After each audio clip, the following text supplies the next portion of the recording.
Annyeonghaseyo, everyone. Hello.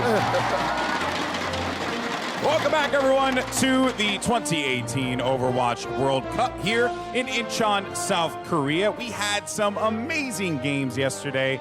South Korea looking really, really good, poised to potentially make it to BlizzCon. I'm Golden Boy. This is Malik. How you doing, buddy? I'm doing great, man. It's crazy to think about it. At the end of the day, 2 teams will have qualified for BlizzCon, but nobody's safe. Not even Team South Korea going into today. It is crazy. Every map truly matters. Yeah, that's true. It's insane how close things are. But let's actually run through the teams that you're going to be seeing today here in Incheon, because you have, of course, Hong Kong, Russia, Finland, Chinese Taipei, Japan, and then the home team, South Korea, looking to punch your ticket to BlizzCon. Yes, indeed. Yes, indeed. It's, like you said, man, it's really competitive. In fact, why don't we go ahead and take a look at the standings? Right now, South Korea, they are sitting atop of the pack at 4-0. All they really need to do is win today. They control their own destiny.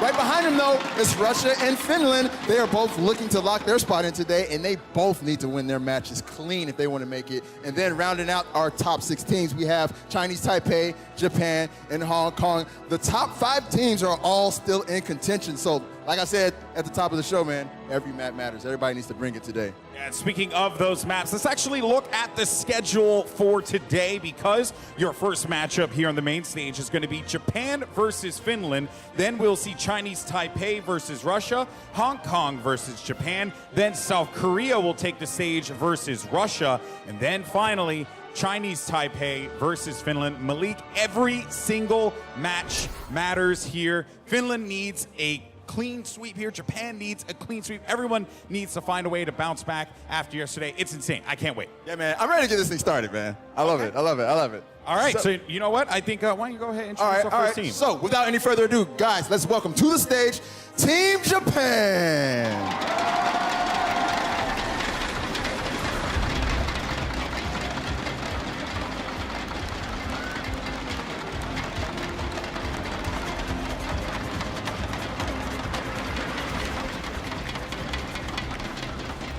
Now, Team Japan here, of course, they, like we said before, they have their destiny in their hands, but it will not be easy at all, Malik. Do you think that they have what it takes? I think they have what it takes. I mean, they all felt they underperformed a little bit yesterday. I think they got their heads together on today. But not only do they need to win this match 4-0, they're going to also need a lot of help from the other teams, too. So all they can really do right now is just play their best and hope for the best. That's right. You're definitely going to have to play your best here, because this next team has been bringing their best all weekend long. Ladies and gentlemen, welcome to the stage, Team Finland.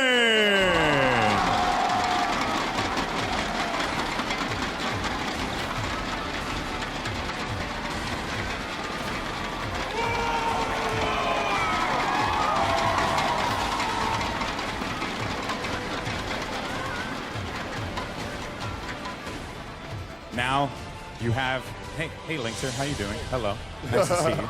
We got Team Finland, you have Team Japan. Malik, this is going to be a great matchup. Are you excited? I'm super excited, man. I hope Linkster goes ultra instinct levels of crazy like he did yesterday. It would only be fitting for him to do that against Team Japan. You know what I mean? Oh, very true, very true. Are you guys excited in Incheon? Yeah? All right. Well, I guess that's going to do it for us here at this stage. It is now time to get into the action. You have Japan versus Finland. It's going to go down right now. Thank you, Golden Boy. Of course, we are here at Incheon, Japan versus Finland. And even though Finland might be feeling pretty good after yesterday, they still have to bring it here today against a Team Japan that's definitely looking for a bounce back. Certainly, we've seen a little bit of worries for Japan. Of course, Samurai D coming out of the roster due to an injury. Tayo stepping up on D.Va. I gotta say, a lot of times you see a DPS player step up on D.Va, you expect the frags, you expect the tracking, but you don't see D.Va bombs like you see from Tayo. He's really been pulling his weight, I would say, on that character. Yeah, I mean, he's come in a tough situation where you have a player get injured and you have to adapt, right? And that's why teams were able to bring 7 players. And much like the Overwatch League, sometimes unexpected circumstances are going to happen, but you never know who's going to step up. It's really the test of a team, and we've seen the same from Finland. Using Davin, sometimes it looks like today, Taimu and Linkster are going to be starting. I can hardly blame them for that. They played so well in their last match versus Russia. Yeah, absolutely. And, you know, the cool thing about Linkster and Taimu is that there's a lot of versatility. But we're going to take a look at Japan first here, where you want to talk about about threats on Japan, you got that man right there, Depp. Do you think Depp has what it takes to challenge Taimu and Linkzr here today? That's certainly the question everyone is going to be looking to answer. I don't even want to make a prediction because we've never seen these players come into contention. We haven't seen the matchup. Of course, different regions, you don't see that as often outside the Overwatch League. So here at the World Cup, that's really Depp's opportunity to show that he can perform on the big stage. And it looks like Samurai D coming in as well. All right, meanwhile, of course, we're going to be taking a look here at the other side of things, the Finland roster. And of course, a lot of familiar sights there where it looks like Davin won't be coming in for the first 2 maps, but I do think Finland thinks right now this is their strongest roster, and they're trying to differentiate themselves from Russia. They want to get the 4-0 over Japan. Certainly, that's a major theme in the standings here, differentiating Finland or Russia. These are sort of, as we said, any of the top 5 teams can qualify for BlizzCon here, but certainly Finland and Russia in the best position to do so. So I'm not surprised to see Taimu and Linkzr coming in. Finland have been favoring that double sniper setup. Yeah, and this is really great to see here too, where even though you have 3 teams here that have been kind of favorites between South Korea, Japan, and certainly Russia, Japan, it's been good with Finland as well, where all these teams have been sort of in the fray, and even on the last day, things aren't quite settled just yet. Exactly. I love having matches that matter. It always is going to come down to map score at the end of the day. And for Japan, even if they don't qualify for BlizzCon, same with Chinese Taipei, they have a major opportunity to play spoiler. The map score really matters here, not just for national pride, but also for impacting who punches their ticket to BlizzCon. And speaking of, let's take a look at this first map here to see what that road to BlizzCon might look like. We're starting out on Lijiang Tower, where haven't seen this in any games we've been casting here so far. But one thing about Lijiang Tower here, Jake, is that you can have a really brawly setup on the control center. We know how much Finland likes the 3-3. That's what they practice so heavily. But also on these more wide open variety maps, you're going to see that double sniper come into play. So I think this is going to be a good map for Finland, and I love to see Lijiang Tower, my personal favorite control map. Now, if you're just tuning in and you're wondering what a control map is, let's take a look at how this game type is played. This is Control. 2 teams fight head-to-head for control of a common objective, located in the middle of the map. To capture the objective, your team must stand within its range for a set amount of time. Capture percentage is continually given to whichever team is in control. The enemy will fight to clear your team off and capture the objective for themselves. Losing control will pause your progress. Now your opponent gains capture percentage. If both teams are on the objective when one of them reaches 99% capture, the game enters overtime. This extends play indefinitely until one of the teams is cleared off. The round ends when either team achieves 100% capture. Each round is played on one of the map's 3 unique areas. Control is best of 3, so whichever team captures 2 objectives wins. It's always fun when the map explainer video syncs up with the map we're about to play, because I was on Lijiang and this is Lijiang 2. And now Samurai D, he is going to be back in the roster, so Japan coming back in with what they feel might be their strongest look.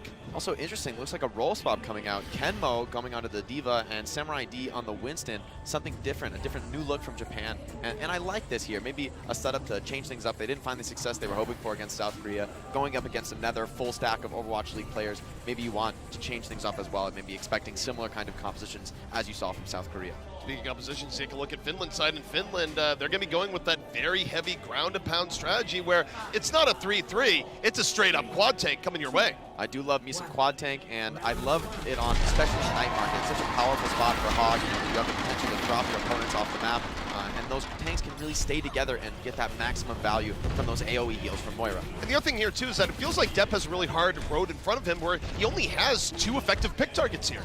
This is a major test for Depp. He needs to pick a support to justify his existence on Widowmaker. Right now, doesn't really have the sightlines, goes back up. Meanwhile, Finland goes, yeah, we're actually just going to be here in the point. And look at how protected the supports are. Going to be very difficult to get a shot on Goose or the Moira from there.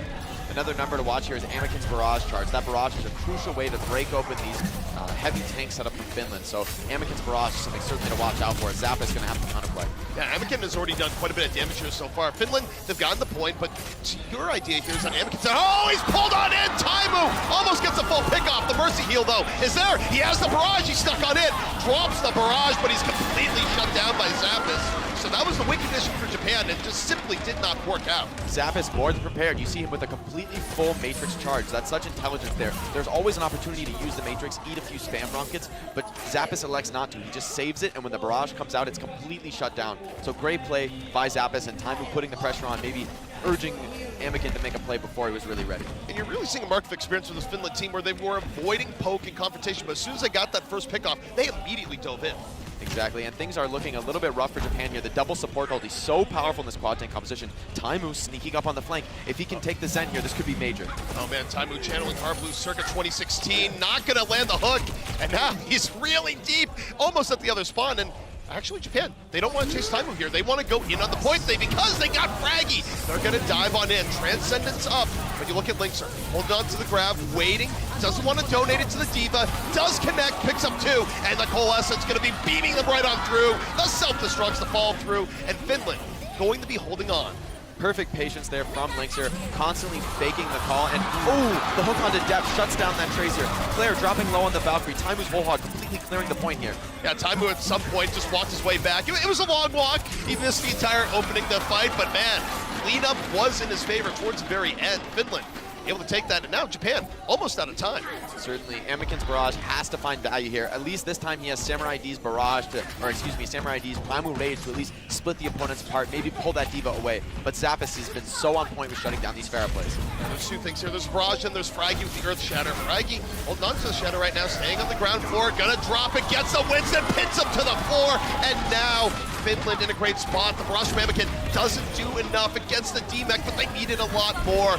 Finland just too tanky on the point, too powerful, and Japan doesn't have the tools to remove them. Finland gonna be getting round 1. Great round from Finland there. Nice shatter by Fraggy. He recognizes that Primal Rage is coming in, completely stuffs it, burns that Winston, completely stun locking him to death there. So nice quad tank play there. I love the positional movements from Finland. Taimu going for some very aggressive, risky flanks there, but getting away with it. It's so hard for Japan to punish those kind of movements without just giving up, 40 or 50 more % on the point. You're in a terrible double bind trying to chase a character like Roadhog back into your own spawn. Sometimes that can cost you even a player or 2. Do you think that Japan should have swapped something up there, given that Finland was running the quad tank at the point? Where was the Pharah going to be enough to actually get that moving? We talked about Depp on the Widowmaker. He needs to pick those supports. That's what we see in the Overwatch League. We see these players like Carpe finding the Moira in completely absurd angles, and if Depp wants to play Widow into a composition like Quad Tank, he'll need to do the same. All right, well, we're going over here to the Garden, and Finland goes, you know what? We're going to continue running Quad Tank right at you. It's the EU specialty, their own special dish. And Japan going to go in with the Pharah, but Depp not the Widow anymore, on the Tracer. The Tracer's a little bit better here, but still so hard to execute against the Lucio and the Moira. Very difficult picks for a Tracer to find. Finland, they've gotten the point, they've made it their home, and now they're waiting for Japan to drop on in. You see Samurai D lead the way, but they immediately punish him. They just focus the Winston every single time, and they just get rid of the opposing tanks, and it's very hard for Japan to deal with this right now. Depp has been showing so much promise on the Widowmaker, but Finland playing a composition that just completely resists her strengths. And of course, Depp forced onto the Tracer, again, another very difficult character to execute. So Finland on this quad tank, really understanding Japan's weaknesses and focusing them now. Samurai D, though, I like the switch onto the Hammond. Could get a lot of value here, but he needs to dodge Taimu's hooks. Yeah, it's a curveball rolling on in. We'll see what he can do to get the initiation here to really enable Amiken to come in with the barrage. Taimu goes for the hook, not going to connect. Japan biding their time. Transcendence is up, so they're going to engage with this here. They're waiting, biding their time. The D.Va going to go in first, but Amiken is nowhere near the barrage here. Just needs a few more rockets. Double support ulti here coming out from Finland. A lot of resources on the map. Japan needs to kite these, and they're doing a good job of it. No picks so far for the side of Finland. Yeah, Finland just holding strong towards the back. Hook comes in. Self-destruct, though. Tags Big Goose. Barrage from the backhand side. Connects, and Japan finds their way on in. A minefield for good measure, and the Hammond pick actually kind of working out a bit here. Exactly. Samurai D just constantly going behind, splitting those supports away, denying the resources to the tanks, and Taimu doesn't want to stick with the quad tank anymore, switches to the Sombra, a very natural counter to this Hammond, this Wrecking Ball. If you can hack him, take him out of his ball form, he's such an easy pick. Meanwhile, though, Amiken just laying in rockets on the top. Do you think that Finland has the ability to kind of deal with Amiken here? He's getting a lot of value. I mean, the struggle here is you basically have no ability to deal with the Pharah. Your only counterplay to Pharah is applying that point pressure, bringing her into a range that she just doesn't want to play. Well, you know what? Amiken needs to learn from lessons. He has the high ground this time, and Finland goes, okay, you know what? Maybe this isn't the best spot to be in. Fraggy, though, staying on the ground. Has the Earth Shatter, holding back. Finland has put themselves back on the point. Fraggy, though, under pressure, almost getting chunked down early. Japan committing more. Graviton up from Finland, connects, and Samurai D is out of there. Zappos' self-destruct off the grab does just enough. Japan committing the Transcendence. They're trying to stay alive, but it just doesn't do anything against that incredible burst damage from Zappos' self-destruct. Samurai D running for the hills here, but this is looking like too little too late for him. Taimu's counter pick on the Sombra really performing here. And now with the EMP and no counterplay on the side of Japan, that Trance just expended. This is a really rough recontest. And we see the swap there immediately. Samurai D, he does not want any part of the Sombra. He's going to go over to the Winston. Taimu setting up a perfect EMP here. Probably wants to wait until his team is a little closer to the fight. Sabagod notices the detection though. Oh, and Taimu just commits for a solo kill. Yeah, so Taimu was like, I'm just going to EMP and take you out. I don't really care anymore. The rest of Finland, they jump on in. They make it a party. And Japan can't get started there. And now take a look at the game situation here. Finland at 80%, Japan at 52%. Japan might only have one more attempt at this. Great understanding there from Finland, getting so aggressive on that EMP. We see how many more ultimates they build off of that team fight. So Taimu only doing a little bit of damage there, but his whole team farming all of their ults here. A lot to work with here for the side of Finland. Taimu falling early. This is good for Japan. They have the 6-on-5 advantage. Anakin in the window, Barrage locked and loaded. Trying to look at where Zappos is. Zappos goes into space. Defensive Matrix zone, not there anymore. Barrage ready. He's biding his time. Hasn't used it here just yet as Zappos continually oppressing Anakin out of the fight. But he's still waiting for the opportunity. Flared down. He's going to drop an SB2. Drops the Barrage back inside and Zappos shuts him down. Just waiting for an opportunity there, but not finding anything as Anakin. Finland looking to close out this map, looking very strong here. Linkzr with the nano boost, excuse me, just fully energized here. Drops the Graviton, doesn't find anybody, but it might not matter here. Yeah, Finland right now, they just need a little bit more. They're gonna be dealing Samurai D. He's primal raging on the point, trying to buy time, but they're at 99%. Emergency wrecking ball coming into the point. When you take a look at Finland, they have point dominance right now. Depth coming in, Depth goes down, and it's not enough. Finland gonna get map number 1. Finland, great resilience there, responding to the counterpick from Japan. We've seen Japan make some really smart swaps before, but Finland ready with the counterplay, not falling victim to it. Taimu ready to switch onto that Sombra, shutting down that Hammond, and we see the risk of running a Hammond is that you have no shields, there's no answers to Fraggy's Earth Shatter. And we've also seen this evolving metagame, right? Where, yeah, I think in the very beginning for Wrecking Ball, teams looked at it and go, okay, how are we going to deal with this? And now just teams are comfortable going, we will actually just immediately swap to Sombra as soon as we see it because we don't want you to have the ability to just roll around as you please. Certainly, that hack is such a dangerous risk. And on top of that, we see Taimu getting so much value just from scouting. His EMP picks up the Zenyatta very early in that fight, but the tanks just running right in. They know that without movement abilities, those Winston and D.Va on the side of Japan are just easy pickings for a Reinhardt. Now, let me ask you this. Given the compositions that Finland was running there, we didn't really get to see a chance of Depp even bringing out the Widowmaker. Do you think this was smart by Finland to just sort of deny one of Japan's greatest strengths? Yeah, in a sense, you don't want to just take that duel. Depp's shown so much competence in the Widow v Widow duel. If you're ready to play other compositions, just don't allow him to show his strengths. That can be an even stronger way to deal with a Widowmaker. If that Widowmaker is not ready to flex and play other different roles that counter your tankier compositions, then just stick with it. Force Depp out of his comfort zone, and if he can't continue to perform, it's going to be a real Achilles heel for Japan. So Finland, of course, they came in with the super tanky setup. Do you think we're going to see that as we roll into other maps from here on out? Well, we're going into a hybrid map type, so it's really up to Japan here. Do they want to force a really Widow-heavy map like, say, a Nimbani, which I don't think we've seen so far, so I'd love to see it. So it's really up to Japan to use this map choice to bring Depp back online. Maybe put on a map where Finland just can't dodge that Widow duel. But even then, there's a tough mountain to climb, and that mountain is named Linkzr. Or maybe Taimu. You know, there's actually an incredible stack of Widow players on the side of Finland. We've seen all three of their DPS players put out really strong performances on the Widowmaker. At least 2 middle mountains in Finland. But now let's take a look at the next map type.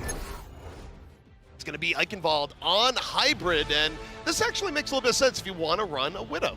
Certainly, that second point is a really dominant Widowmaker map. We've seen a lot of teams fall to a Widowmaker that's on fire. So if Depp has the chance to warm up here and get hot, he could certainly take the game over. But you could say the same about Linkzr and Taimu.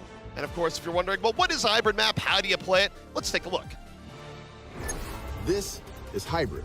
2 teams face off as either defenders or attackers. The attacking team has a limited amount of time to first capture a payload and then escort it along a set path containing 2 checkpoints.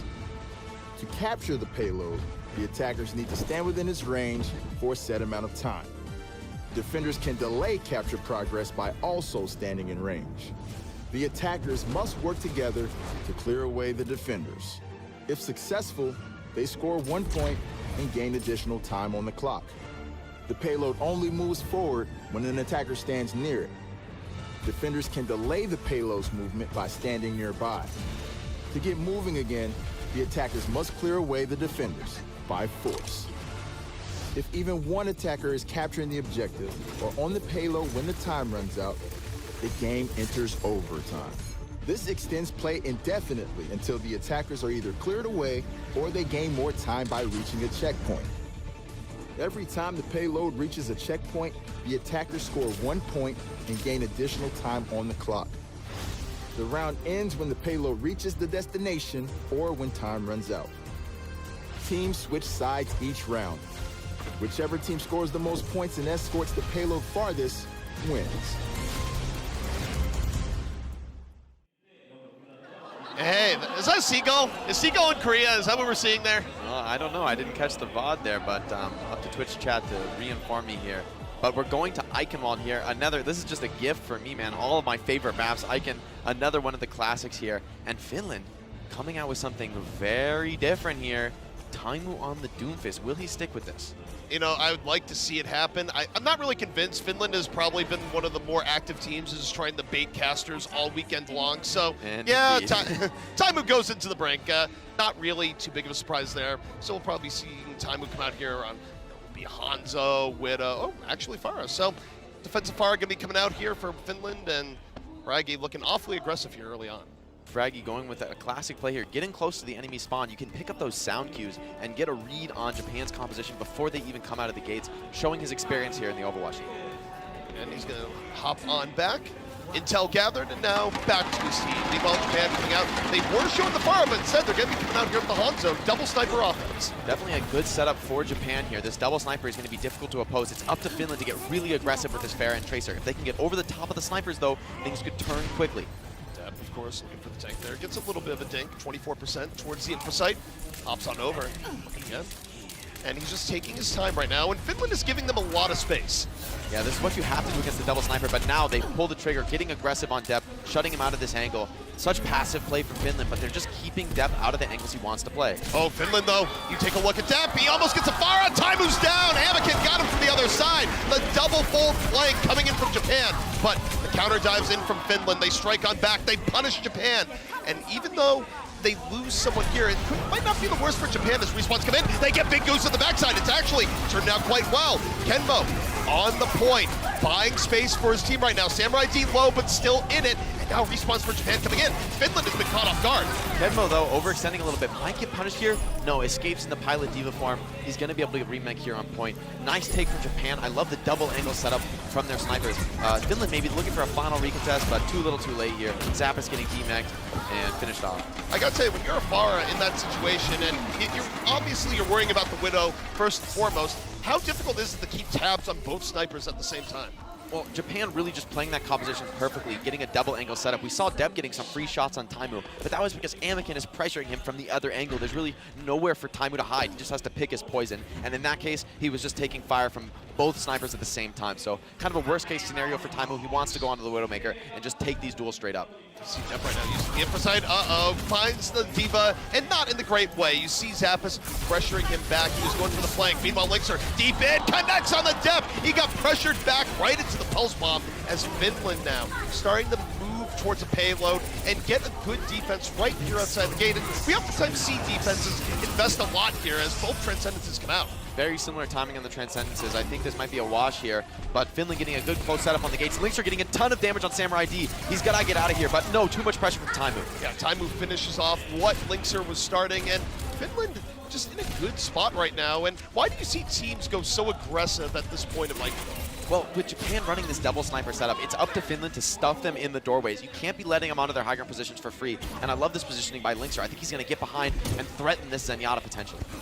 All right, Japan now getting onto the payload. Meanwhile, Linkser, he's secret agent Linkser right now.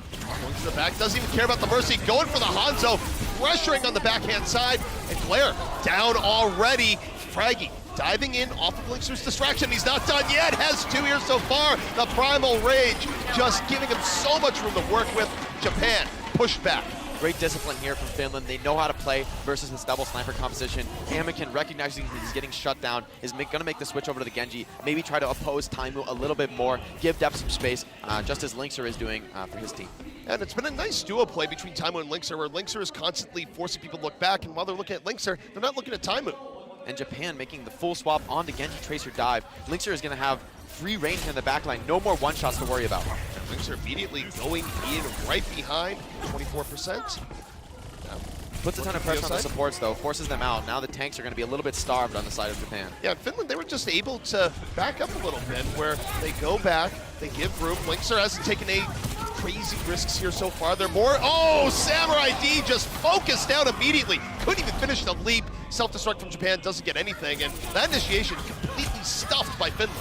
And we've seen this Genji Tracer composition fall out of popularity in the current meta because it is so difficult to execute. Simply surviving is enough for the defense. Eventually, Taimu will produce. So we're really just waiting on Amiken's Dragon Blade here, and really with not much charge to show for that fight. He's got to build this quick to get the cart moving. Only 2 minutes on the clock here. Is that the main victory condition for Japan, given the time that is left?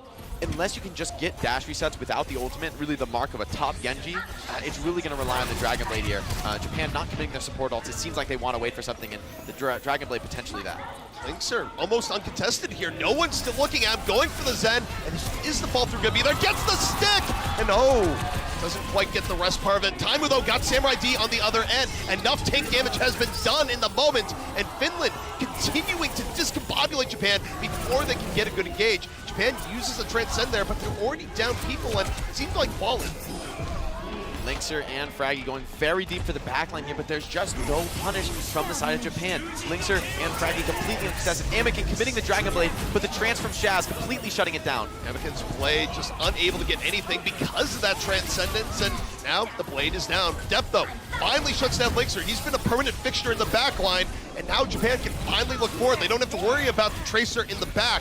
But time no longer on their side. Only a minute 15 left. Pulse bomb out from Depth, and a quick dodge by Taimu.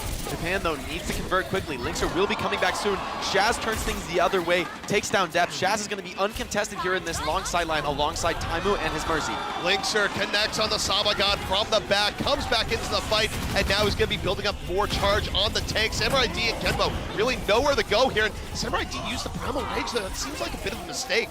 Yeah, great evasion there from Bigus, managing to survive in that intense melee. But you can see how powerful this positioning is from Taimu and his supports. Sitting in that long sideline, he forces that over-aggression out of the Japan. They have to shut him down. They know they can't just let Taimu take their heads. Oh, Taimu, he's certainly on that head hunt once more. Oh, he almost got Brigida. That was real close.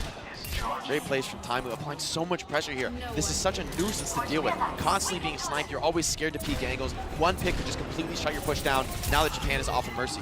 Well, speaking of ways that Japan might be able to do something here, they do have Anakin with the blade. It's going to be the final opportunity. Pulse bomb out from Linkzr. Saba already down. They won't have the nano blade. They won't even have a blade at all. The Autumn was first. The Genji was second. Finland continually getting in Japan's face before they can even begin. Looks like just cleanup here if Kenmo cannot remech. A lot of pressure coming in, but maybe being able to slow things down here are Finland. The Transcendence coming in. There's just no damage left for the side of Japan. Anakin finally coming out the blade. Better late than never, I suppose, but Finland just able to get out of his way. Anakin falls to Taimu, got the snipe angle on the other end, and Zappos with the bomb just makes enough space.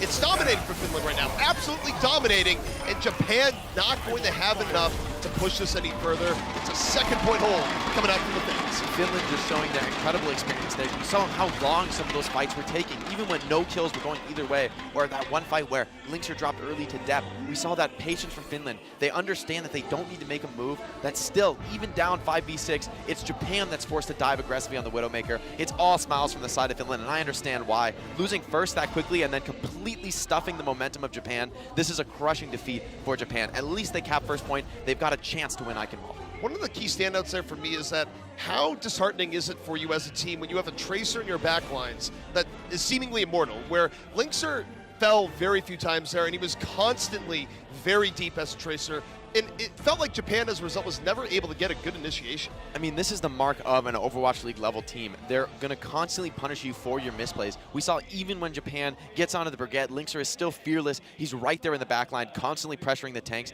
And you saw how starved and pressured those tanks were on the side of Japan. A lot of times dying before even landing from their initial jumps. That's devastating if you are the Japanese team here. But that just comes from the amount of pressure Finland's applying. They're never allowing Japan to, set up and really get the kind of plays that they want to make with this Genji Tracer. So we flip sides here, and of course, this is a tough road for Japan to climb if they want to actually get back into this. So let me ask you here, when you're looking for a first point hold on Eichenwald, is this the type of setup that you want to go with? I'm certainly very surprised to see the Lucio here, an older style composition. It's going to be all up to Sabagat to stay alive. If he gets picked, that's going to be probably the end of first point. The rollout from spawn so long for Zenyatta. Not only that, but because they're running Lucio here, they don't have the Mercy in tow, which means that Anakin, if he gets picked off even once, there's no second lives here. And at some point, I feel like Afara, even when you're playing really well, you're going to get dinked at some point. Another major risk here is that because Finland is running the Mercy and the Zenyatta, if they can land the Discord on Anakin and at the same time damage boost Taimu, that's a one-shot on the enemy Pharah. Very hard to deal with, especially without a Mercy's help. All right, Finland looking for the way in right now. Of course, time very much on their side. Linkzr takes a little bit of a rocket, glancing damage, and a little bit more. Gonna go back, grab the health pack, saves the rewind. Yeah, great patience from Linkzr, understands how he needs to push his character to the limit here. Deb getting aggressive, but Linkzr already in his face, putting some damage on, maybe weakening that aggression a little. And now Finland, they seize the opportunity. Sabagat a little bit out of position. Fraggy able to take him down, but while Japan was doing that, they dove in on Finland. But here's the issue. Because there's no Mercy, they can't bring Sabagat back up. What would normally just be a quick bump in the road is now something that Finland can come back in potentially with an advantage. They've actually sent Claire all the way back to spawn to bring the Zenyatta back earlier. Claire, exactly, forced to taxi Sabagat, but the question is, can Finland press their advantage? They have this momentary player advantage on point. It's really up to Taimu to get in Anakin's face and stuff this enemy Pharah. Anakin, the rocket, doesn't quite get able to finish it off. Goes back to the other side, looking. RB Pharah, Taimu pressuring. Anakin having to back off. Meanwhile, though, the Japan dive goes in. They get Shaz early. Both Zenyatta's out of the fight. Depp on the Zappis, and Japan isn't doing bad, but they need to get back over to the point. They overdove. They need to come back over and in. They've already almost given up a tick, and the problem is they've lost so many people that Finland reinforcements are going to be coming in soon. Zen and Pharah both down. There's no one left to oppose Taimu, but the frags are coming in on the low ground. Taimu dropping low, forced back by the tanks of Japan, but Samurai D getting very aggressive. He might be punished for that. Samurai D in a rough spot. Depp connects on the Taimu. The pulse bomb takes him out, and Depp, who's been doing so much work, picked off by Shaz. Shaz immediately gets picked off, goes for the Transcendence. Japan going to be countering with the barrier. Samurai D close to primal rage, holding it on in. Self-destruct gets Taimu, and Japan continues to hold on. A very scrappy fight here, but the Transcendence from Sabagat may be the trump card in this fight. Tank still available for Finland, though. They can sustain. Japan starting to fall. Finland, they might have crossed the threshold of doing enough damage here. Anakin, last-ditch barrage going into the back, gets one, but it simply wasn't enough.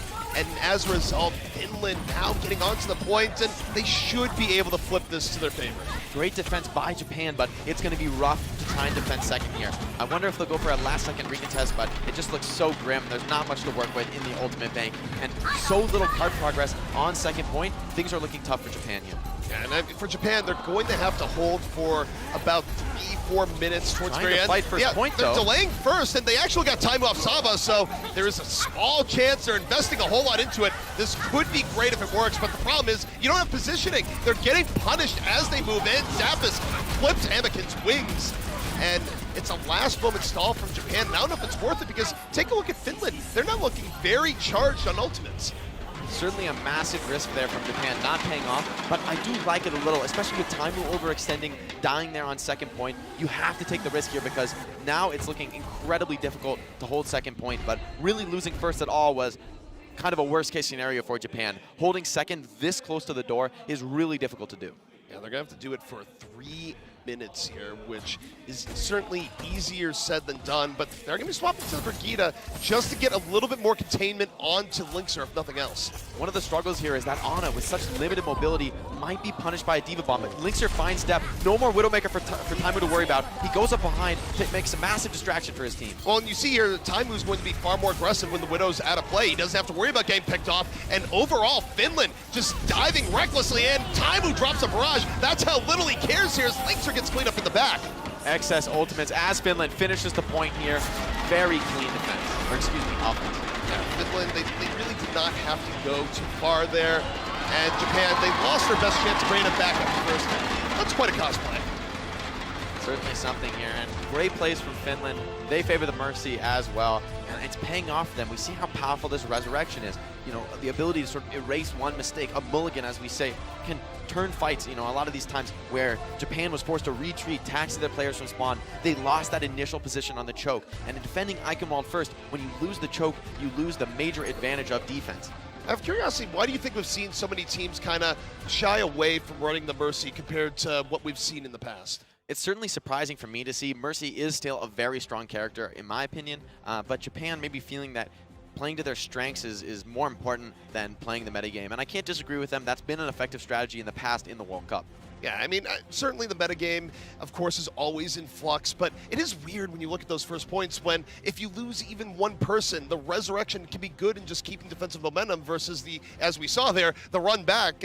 Running back and ferrying someone over, not quite as effective as just bringing him back from the dead. Exactly. Japan did get a ton of value, more than I would have expected out of that Lucio. We saw how many of those super aggressive speed boost assisted initiations on the low ground ended up wiping Finland for the first two fights there on defense. So it certainly was paying off for them on that first point hold, but not able to close it out there. You know, that's the power of Mercy, really, that you have that staying power. And of course, that Valkyrie can close out a lot of questionable fights. All right, guys. Well, to give us a little bit more insights to this match, we got Golden Boy down on the floor. All right, so Golden Boy down here at the main stage with Tayo from Team Japan. Now, Team Japan, fortunately, down 0-2 here. You know, still, you can still bounce back and get a win regardless. What were, I guess, the strategy? What was the strategy, I should say, coming into this matchup, knowing that Team Finland had a lot of great players on their lineup? So we have like team preparation for like 2 months because we're like the same team. So we should have had more strategies going in, like counter strategies, but we just couldn't play what we were really used to. So we like kind of tried to switch it up, but that didn't work out. Yeah, and speaking of that, I mean, you know, your team, Cyclops, I believe, a very dominant squad in the Pacific region. You know, you guys watch the Overwatch League, I'm sure. All the players on that Team Finland roster are from the Overwatch League. Were you expecting, I guess, the strategies that they were bringing to the table? Did you think that what you played in Pacific Contenders would work here against these players? So we knew that they were going to have like a very tank-heavy lineup. So we were trying to counter-strat that, but just didn't work out the way Yeah, it didn't work out the way he wanted it to. You know, makes perfect sense. But now going into maps 3 and 4, still though, opportunity for you guys to get a win regardless here against Finland, which can spell doom for them moving forward here. And assuming you guys are going to play hard because you're going in the game as well. I guess, you know, what are some of the things that now that you're going to be subbed in here, you are looking to impact in this game? I just need to like command my team more and make them move easier so Deb can actually click some heads. Need depth to click the heads. I too couldn't agree more, my man. Thank you so much. I appreciate it. This is Ty from Team Japan. When we come back, maps 3 and 4. Can Japan bounce back, or will Finland close it out? See you on the other side. The Overwatch World Cup is brought to you by T-Mobile, America's fastest network ever. And by Omen by HP, the official PC of the Overwatch World Cup. Whoa, bro. You are not driving. I'm driving, bro. What? Yeah. You know, I'm like the guy. And you're kind of like, what? The other guy, you know? What do you mean? Well, look, you know, you're my wingman, right? Yeah, you're like my navigator, my passenger. Whoa. No offense. No, definitely offense taken. I'm in the driver's seat plenty. Well, think of it this way, bro. Like, I'm kind of like the maverick, and you're kind of like the goose. Oh, okay, I see how this is. I'm Batman, You are Robin. Bro, you gotta be at least this tall to be Batman. I am. And secondly, I'm Sinatra. You are Sleepy. No. You are sleepy, man. Right, you are definitely sleepy, mate. You're sleepy. You're sleepy. You got the sickest You sleep are dice, but You are sleepy. definitely sleepy, man. You know what? You know what? You drive. It's fine.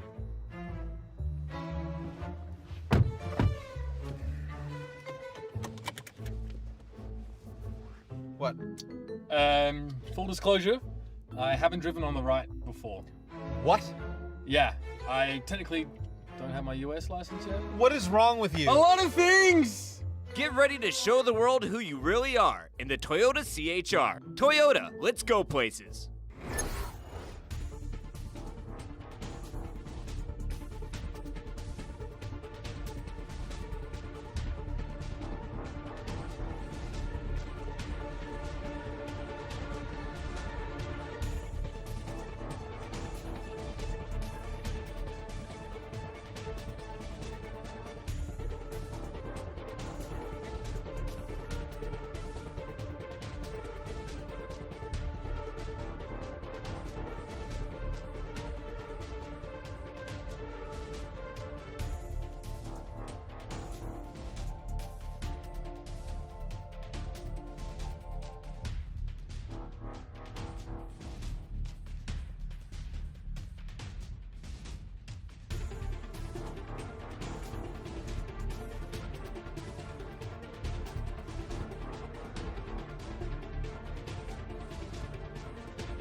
We're back here in Incheon, where so far Finland has been living up to the hype against Team Japan. They've come out strong here today, and they've had to if they want to get to BlizzCon later in the year.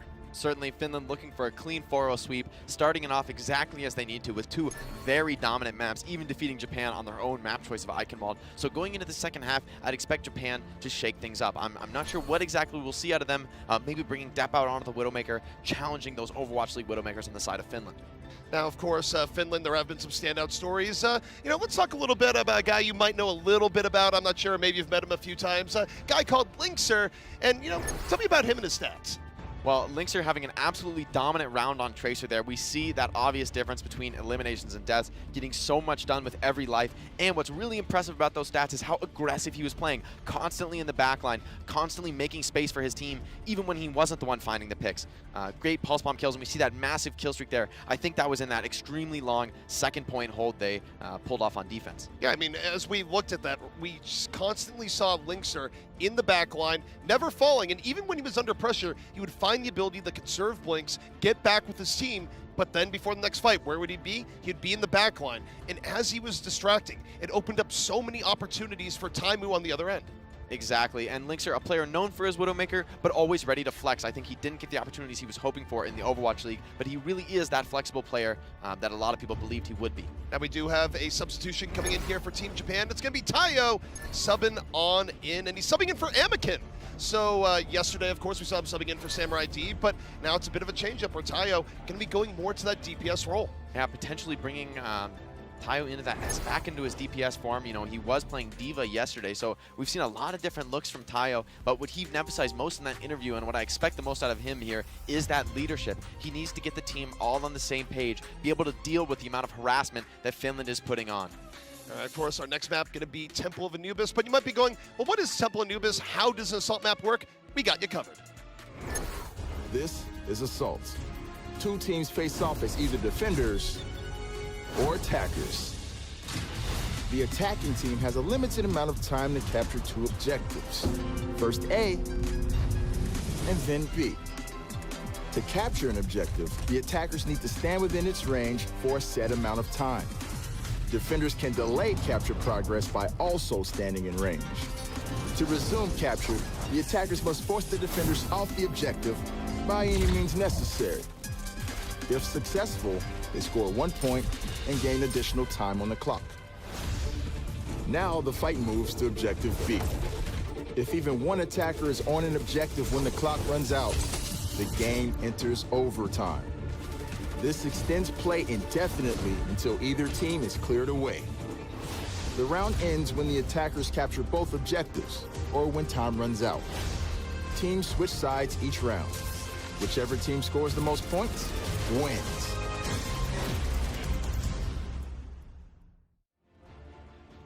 And of course, we're here on Temple of Anubis.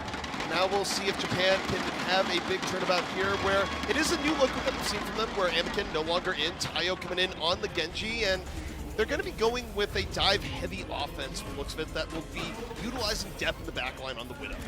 Finland here setting up on that double sniper defense. Not what we've seen in the past out of a lot of teams, but Finland has been favoring these dive compositions on first point defense. It sets you up a lot better for second point if you do end up falling on first. Really stopping the snowball is a high priority on Anubis, where a lot of teams will fail at capping that second point at all. Finland, of course, running Taimo and Linkser. They have the double threat to depth, where if you're running as an offensive sniper and you have to worry about not one, but two on the other side, how does that affect how you approach the situation? On Temple of Anubis, I would say it's a little more favored to run this Widow Genji. I like it a little bit more from Japan here because Tayo is going to have free reign. Those deflections so dangerous against the Hanzo and the Widow, really applying a lot of pressure as well as the Dragon Blades. Tayo almost getting picked off early. That was a quick strike coming in from Taimu, and both Taimu and Lynx are already building a little bit up. They had good sight lines in the beginning, and now I think they're going to back a bit up, and they're going to be keeping an eye on time. Oh, man, that was almost a pick onto the Zen. Putting a ton of pressure on is Taimu. Back on Widowmaker. I'd love to see it. Tayo, though, getting in the flank, getting a bit of spam damage here. Taimu being pretty far up for Widowmaker as far as Temple of Anubis goes, but part of this is that it actually doesn't give Tayo that easy flank in on the Widow that you normally see when Widows are pushed up towards the back. Tayo dropping very low, manages to escape back to his supports, but Linkser as well, putting in a ton of spam damage. This high ground position is so dangerous to oppose a Hanzo. Japan, it looks like they're going to dive in, but their tanks are super low. Finland's done a great job, and oh, what a shot on the Tayo. Linkser had Taimu's back, and now he's out for blood, dives on in, gets Salagon, and oh, he's going to get that. He does! Linkser gets 4! Linkser absolutely on fire here on defense, proving me completely wrong. Japan wasn't ready for him playing that high ground position, shut down from behind there, and then Linkser, of course, fearlessly pushing forward into the spawn. Kenmo has to go back. We're probably going to see a class swap to get the rematch here. Speaking of fearless, that was fearless from Taimu, just going straight up to the archway going, you know what, is anyone else going to peek their head? I will shoot anyone. Finland, though, they get to fully reset, and they're going to have Infrasight up. Taimu here proving his worth. Already has an Infrasight ready. Dep only at 47%. This is a major advantage for Finland in this fight. See Taimu just holding back, looking for any quick pickoffs. Has Dep in the sights, doesn't want Dep to move free, and Dep is respecting the Infrasight. Meanwhile, Linkser's not respecting anything. Lays in the arrows, gets rid of the D.Va mech. And again, this is just going to delay Japan so much. Great awareness by Linkser, sets up the Sonic to sort of keep that Infrasight flowing. This double Infrasight ability is such an enabling power spike for this double sniper setup of Finland. And when you have all this sight info, how does Dep work around this aside from doing what he did, just waiting? The struggle for Dep here is he needs to get his own Infrasight, but it's so hard to peek damage. We can see him there jumping on the right side, not able to find any safe peeks, constantly threatened by the double sniper. Dep's finally making his move, and that's because Tayo's coming in from the flank, but every time Tayo even tries to move in, someone hits him. It's been a very rough go for Tayo to get him full HP, and now here comes the Dragon from Linkser, buying more time. Fragi, though, falls, so the Dragon not quite as effective. Dep finally strikes, and he gets another as Dep opens things up here for Japan. They've finally found a way through. And I think Depp also leading in with a headshot on Fraggy to make that initial pick possible. Finland, though, very disciplined, using nothing of their ultimates, very much ready to stop the snowball on second point. They have a big advantage. Japan, not with the traditional snowball that you expect after capping first point. Well, the problem is, especially for Japan, is that, okay, you have a Dragon Blade, but you know Shaz has a Transcendence. So as a Genji, how do you approach the situation? Because throwing the blade into a Transcendence while it can trade out the ultimate doesn't feel good from the Genji perspective. Well, you really want to rely on your Winston and D.Va to force that Transcendence early before you commit the Dragon Blade. It's so risky to require that damage boost for the one-shots, you know. It doesn't always work out, and if you find yourself without a dash, it's almost impossible to get a kill. So they do. They get Taimu early on. Now he doesn't have to worry about the Brigitte. Tayo holding back. Note that Chaz still holding on to the Transcendence, so he's going to try and hold on to this blade as long as possible. You see Fraggy making space in the back line. Japan, though, fairly composed here so far. Tayo, though, takes a lot of pressure. Needs to get out of the way of Fraggy, who almost picked him off. Japan still with all 6 up, and now the blade comes on out. He's immediately punished. Linkser was there. Taimu with the stun. And Finland, they deal with the blade and get back onto the point. And I'm surprised to see Sabagod committing the Transcendence here.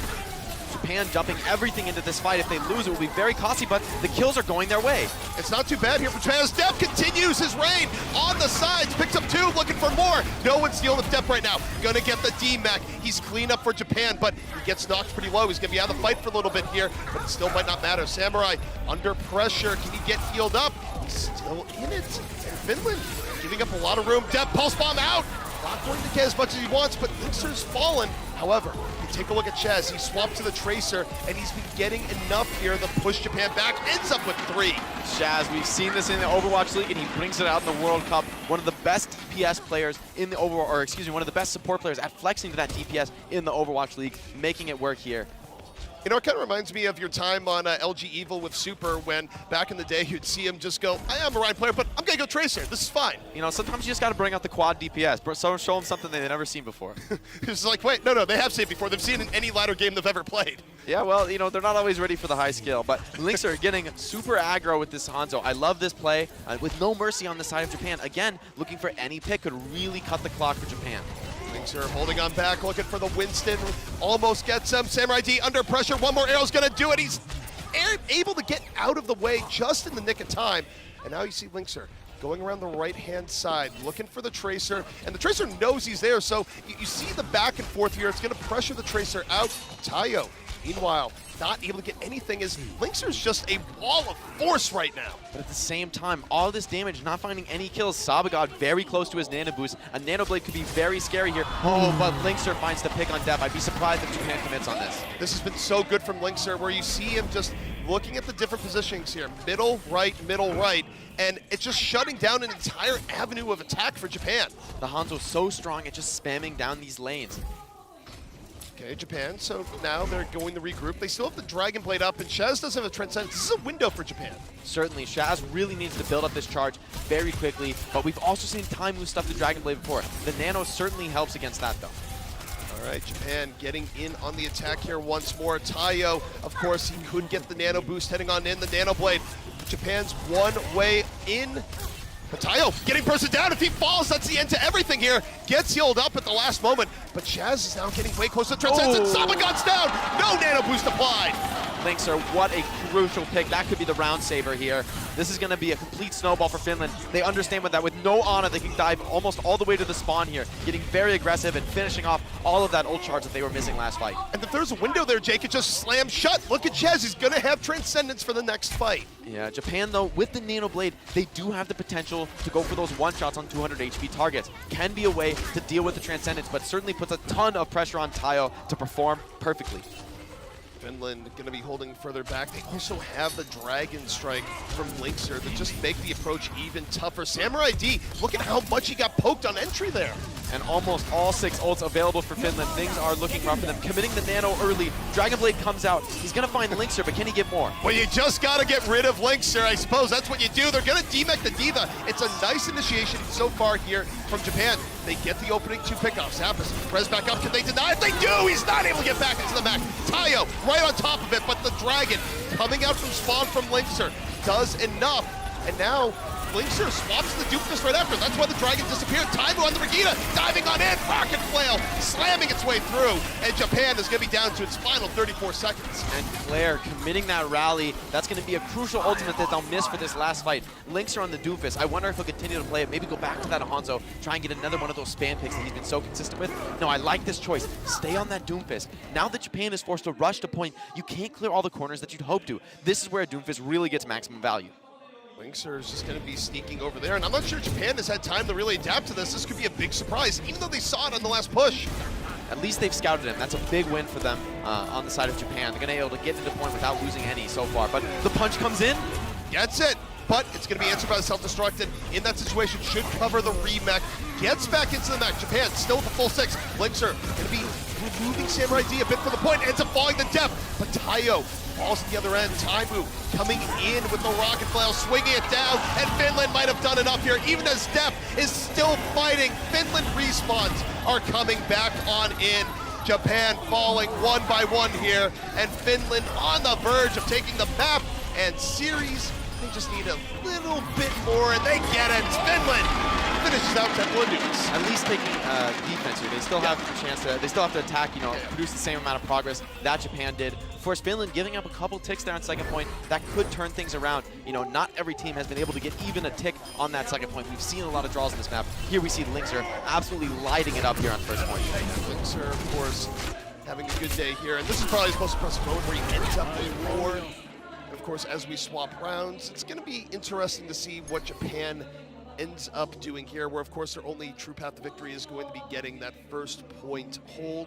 They can still defend second point with less progress, as long as they don't give up that. It's actually, given that Japan has moved past one tick of progress, it's almost impossible to get a draw here because you know that I think they cap something like 69-70% of the point. It'll be impossible based on the tick situation for Finland to draw. It's either a win or a loss here on Temple of Anubis, and if you're Japan, you need to get a win. This is your map choice, and this is arguably where they've had the strongest performances so far in the tournament. So we need to see a big hold here coming in from Japan.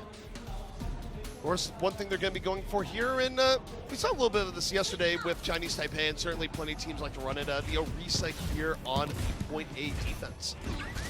I certainly like this setup. I think it's just so difficult to play around. It's not a question of the comp being unbeatable, but any one of your DPS, the Junkrat, the Widow, and sometimes even the D.Va or the Orisa can find those picks and just completely stuff a push. And honestly, attacking into this setup is so frustrating. You're being picked time and time again. You don't usually lose the fight when you get to take it, but you just get picked so often, it can be really frustrating. So Finland's going to have to keep their composure here, get the perfect setup before they commit on the dive. Of course, as Japan sits up here, it is that double threat, right? Where you got the Junkrat up in front, you got Depp in the back, and of course Samurai D is going to be keeping up shields to mostly help Depp to a degree, but we'll see how this works out if Taimu's able to find a way through. But Linkser going to be opened up by here on the Genji. Really, it's up to Linkser here. He's the one who needs to be getting behind, making a major distraction. If you can pull players from Japan back from the front, that's what gets your tanks through the choke. Depp going on right now, looking for the early Widow pick, and he's not going with the shield. In fact, he's freelancing a little bit, and that could be dangerous because, of course, it is that one pick margin. Now, though, look at the tanks, gets Big Goose! Big Goose wasn't expecting the Widow to be there. Nice sideline from Depp there. Understands that Finland's going to be mostly focused on his Orisa. Depp holding on the ground floor here. Linkser's already dealt with Samurai D, but Claire is there for the resurrection, so they're going to have to do that one more time. Depp holding back. Not finding the connections there. Linkser, though, 60% on that Dragon Blade. He's ahead of Sabagod's Transcendence. That's a really impactful difference here if Linkser can keep up this pressure. See Depp just deciding to hold a little bit further back here. Not getting the sidelines he's looking for, but also Finland a little bit discombobulated how they approach, but they get Kenmo out. Oh, the poke is successful. No resurrect. Yeah, Taimu was right there for it, and now he gets Depp as well. Taimu opens it up here for Finland, and Linkser going to be able to get the last little bit of cleanup, and more importantly, he's going to build up the blade for the push on point B. Dragon Blade ready here. Very interesting to see.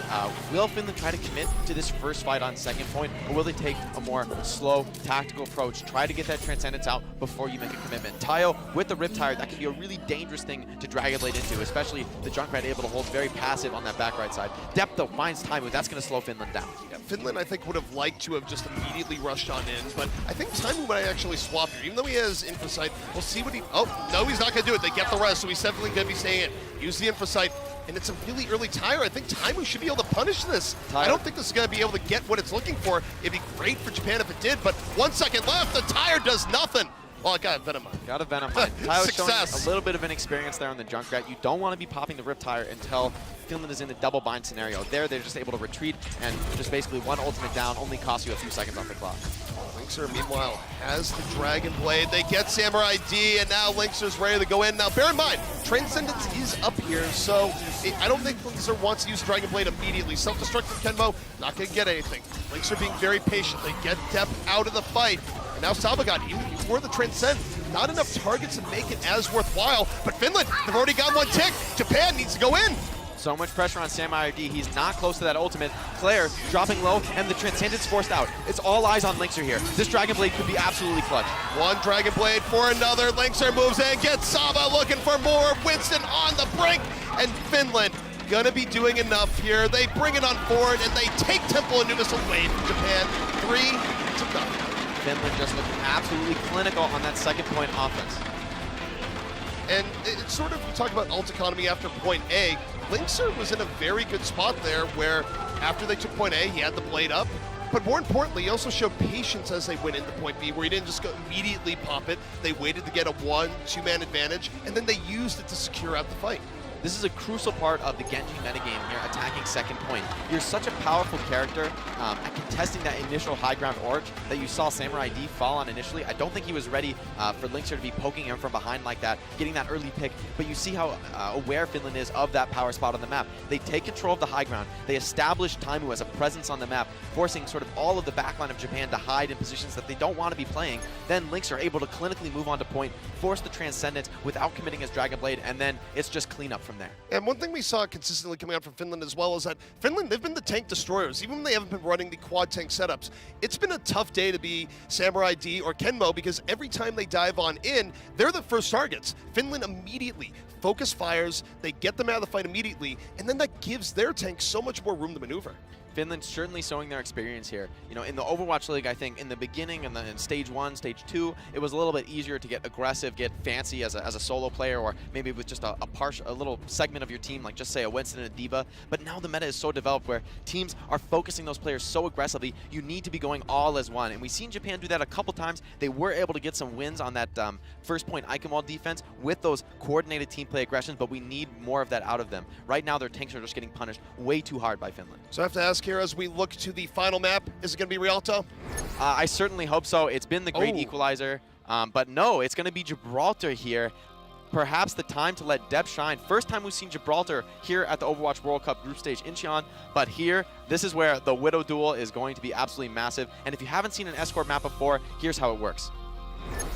This is Escort. Two teams face off as either defenders or attackers. This is the payload. The attacking team has a limited amount of time to escort the payload along a set path containing 3 checkpoints. The payload only moves forward when an attacker stands near it. Defenders can delay the payload's movement by standing nearby at the same time. To get moving again, attackers must clear away the defenders by force. Every time the payload reaches a checkpoint, the attackers score 1 point and gain additional time on the clock. If even one attacker is near the payload when the clock runs out, the game enters overtime. This extends play indefinitely until the attackers are either cleared off the payload or they gain more time by reaching a checkpoint. The round ends when the payload reaches the destination or when time runs out. Teams switch sides each round. Whichever team scores the most points and escorts the payload farthest wins. And we're here on Gibraltar. First time we're seeing it here in the Overwatch World Cup, and Gibraltar is very interesting where I think you bring Finland here. It's definitely not a map that you like running the super tank heavy setups on. It's definitely more about dive, it's more about your Widow players, so this pick does make sense coming out from Japan. It's certainly a map where it's very hard to assist your Widowmaker. We've talked a lot about how teams can get aggressive with their Winston D.Va, maybe a Tracer as well to aid in a Widowmaker duel that may be disadvantaged for them, but Gibraltar is very different. These sight lines, especially on first point, are so long, it's almost impossible to help your team in that regard. Sometimes it's really just all up to your Widow, and we've seen Linkzr especially be completely on fire, unstoppable on this map, securing first point holds almost all on his own. And the funny thing about Hanzo on this map as well, when it's been played, is that Hanzo was played on this map back when Hanzo was basically never played. This is actually, if Hanzo had a home map, it's not Hanamura, it's Gibraltar. Certainly, this is a classic spot for Hanzo. The wall climb so impactful with all the verticality on Gibraltar. And now with the lateral jump, you're able to make more high ground contests than you were previously, especially on second point. Taimu here, very passive in second point. He's looking to counter swap what Japan pulls out. But I think given Japan's comp, he'll stay with the Brigette. Japan rolling on out, MRD on the Winston.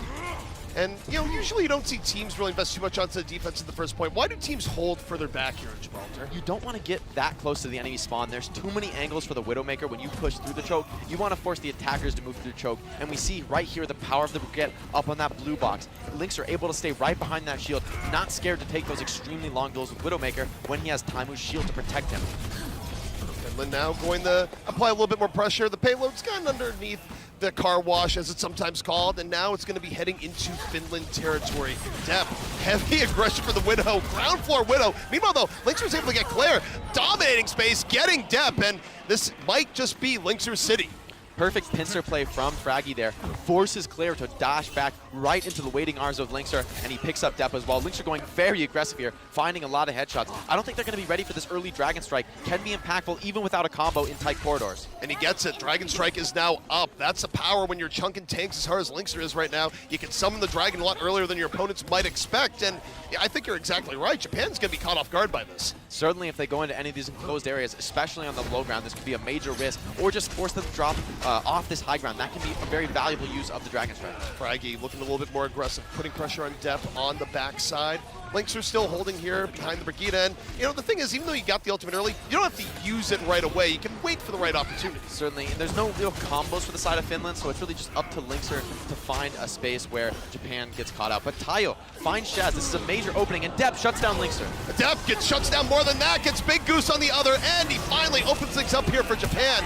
And now Finland, of course, they can still fight this back, but it's going to be a little bit difficult. Tayo, though, builds up Dragon Blade, but Taimu's right in his face, shuts him down with the bash combo, and the self-destruct from Zappis buys enough room. The Dragon Strike from Linkzr, I think he thought the situation would be a little bit more hairy than it actually was, but Finland is in the process of getting back in and reestablishing the defense, but they just lost Shaz. Just losing Shaz, but still, Taimu and Big Goose able to work together. Still two supports to work with on the side of Finland, and so much armor on everybody. Shaz now back up with Resurrection. Tayo's Dragon Blade, though, finds Linkzr. Can he get more?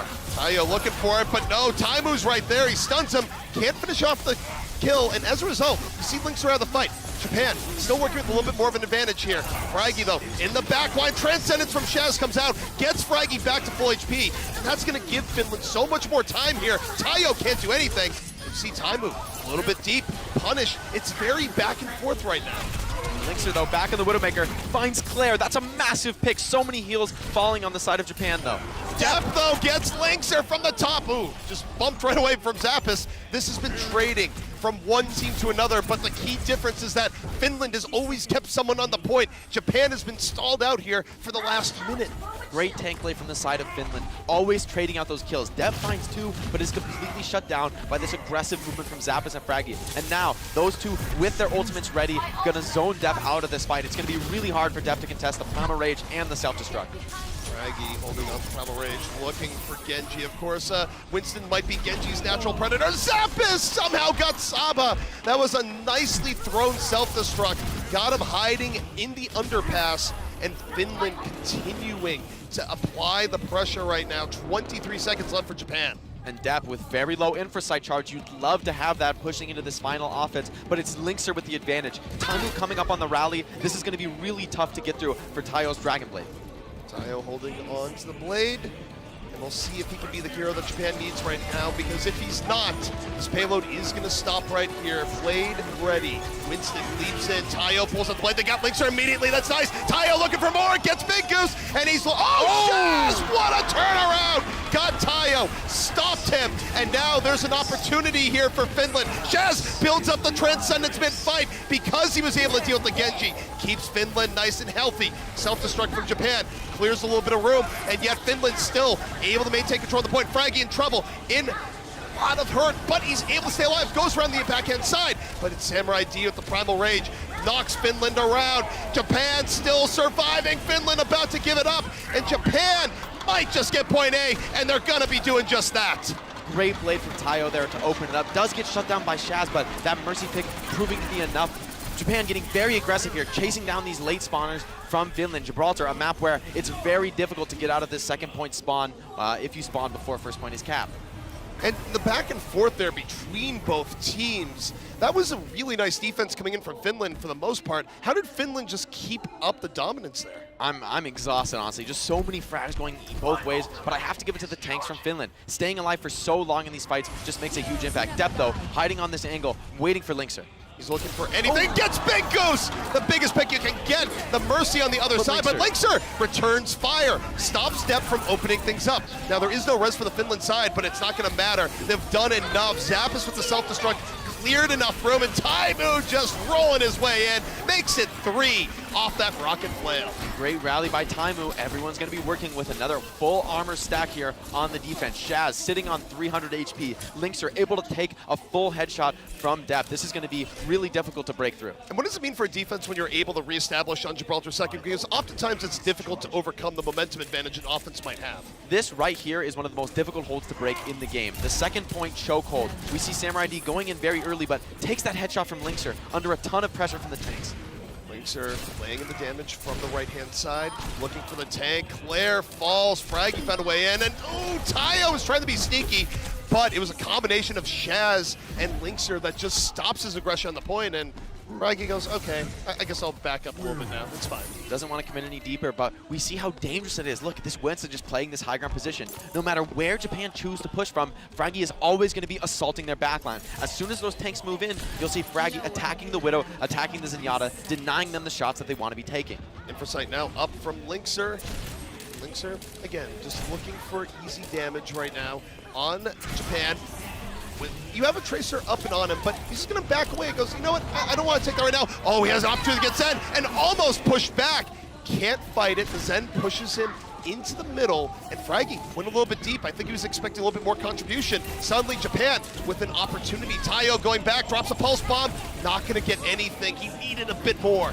Shaz with the Transcendence could be a major trump card here in this fight, although 2 support ults available for Japan. Tayo pressuring to the back, looking for Taimu. Taimu's down, Saba was there. Tayo still full HP. Clip after clip being laid into the tanks now as Japan now getting a bit of momentum. Big Goose blown up, and Japan with a little bit of teeth as they try to bite into point B. Big Goose shut down just before he finishes charging his Valkyrie. That could be a second point capture for Japan. All the kill feed is white here, so they are going to be taking this second point. Although in overtime, not much to work with going into third. And yet, there's still hope. A minute 25 left. We've seen teams do more with less as Japan now just needs to get about 2 good fights, I would say, to bring this to the very end. Certainly 2 good fights are necessary. They're looking tough. Samurai D making the swap onto Reinhardt. Wants to go with the slower composition here. This is going to make the low ground battle much easier for Japan, but at the same time, it's going to be very hard to put pressure on Linkser. Depp, though, hiding in the flank. Unscouted. Inversight comes out, though. Now they know. He's looking for that shot to Fraggy, but Fraggy goes, oh, you're going to play me like that? As Linkser punishes Depp for trying to do that to Fraggy. Tayo, meanwhile, hiding on the left-hand side, holding the pulse bomb, gets stunned. Taimu having none of it, and the pulse bomb was wasted. Yeah, at the same time there, Depp showing a bit of inexperience. Popping that Inversight, he's not going to have it moving into the second attack. And Finland, they're holding pretty far up here. What's the difference between defenses on this map that hold this far up versus ones that go a little bit further back? Well, I think it's really difference between Dive and tanks Winston and Reinhardt. Linkser with this Winston on his team is going to be much more threatening on the high ground. Depp's going to find it very hard to take similar positions because Fraggy and Zappis are going to be constantly in his face. Linkser looking for the pickoff. Would like to get a backliner, but a tank is good as well. Zappis gets Samurai D early on. Fraggy now, Primal raging to the back. Again, just making space. Oh, he found Depp. I don't know if he knew Depp was there or not, but he's looking for the juggle. Doesn't quite get it, but Japan Now in overtime, they need to keep you on the point. Depp was somehow able to get Linkster and all that, but Chaz retaliates. Taimu in the back, Rocket Flail playing in the damage into the D.Va, gets the D-Mech, and suddenly Finland starting to take control of this fight. They just need to get 2 more eliminations. Zappis gets more than that, blows Japan to smithereens. And that's going to be Finland holding here on point C. What a perfectly timed stun combo from Taimu, just waiting with the cooldown, doesn't use it early, waits for the self-destruct, and just as it's about to pop, he stuns the Rhine, drops that barrier, and everybody falls on the side of Japan. Although, great push from Japan, overtiming the first 2 points, managing to get to 3rd point. This is still a winnable scenario for them. Japan, of course, even though they might not have any paths to BlizzCon any longer, they still want to put on a good showing. These are players where, we talk to them in the pre-match interviews before we start playing to get an idea of the teams. And one of the questions I'd ask every team is, do you guys want to go to Overwatch League? Every single team said, yes, we want to be in OWL. So even if they had a rough go here so far in the tournament, even if they can't get to the very end, they still have a lot to play for, both not just national pride, but also just showing that they have what it takes. And at the same time, Japan, having taken a map off Russia in their series, now Finland must get this 4-0 to differentiate themselves. They want to give Russia an even taller mountain to climb when they face South Korea later today. Oh yeah, right now I'm sure Russia, as they watch this match, they are Japan's biggest fans going, please, bloody the Finns, give us a better path for what we want to do later today, because of course they're still going to have a very strong showing against South Korea, but they need a bit of help from Japan now. Finland here on this double sniper setup, I think very dangerous on attacking Gibraltar. Japan looking to actually commit to the Doomfist here. This doesn't seem like a fake. The clock is running low. I think we'll see the Doom out of Depp and the Genji out of Tayo. Going back to this Lucio Brigitte support composition, the same thing we saw on Ilios Ruins. This could work really well here. It could also fizzle out entirely. It's all on that speed boost initiation. Of course, this is one of those things where it's feast or famine, right? You either completely wipe the other team or you just get completely crunched. There's not a lot of in-between. And with a lack of the main healer like a Mercy or an Ana, it's really all about the ultimates for the side of Japan. That's what gives them the sustain to last for these long fights. For the side of Finland, they just need to not get caught. Eventually, Linkster and Taimu will find a pick, and that's where they cap first point. Already, Taimu taken down. Didn't expect Saba to be there at all. It's a train wreck strategy coming in from Japan. Depp dives in deep, and yet Shaz goes, all right, I'm not actually scared. I'm going to return fire. Finland now diving back the other way. Shaz, the primary damage as a support, taken down 2. Finland, they've dealt with this initiation from Japan quite well. Very quick reactions on the side of Finland. Backing up into their spawn, Depp landing the punch on Linkster, but with no back wall, he can't finish the kill. Now switching on to the Widowmaker, knows that he has to oppose the double snipers. Doomfist a lot weaker once you lose that surprise factor. The problem for Japan, though, they don't have the positioning that a defense normally would here. Finland is covering every spawn door, and it's going to be tough for Japan. You see Samurai D leap in, but he already gets chunked, flared down. Linkster found him. Tayo, though, gets the revenge, and Tayo's doing a little bit more, picks off 2, and Japan has put themselves back in the driver's seat. It's working out for Japan. That speed boost, getting them into the server room, getting on those snipers, and just denying them any shots there. Both going down quickly to Tayo. Props to him. Now he's got the Dragon Blade to work with. And Shaz, only on 70% Transcendence. This could be rough. And of course, the key here, I mean, you mentioned the Dragon Blade, and it's exactly right, where Finland, what are you going to deal with it? I guess Linkster could just land the arrow of his life. Oh, Tayo 1 HP! The Dragon almost did enough! Linkster, though, out of the fight. Sama found a time to dive in on him, but while Tayo's so low, he's not able to join the fight, and as a result, Finland doesn't have to worry about the blade as much, and Chaz now has the Transcend. And with the Transcendence, no damage boosting abilities, Tayo can only attack players outside of the Transcendence. Well, he was able to get Taimu, forces out the Transcendence, but that might be where it ends. Finland still looking pretty good. Yeah, they're down to Widow, but they got everyone else. Fraggy going deeper, just laying in the damage on the Sama God. And this is looking quite good for Finland here, as they're going to get the payload moving towards point A. And Japan, can you even get to the payload in time? Can you stall? Tayo certainly does, but he's likely going to be giving up his life to do it. Yeah, this is a good play by Tayo, though. He buys time for supports to escape. Fraggy very deep on the supports, getting caught out by Claire. Nice poop from him, pulling Fraggy deeper than he expected to be. I also think for Fraggy, though, is that his main goal was to make sure people were looking at him and not on the idea of coming back onto the point. So I think Fraggy was okay with that. If you're Finland, you're very happy with this, although losing your Winston makes it tougher to make this first push work. As we've said, the first push so important here, and Dep finding Linkzr, this could be bad for Finland. Japan, they have the tools they need to get that defensive reposition here at point B, that very difficult point, although Tayo went a little bit deep, and suddenly this gives Finland the opportunity to reverse course, put the pressure back to Japan, and at the very least, they'll force Japan to use the barrier. And Finland supports constantly healing there. Both tanks taking so much damage. Claire committing the beat, going extremely aggressive on the backline of Finland. Double support all out from the side of Japan. It only hit 3 people. I'm questioning if that was worth it. Saba just used the Transcend, so Japan, both support ults are gone, and yet Finland doesn't really seem to care. Finland wasn't wiped out by that usage of ultimates. Instead, they just backed out, they re-engage, and Japan has nothing left in the tank as Shaz and Fraggy continue to set the tone. Tayo has no more dash resets, getting chased down by Fraggy. Fraggy now on Sabagod, looking to finish off this Zenyatta. And we have it played out from Tayo, but he had nowhere to go. He had no supports. Finland, the entire team just turns out to go, oh, you really got to bring out the blade here? Yeah, this is a no sharp zone. Shaz not even forced to use his Transcendence, ready to close out second point with it. Now, time with the Infra Sight. We've seen this situation time and time again. Japan is running to their deaths here. You can see Taimu railing off headshots through that tiny gap in the boxes. Yeah, that's just one of those spots that you see players use where you go, is this like, oh, he almost got the Tracer, it was close. But he's gonna back up, he's looking for their turn shot in case the Tracer tried to chase him down. So Taimu's on that end. Finland, the rest of them towards the payload right now. Transcend coming up for Chaz. They're gonna be committing more. Japan a little bit away from that, but Def got Taimu. Now it's a 6-on-5 for Japan. Saba getting real close to the Transcend. It's 99%, and this could turn the fight. He's so close. Transcendence up. We should be using it here in a moment. This could be what Japan needs. The Transcendence going to be engaged, and now Finland needs to give a little bit of space.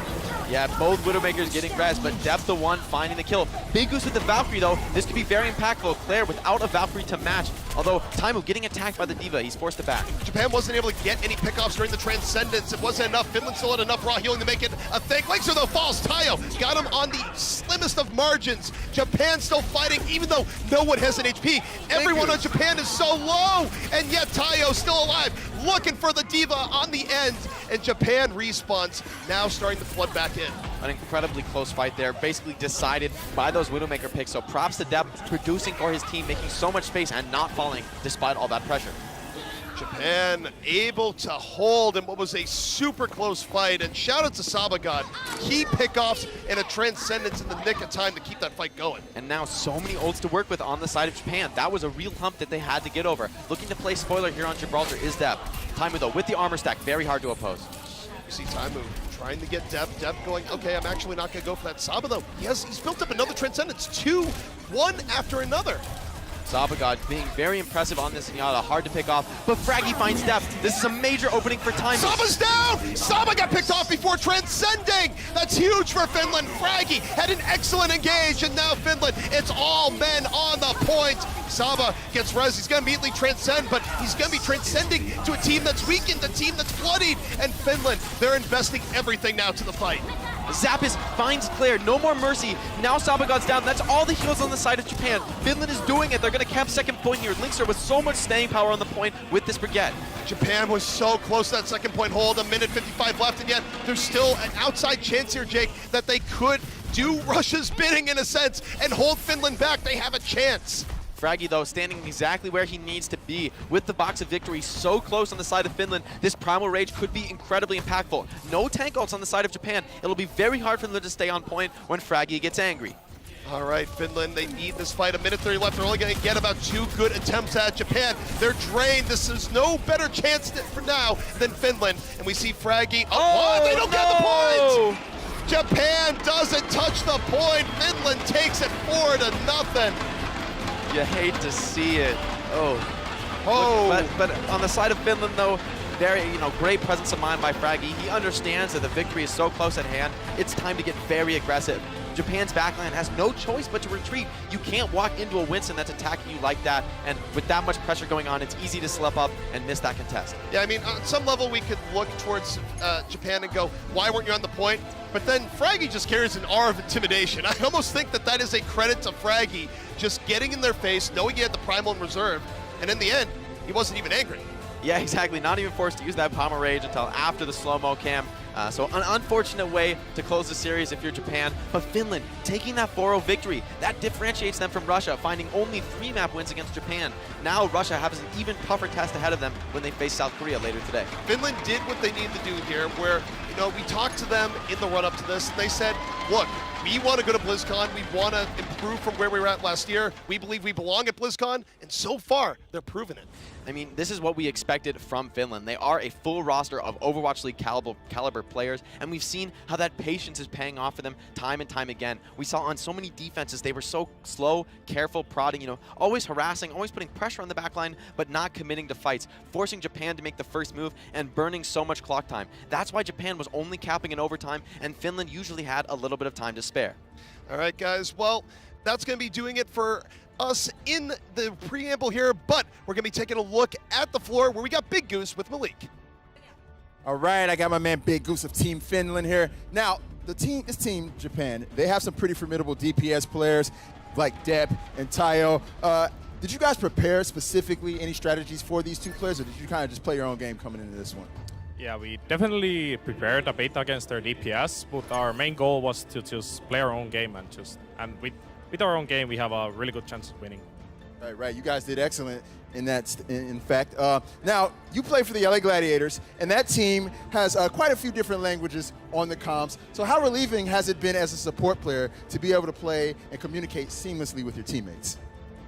It's definitely a lot easier. Yeah, it's just a lot easier, less complicated, and everyone like understands the same words and stuff like that. Right. Now, moving on, at the end of the day, you guys have that big matchup against Chinese Taipei, but your fate is kind of going to be decided based on some of the other matches, too. So will you guys be sitting down and watching Russia's matches like they're playing against Chinese Taipei? They're going to be playing against Finland, or excuse me, not Finland, but they're going to be playing against South Korea later. Are you going to be watching those matches, or are you going to be preparing for your match against Chinese Taipei later on today? I think we are going to watch the South Korea versus Russia a bit, but I think mainly we just have to prepare for our own match, as just try to get as many map wins as possible. Yeah, you're better than me, because I would be glued to my seat watching all those matches. But anyway, thank you very much, Big Goose, and congratulations on the victory. With that, Finland will be playing later on today against Chinese Taipei, but we're going to go ahead and break down the match and send it on back over to the casters. You know, Finland, you've earned a little bit of rest where they've put themselves in a good spot. They have a match later today, but right now, they got to be feeling good about where they're at. Doing exactly what's expected of them, finding these 4-0s against teams that are arguably a little bit weaker in the standings. They need to secure that second place position to punch their ticket to BlizzCon. And of course, we'll see how the matches unfold later in the day. But, you know, a few thoughts here as we take a look at the game and what we saw here today. We saw Zappis have just very good protection again, where he's been a core backbone to this team. I mean, this was the story of the first 2 maps. Zappis always in the Ferris face, never giving her room. We saw Samurai D so effective on this Hammond swap, getting a lot of value against the quad tank before Tamu selects the Sombra. Meanwhile, of course, we know him for a sit scan, but he can play a pretty mean Zarya as well when it's required, and we saw it there in the quad tank setup. Sabagod with this great blistering-paced first offense here. Not finding too much in that clip, though. Linkser with the backline stick, picks the Ana, and drops Claire low for Tamu's finish as well. Linkser on this Tracer so effective on Eichenwald. I mean, if you kind of go, okay, where's Linkser? Do I know where he's at? Well, he's probably in your backline, and that's where he was pretty much the entirety of Eichenwald defense. And here again, we see nice positioning, catches Tayo Samurai D unaware, and then goes even deeper. Linkser, of course, this was his big 4K moment on Anubis, where just, you know, defense, what do you need? You need a Linkser. It's fine. And Deb here, though, with the walls, finding these crucial opening picks here to secure first point. Deb definitely had his moments here, but you could tell how much he was getting checked by the DPS of Finland, where he has the talent, and bursts like that definitely show why. Linkser here, we see this emergency Doomfist so effective when the team isn't expecting it. It's so hard to check that tab when you're in those chaotic fights on second point. You know, it's always good when you can flex with Doomfist, but here's his bread and butter, and here's what he uses to cut the bread. The blade comes out, and he just waited for his opportunity. Yeah, such great plays to force those transcendences here. Tayo on the Tracer, though, really impressing, going back to DPS and finding so much value here in this series. Not able to take a map win, but really getting a lot done, especially on that Tracer. Yeah, and also I think Japan just looked better in general on Gibraltar. Even though they weren't able to take the map, they definitely pushed Finland to the limit. Here we see Tamu, look, perfect bash combo. Oh, you can't time that better. Drops everybody on the side of Japan. That's actually one of the best slow-mos I think I've ever seen, where it's just like, you have the slow-mo, bash, explode, Good stuff from Taimo. One of the most classic combos, especially in the 3-3 composition. Not with the full 3-3 there, but we know how adept Finland is, and especially those kind of combos. Bash Shatter, Bash Self-Destruct. They're so effective and so difficult to deal with if you're not ready. And you know, Finland, and then for Taimo, he's just constantly laughing as it's going on. It's like, we just blew him up. This is the greatest. That's one of the real struggles of playing against Taimo. You know how much fun he's having when he's killing you, so it certainly hurts. And Japan really kind of falling apart there at the end. So much pressure from the Brigitte. It really felt like Brigitte was just an incredibly strong pick against the way that Japan wanted to play. Yep. All right, guys. Well, that's going to do it for us. Now, next match coming up, it's going to be Chinese Taipei taking on Russia. You won't want to miss it. The Overwatch World Cup is brought to you by T-Mobile, America's fastest network ever. And by Omen by HP, the official PC of the Overwatch World Cup.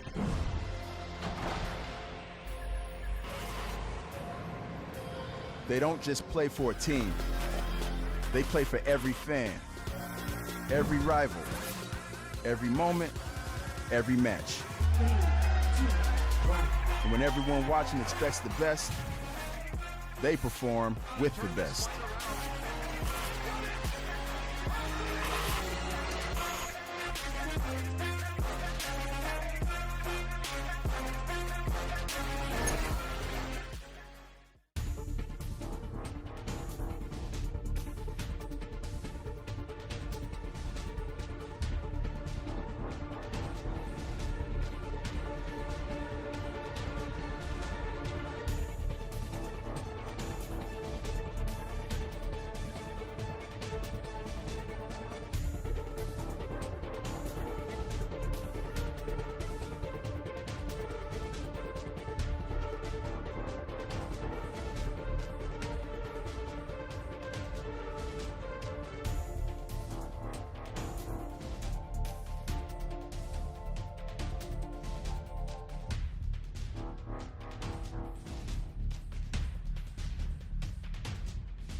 Welcome back to the Overwatch World Cup 2018. Now, we just got finished seeing Team Finland and Japan do battle. And with that, let's take a look at the standings because the first match of the day has pretty much set the stage for how the rest of this day is going to be playing out. It's kind of crazy when you think about it because Finland, they're still in it. We're going to see them play later on today. But with that loss for Japan, and unfortunately boots them out. They will be playing again later on today, but unfortunately they will not be able to qualify for BlizzCon. Still on top, though, is South Korea, and we have Russia and Chinese Taipei under Finland and Hong Kong, of course, at the bottom. Let's take a look at the rest of the matches for the day because up next, we have Chinese Taipei and Russia taking on each other in a match that's going to also chart the course for who's going to BlizzCon. Then we have Hong Kong and Japan, Russia and South Korea, and we will end the day with Chinese Taipei taking on Finland.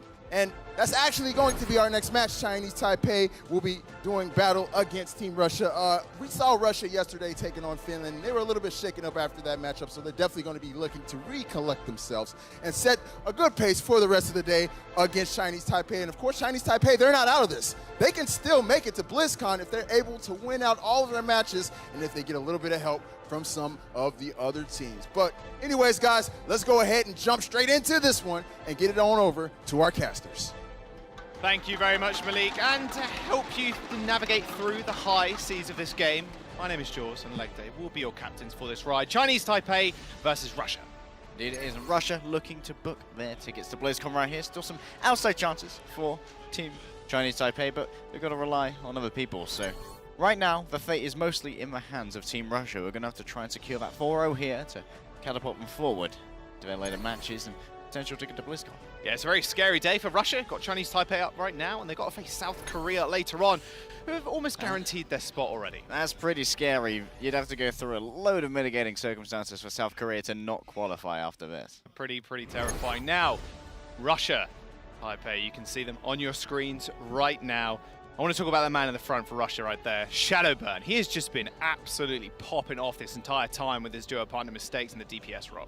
Yeah, Shadowburn and Mistakes coming in from Overwatch League, joining some contenders brethren in Windstrike, as you can see right here. Eng, Main, and their bench player Unfixed, along with Chow, all come from a team called Windstrike in European contenders. So we've got some cohesion going on already. And Tonic there, he's been the man of the hour for Russia quite a few times. He's been fantastic tank play. Yeah, that he has. Let's have a look at the Chinese Taipei roster, though. This will be their opposition for now. Now, we haven't seen too much of this, me and you. We've just been on the sidelines. Haven't got to cast them just yet, but I'm excited to get into this one. It's going to be a hard-fought task because, like you said, Tonic has just been a crazy main tank player. His Winston play has been quite spectacular. 10-10. And Kant, they're going to have to step up their game. But if anyone's going to be looking to kill him, it may well be Shaolin from the sidelines. We have been watching him and been very impressed, but going to have to get straight into game, Jaws. Yeah, here we go. Control will be your first game type. Lijiang Tower will move then onto Hybrid, Assault, straight into Escort. If it does end up going to 5 games, we'll wrap around again and go on to that Control. And you do get to pick the map if you've lost the previous one. We have an open map pool here at the Overwatch World Cup, so you can pick any map from the type selected, like you can pick Numbani, King's Row, Iconvolt, or Blizzard World on Hybrid. But we are first going to be heading over to the Lijiang Tower. Yeah, it's going to be pretty far heavy. I hope so, at least. We've seen Mistakes and Shadowburn both pilot that one. In fact, Mistakes, he's been a little bit more Trace than we're used to seeing, honestly.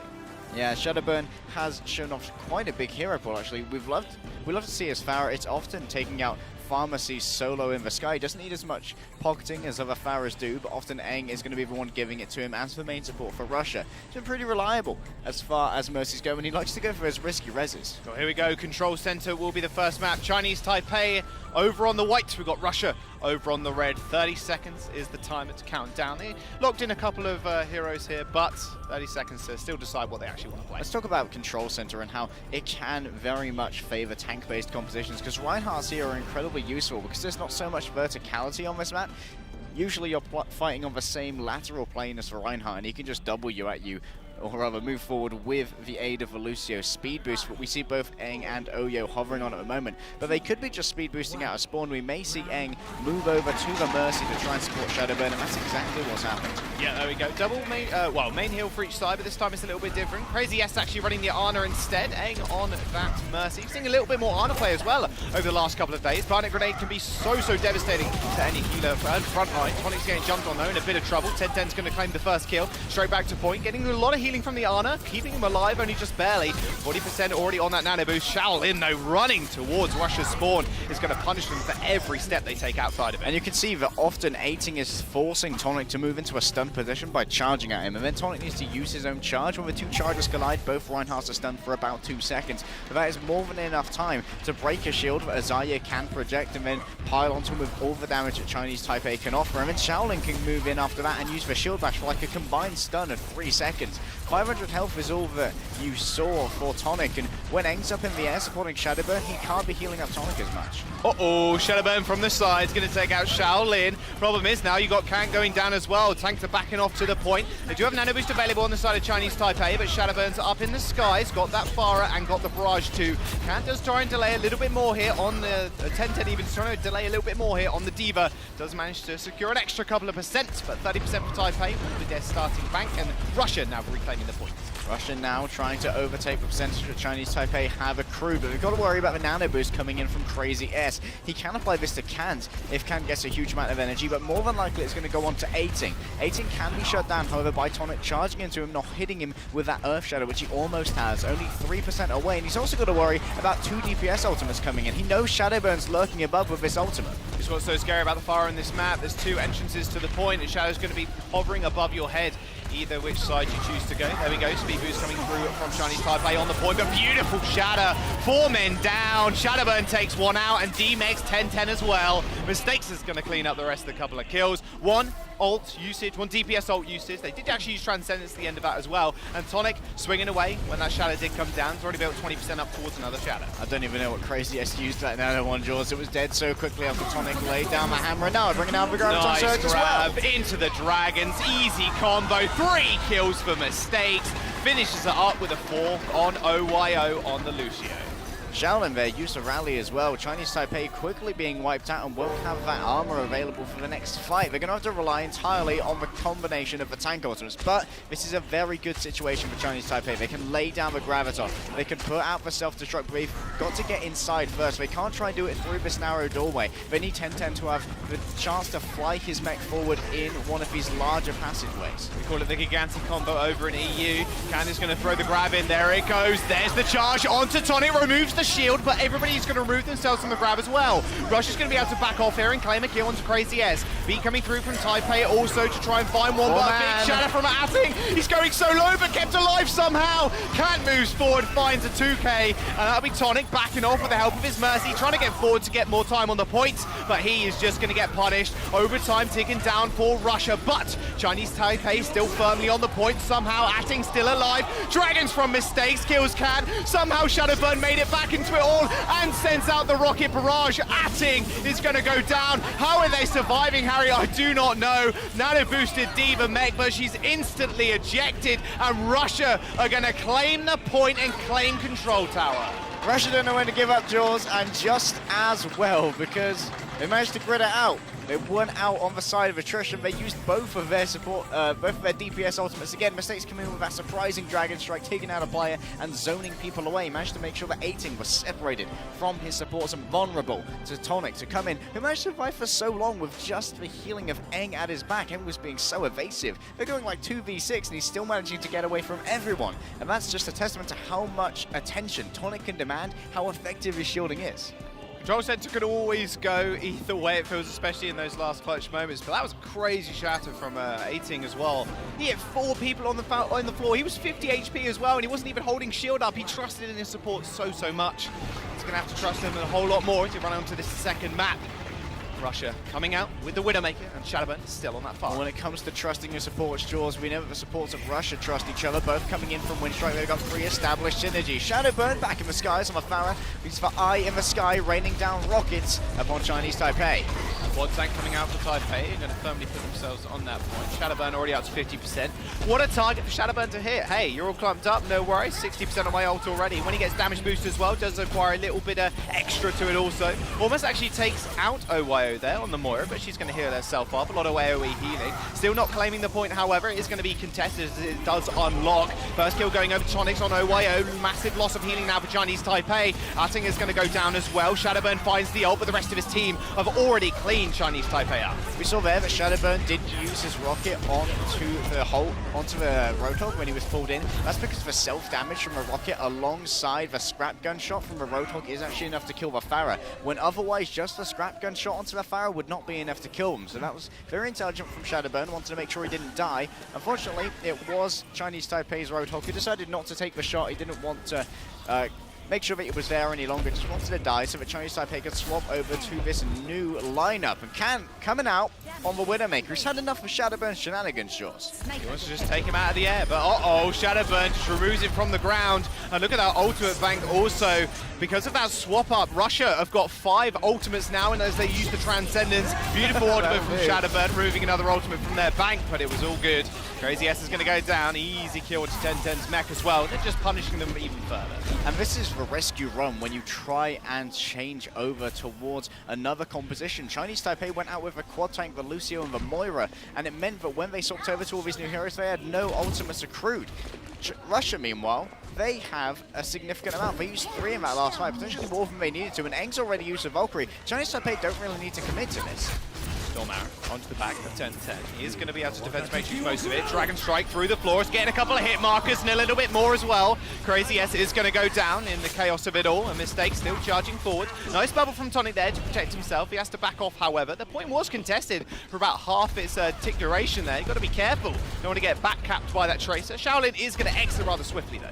Shadowburn there using some nice tech, rocketing at his feet. He's got his eyes on Cant now. Cant's almost got that in for a sight, but he is almost out of health as well. He's going to need to make his way back over to his supports. Crazy S has brought out the Valkyrie. Oh, Shadowburn couldn't quite get to the health back in time. Atting is going to be able to claim the kill, and now with 91% on the board, Russia, they're just firming this, holding this fast here. We've got Shaolin on the Tracer now, moving on to the point, finally trying to make something happen, but that Transcendence is just going to stop a lot of that damage coming through, and now Chinese Taipei using their own Trance. 1010 is going extremely low, getting double pocketed from that Trance and from the Mercy, so Shaolin's in the back line, harassing the supports now. This is exactly where he needs to be. Take out the healing line and take out Russia. Main is going to go down, 1010 is going to find the kill, and Shaolin's still trying to just contest for as long as he can. But he just gets off the point and actually jumps off the map mysteriously. Not entirely sure what happened, but Tonic is still dueling out with the snipers. Tonic's going to find yet another kill onto 1010's mech as well. What in the world happened, George? I don't know, I'm going to be honest, but Russia claim Lijiang Tower, that is for certain. The final fight of Lijiang Tower, this is no time for a reset, my lads. But Russia, they have claimed their first map here over Chinese Taipei, and that does mean that moving into hybrid, it will be the choice of Chinese Taipei. So that's going to be pretty good for them, and they can just get a little bit more feel for under their belt how Russia have actually played now. Maybe we move on to something like Iconfall, just let the fire has ruled in the sky. Still got to be careful with Shadowburn though, as far as been exceptional over the last 2 maps. Yeah. Shadowburn's Pharah, incredibly scary. We may see like a choice to go to somewhere like maybe King's Row or potentially Blizzard World, where you might think that these players have a little bit less practice on the side of Russia, because it hasn't been played in contenders thus far in EU. Yeah, Overwatch League.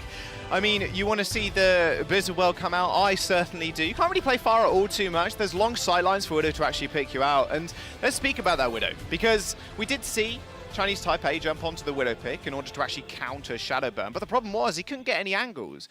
The way that the match was actually situated market is there's very small doors that you need to actually come out of in order to get an aerial view of things. And as soon as you do, you end up revealing yourself either through shooting while scoped in as the Widowmaker or just showing a rifle. And that will just lead Shadowburn to just pummel you down with the rockets. You have to approach him. He can just lie in wait. Yeah, Cant could have used his grappling hook to move over the top between those 2 buildings, between the billboards, but that would have meant he'd lost his mobility cooldown afterwards for another like 6 to 8 seconds. He'd be incredibly vulnerable to the dive tanks of Tonic and Xiao, who are on that Winston and D.Va combo and could delete him incredibly quickly. Well, we know it is Chinese Taipei's map choice. Let's have a look where we're going for the hybrid map pick. They have chosen King's Row. Okay, so like you very well predicted, doesn't mean Shadowburn can't play Pharah. Maybe he does, we'll have to wait and see. Not a common trend, however.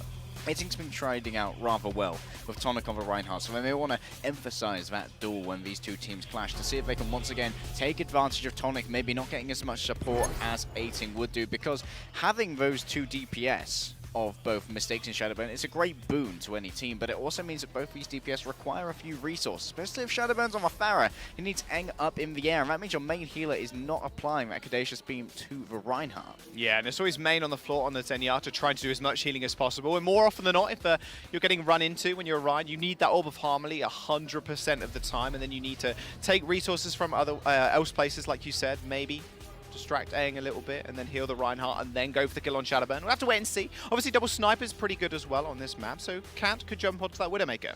Yeah, and Double Sniper, that's really well suited to Russia as well. Mistakes, his Widowmaker, has been going up and up recently, and of course Shadowburn's Hanzo as well. Shadowburn's Hanzo is pretty terrifying. In fact, any hero he plays is pretty terrifying. Let's not lie to ourselves. Absolutely.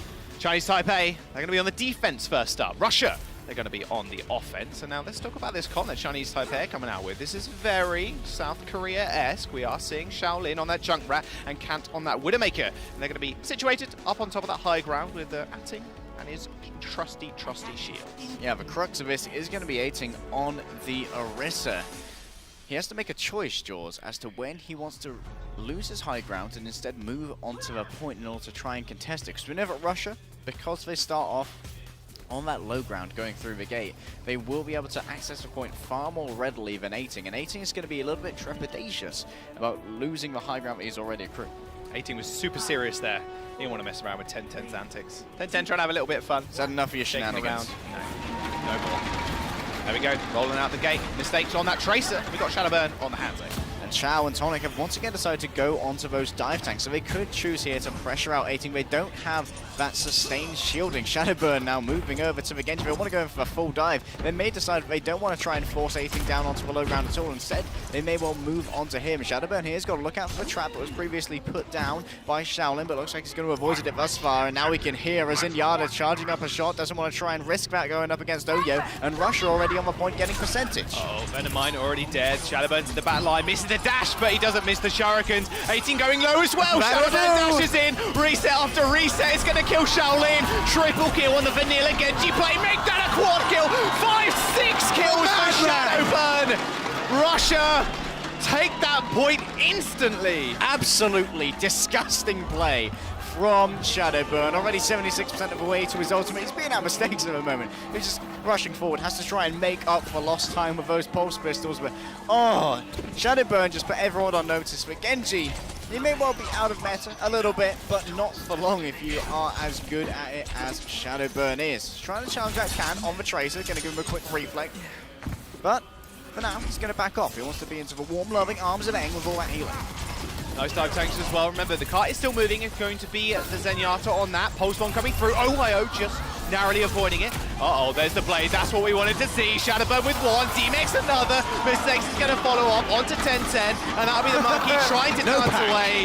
No health pack for you. I'm going to take that and I'm going to take your life. Thank you very much, he says. And we can see our boy Main giving it a bit of a spin to win on the cart as he pushes forward.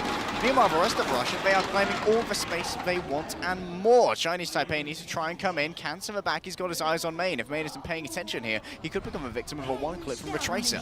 Gotta be careful, Main. Watch your back, buddy. Not where you want to be. Oh, Kant doesn't quite get it. Half HP. Kant's going extremely low. Main's going to receive the healing. Tonic in the front line, though. Already Kant. He needs to get back to the rest of his team. They're already going down. They might just be able to cap it here, but Kant is still there, and he still has Pulse Bomb in a couple of minutes. I think Aang actually burned the Valkyrie to make his way back to Main and make sure that Transcendence was going to be available for this fight. This could have been incredibly intelligent from the pair. There comes the dive. We'll have to see if the self-destruct can make anything happen, but it's caught on the beam, Jaws! Oh no, the structure wasn't in your favor this time. Chinese Taipei self-destruct doesn't go too well. Neither does that one either, actually. Both bombs within. We'll ignore that one, no worries. Can ends up going down to mistakes. Ating just sitting on the point now on that Transcendence, but Shaolin's got the blade. He's unleashed it on Main. He is going to fall. He is going to have to back off, however. Too much pressure from the front line, and Shadowburn is going to be able to clean him up. And look at the coordination on the targets here. 10-10 being a victim of a pulse bomb. Now Shadowburn's got his eyes on the tanks. He's got the supports in his sights as well. OYO's going to try and challenge him out, but he's a victim of a dash. He doesn't need the blade now. Too many members falling. Main's going to go down yet again, but Shadowburn just might be able to do this on the Vanilla Genji once more. Kant's going to fall, and finally Ating goes down. Shadowburn on fire, reflecting most of those bullets straight towards the enemy. Genji has still got that blade for the next fight. Indeed he does, and OYO used for Transcendence in the last fight as well. That's not going to be available. Crazy S can be incredibly evasive here with the Valkyrie Jaws. He can try and stay up in the air, but we do know that Shadowburn can be an anti-air Genji if required. He can dash up in the air, use the blade, dash up again, get the slash, and try and take away the 200 HP of Mercy. So here it comes. Towards the back line, Shadowburn's got one person in his sights. OYO's going to go down, dashes straight up to Shaolin. Perfect deflect. Isn't able to follow up with the additional strike. Crazy S is going to fall to mistakes, and Shaolin now getting chased away. Deflected straight back into his own pocket. That'll be Shaolin falling, and still Russia are pushing the cart, and now spawn camping Chinese Taipei, just refusing to let them out of spawn. At least Crazy S still has the Valkyrie, didn't invest in that last fight, and 18 has the Primal Rage as well. A little bit of a cheeky tracer play here from Kanda's already had to use his recall, and now Tonic's trying to lock down a door. He's got a Primal Rage ready to go as well. He's about to go angry. OYO jumping onto the Moira to get back to the point. There's a Transcendence coming out through from main to keep everybody alive. Self-destruct isn't going to kill the Zenyatta. He's invulnerable in that ult after all, but main is going to get finished off eventually by Kant. Tonic now firmly placing himself up beside the cart, but the problem is two supports now falling for the side of Russia. This will be Chinese Taipei fighting back. Shadowburn knows that the health pack was taken, doesn't want to fight that one out. He's going to live to fight another day instead. And Kant doesn't want to chase that. He knows what Shadowburn can do very quickly. But look at Russia's time bank, Jaws. 3 minutes and 15 seconds left to go, and they almost reached the end. They're in one fight territory here, and they've got so much time left. They can afford to lay back and build up an ultimate bank after they've just invested both their support ultimates. Oh, Candy's so sneaky. Shaolin, not so quite though, is going to find the supports yet again. Going to take a large chunk out of the D.Va mech as well. Xiao's going to get D-mech'd. No self-destruct from him. He knows he can use it in the next fight. Might try and stagger him. Nope. Shaolin wants bloodthirsty, and he is going to go for the kill. Oh, I definitely would have staggered that one out, George. Chao was not going to swap over to another character and then swap back to D.Va because he wanted to keep that self-destruct. He was moving forward because it would both pressure Chinese Taipei to kill him and because it was moving towards the only environmental deaths that you can inflict upon yourself. See Shadowburn here flipping around, wants to try and take out his other number in Shaolin, but Kant's in the back. He's got his eyes on main once more, but he's not going to be as successful this time. Look at that instant response from Aang there in order to save his other support. Coalescence coming out, but Shadowburn just deletes him. Oh no, Shaolin's going to go down as well. Main falls once more, and that's going to be the main target for Chinese Taipei, but you got to look at your front line. They're all going down to the hands of Shadowburn. Self-destruct onto the car. Everybody retreats to Tonic Shield. They are going to be able to spawn in time. Problem is, with no main tank now from Chinese Taipei, they're going to go down pretty quickly. That'll be 10-10's Meg getting destroyed, and Xiao pretty low, but he's got the backup of his supports once more. Transcendence coming in from main to heal everybody up on cart. Mistakes takes out his like for like. 18 comes in once more with the Primal Rage finally spawning in, but an instant Discord Orb and a kill for Russia lands them with the completion. What is 1,000 health versus Russia, Jaws? Mistakes in Shadowburn, focusing that one down rather quickly. Look at him go. Stone Cold Killer. I can't believe he got that 5k at the beginning. Such great vanilla Genji play. Dash after dash, reset after reset. And that's probably the most powerful mechanic that we see on Genji. Not just for Dragon Blade, but for dash resets, giving him such great mobility and the ability to chain kills. Here it is. It wasn't 5 leg day, it was 6. That's 2. Straight instant into the resets. That's 3. 4th coming up as well. It even gets the mech kill, mind you. All the kill feed was all Shadowburn. 6 kills. Learn to count with Overwatch. He did crack a smile. I hope you just That is the look of a man who got a 6k and knows that it's up on the screen. But now it is the turn of Russia to defense. So they're going to be in the hot seat as Chinese Taipei will come out rolling and ready to go on King's Row.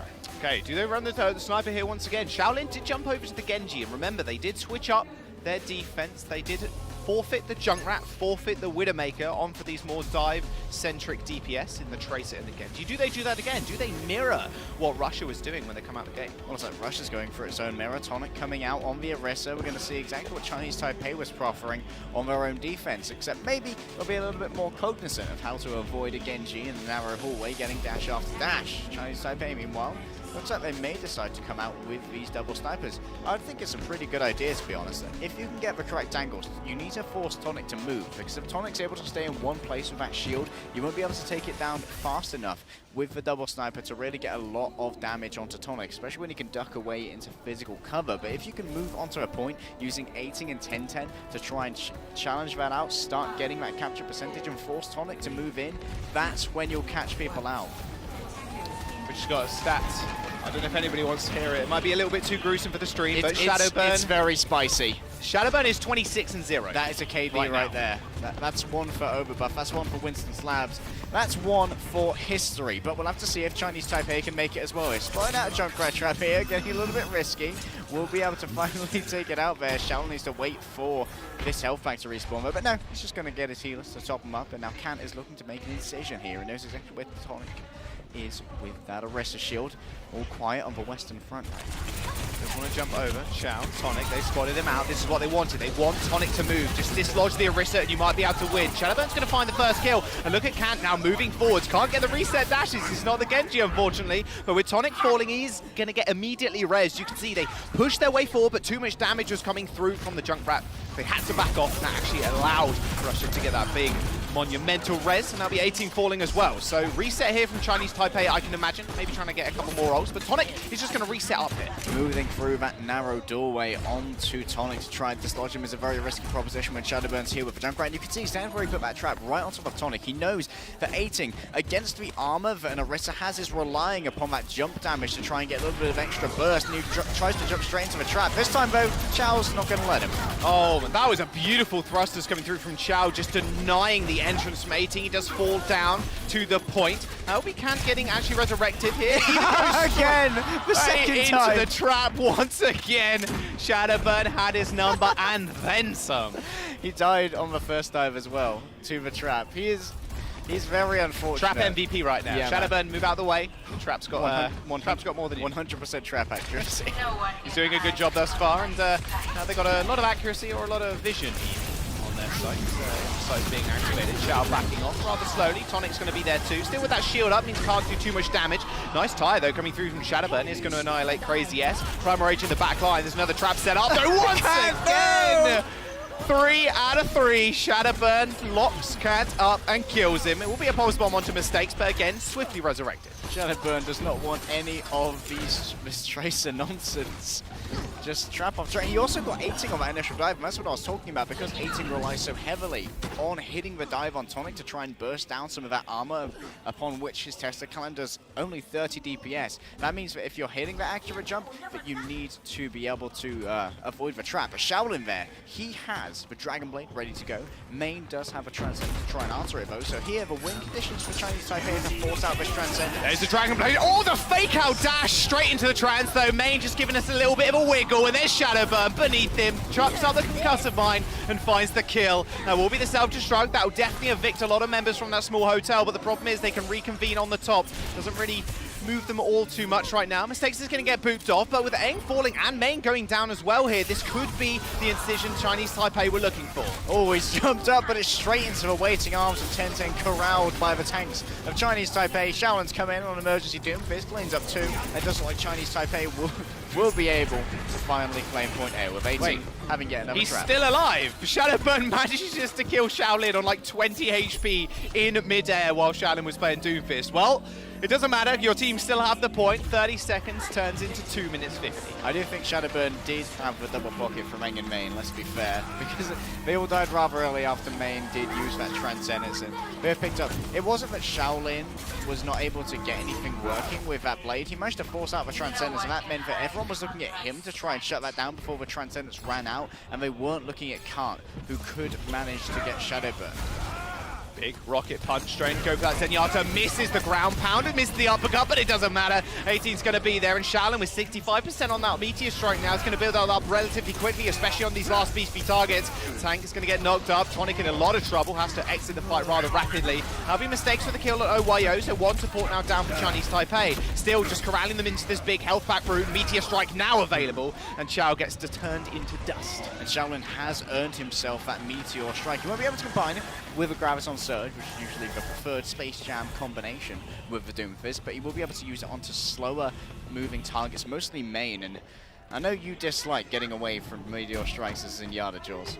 200% speed in the Meteor Strike now, up from 50%, so yeah, pretty hard to actually get away from, but Main has received so much support from Main, it seems a bit of a miracle. Shadowburn Okay, you're good. They know he's there as well. Oh, Shaolin going extremely low though. He does use the uppercut to get away in the rocket punch also.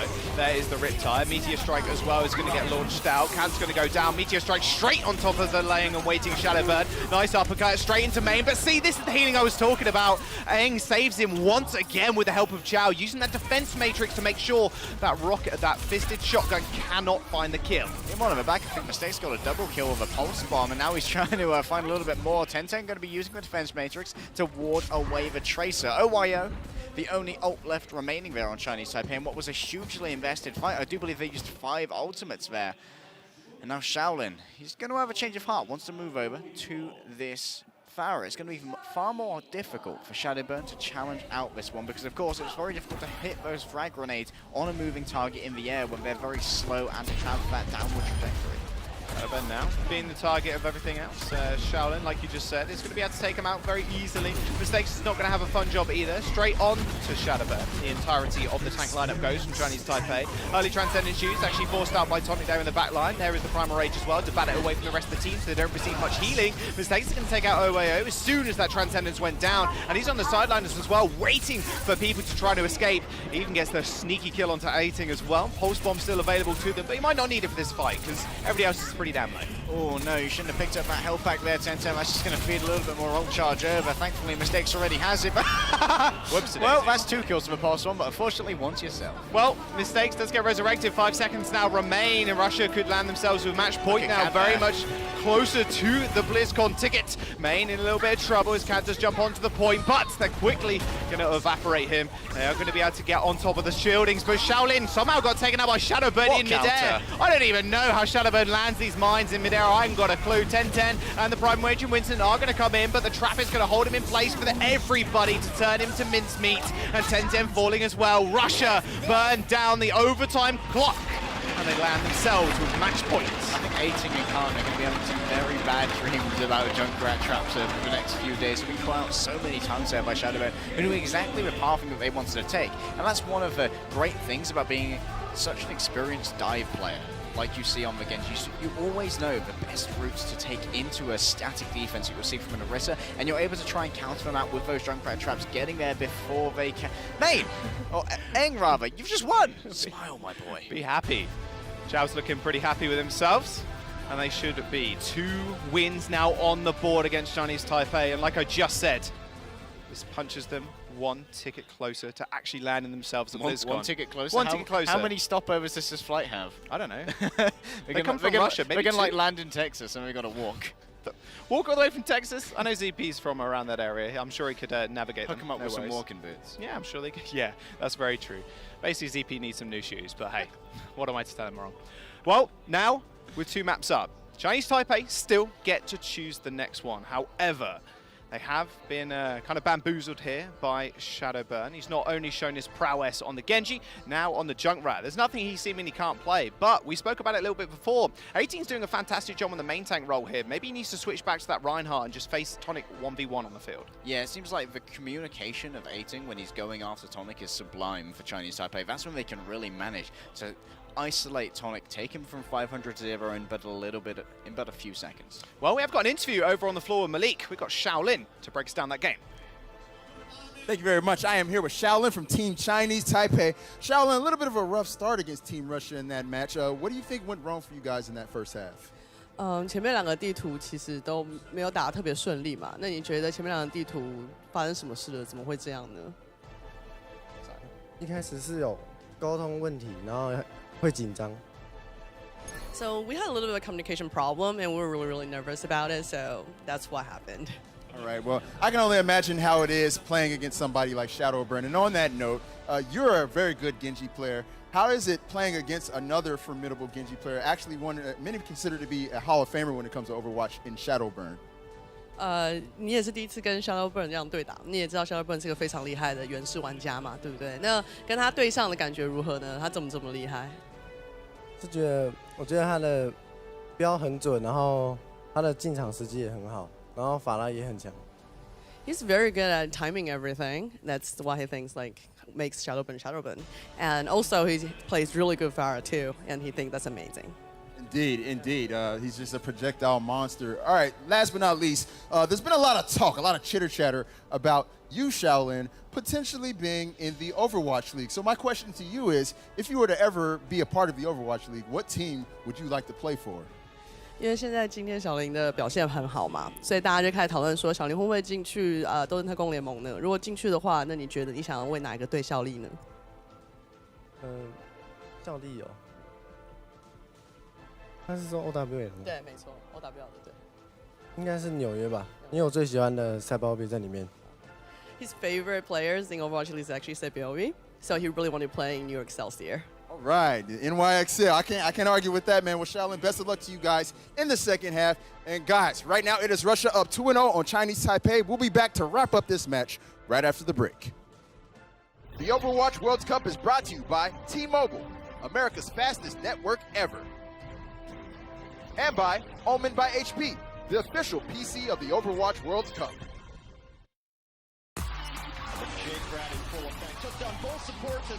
In the Overwatch League, you're hyping up the chat, taking your team to hashtag trending, and spreading memes at tracer level speed. All while watching us cap the point. Speed like that deserves a network that can keep up. With T-Mobile, get all the Overwatch League you can handle with coast-to-coast coverage. Now your arena is where you make it.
Hey guys, welcome back. Chinese Taipei versus Russia. Right now, match point for Russia, 2-0 in the series. Hungry for that ticket to BlizzCon in November, Jaws, and only one map stands between them and yet another victory on the board to try and compete with Finland or even South Korea for that spot. Yeah, there's still actually an opportunity for South Korea not to make it to BlizzCon. Or for Russia to take first. However, it is very unlikely right now. They're still sitting on 0 defeats, but we are in this game in Russia, hoping to do the same thing, keeping that score a clean 4-0. Yeah, they want to do that, but they're going to have to do it on Assault, which will be the map pick of Chinese Taipei. They can pick any of the maps. Remember, Paul, because we have an open map pool here at the Overwatch World Cup, with the exception of the first control, which is pre-selected. And it does look like we have chosen Anubis. Okay, Anubis is going to be the control map of choice. And I got to say, Assault, sorry. This map favors Widow exceptionally well. And it also favors double sniper, which is going to be fairly interesting. And it does look like we've actually got a sub coming in as well. So we're going to have a look at what that is actually going to be. This could be all they actually need to push themselves towards victory here.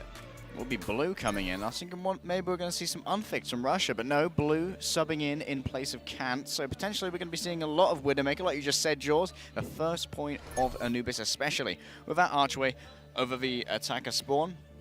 One of the better places to set up on Widowmaker, especially if you have dive tanks who can go forward and make you the space so that people can't really peek at you or throw any sort of fire your way. Yeah, even the Orisa shield, we've seen a lot of Orisa shields being utilized in that way as well. Just shoot it up there.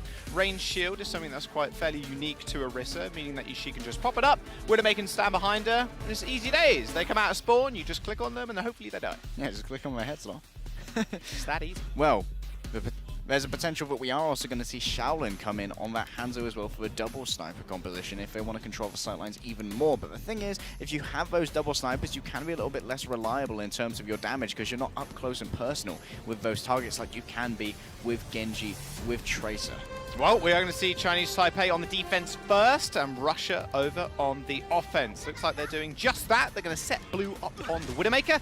Meeting is going to be on that Orisa too. We're going to see Shaolin, not on the Genji. He's actually going to be on the Junkrat, hoping to recreate some of the success we actually saw Mistakes come out with. Shadowburn come out with on King's Row.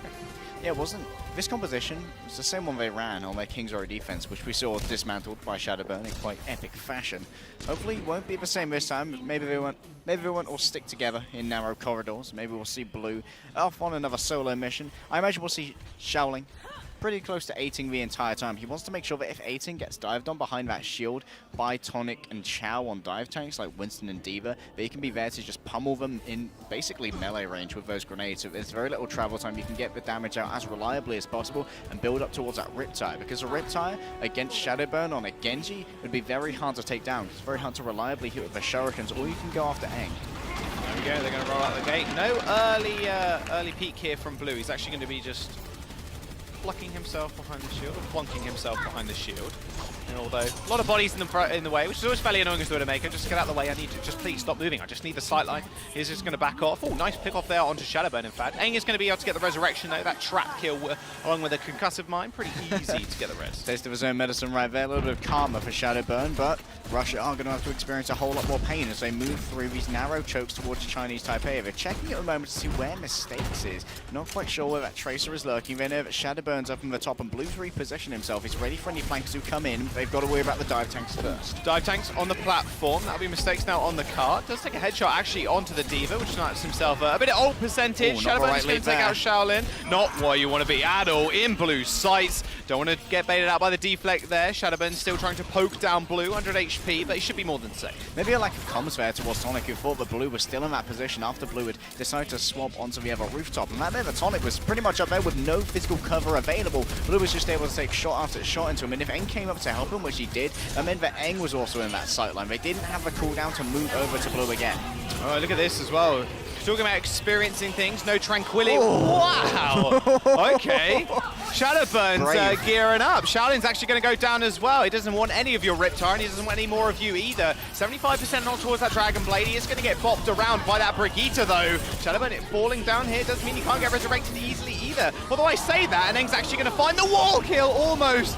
Blue is going to just peek him around the corner, takes out Mistakes as well. This is why they wanted him in the game. There's some great discipline here from Chinese Taipei to look at where the Russian percentage was just before they got the tick. Meaning, just before we got the tick, they came out to contest. They allowed Rush to have all that space while they took out their DPS, but it didn't allow them to have the tick, which means they still have officially accrued 0% of the way towards that capture. And now Chinese Taipei have built up some ultimates. They've got the rally ready to go, which is going to make Crazy S incredibly resilient in the face of Tonic and Tracer's damage.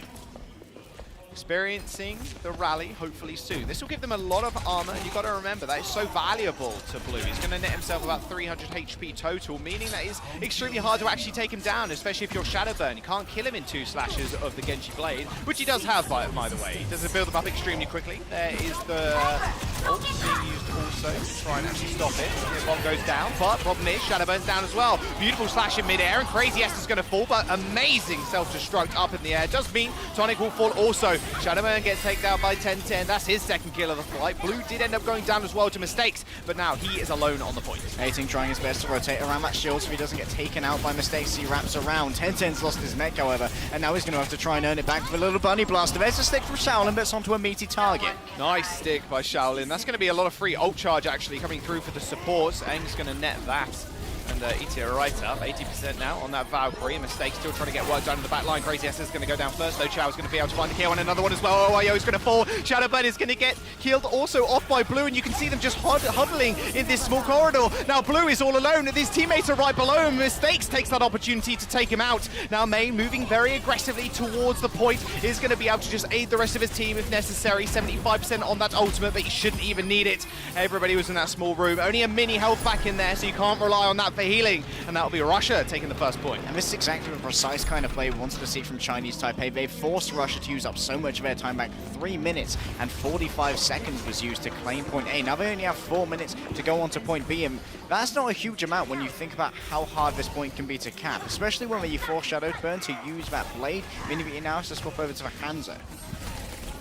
Fairly late cap, you must say. 4 minutes now in the time bank coming through for Russia. Mistakes doing a good job of actually farming these tanks. You can see how much damage he's actually getting out. Has worked himself up to a pulse bomb already. Chinese Taipei corralling that again on the point. Shadowburn's going to go down. A pulse bomb gets flung out by Mistakes. Does go a little bit wide, but Shaolin just following up with another kill.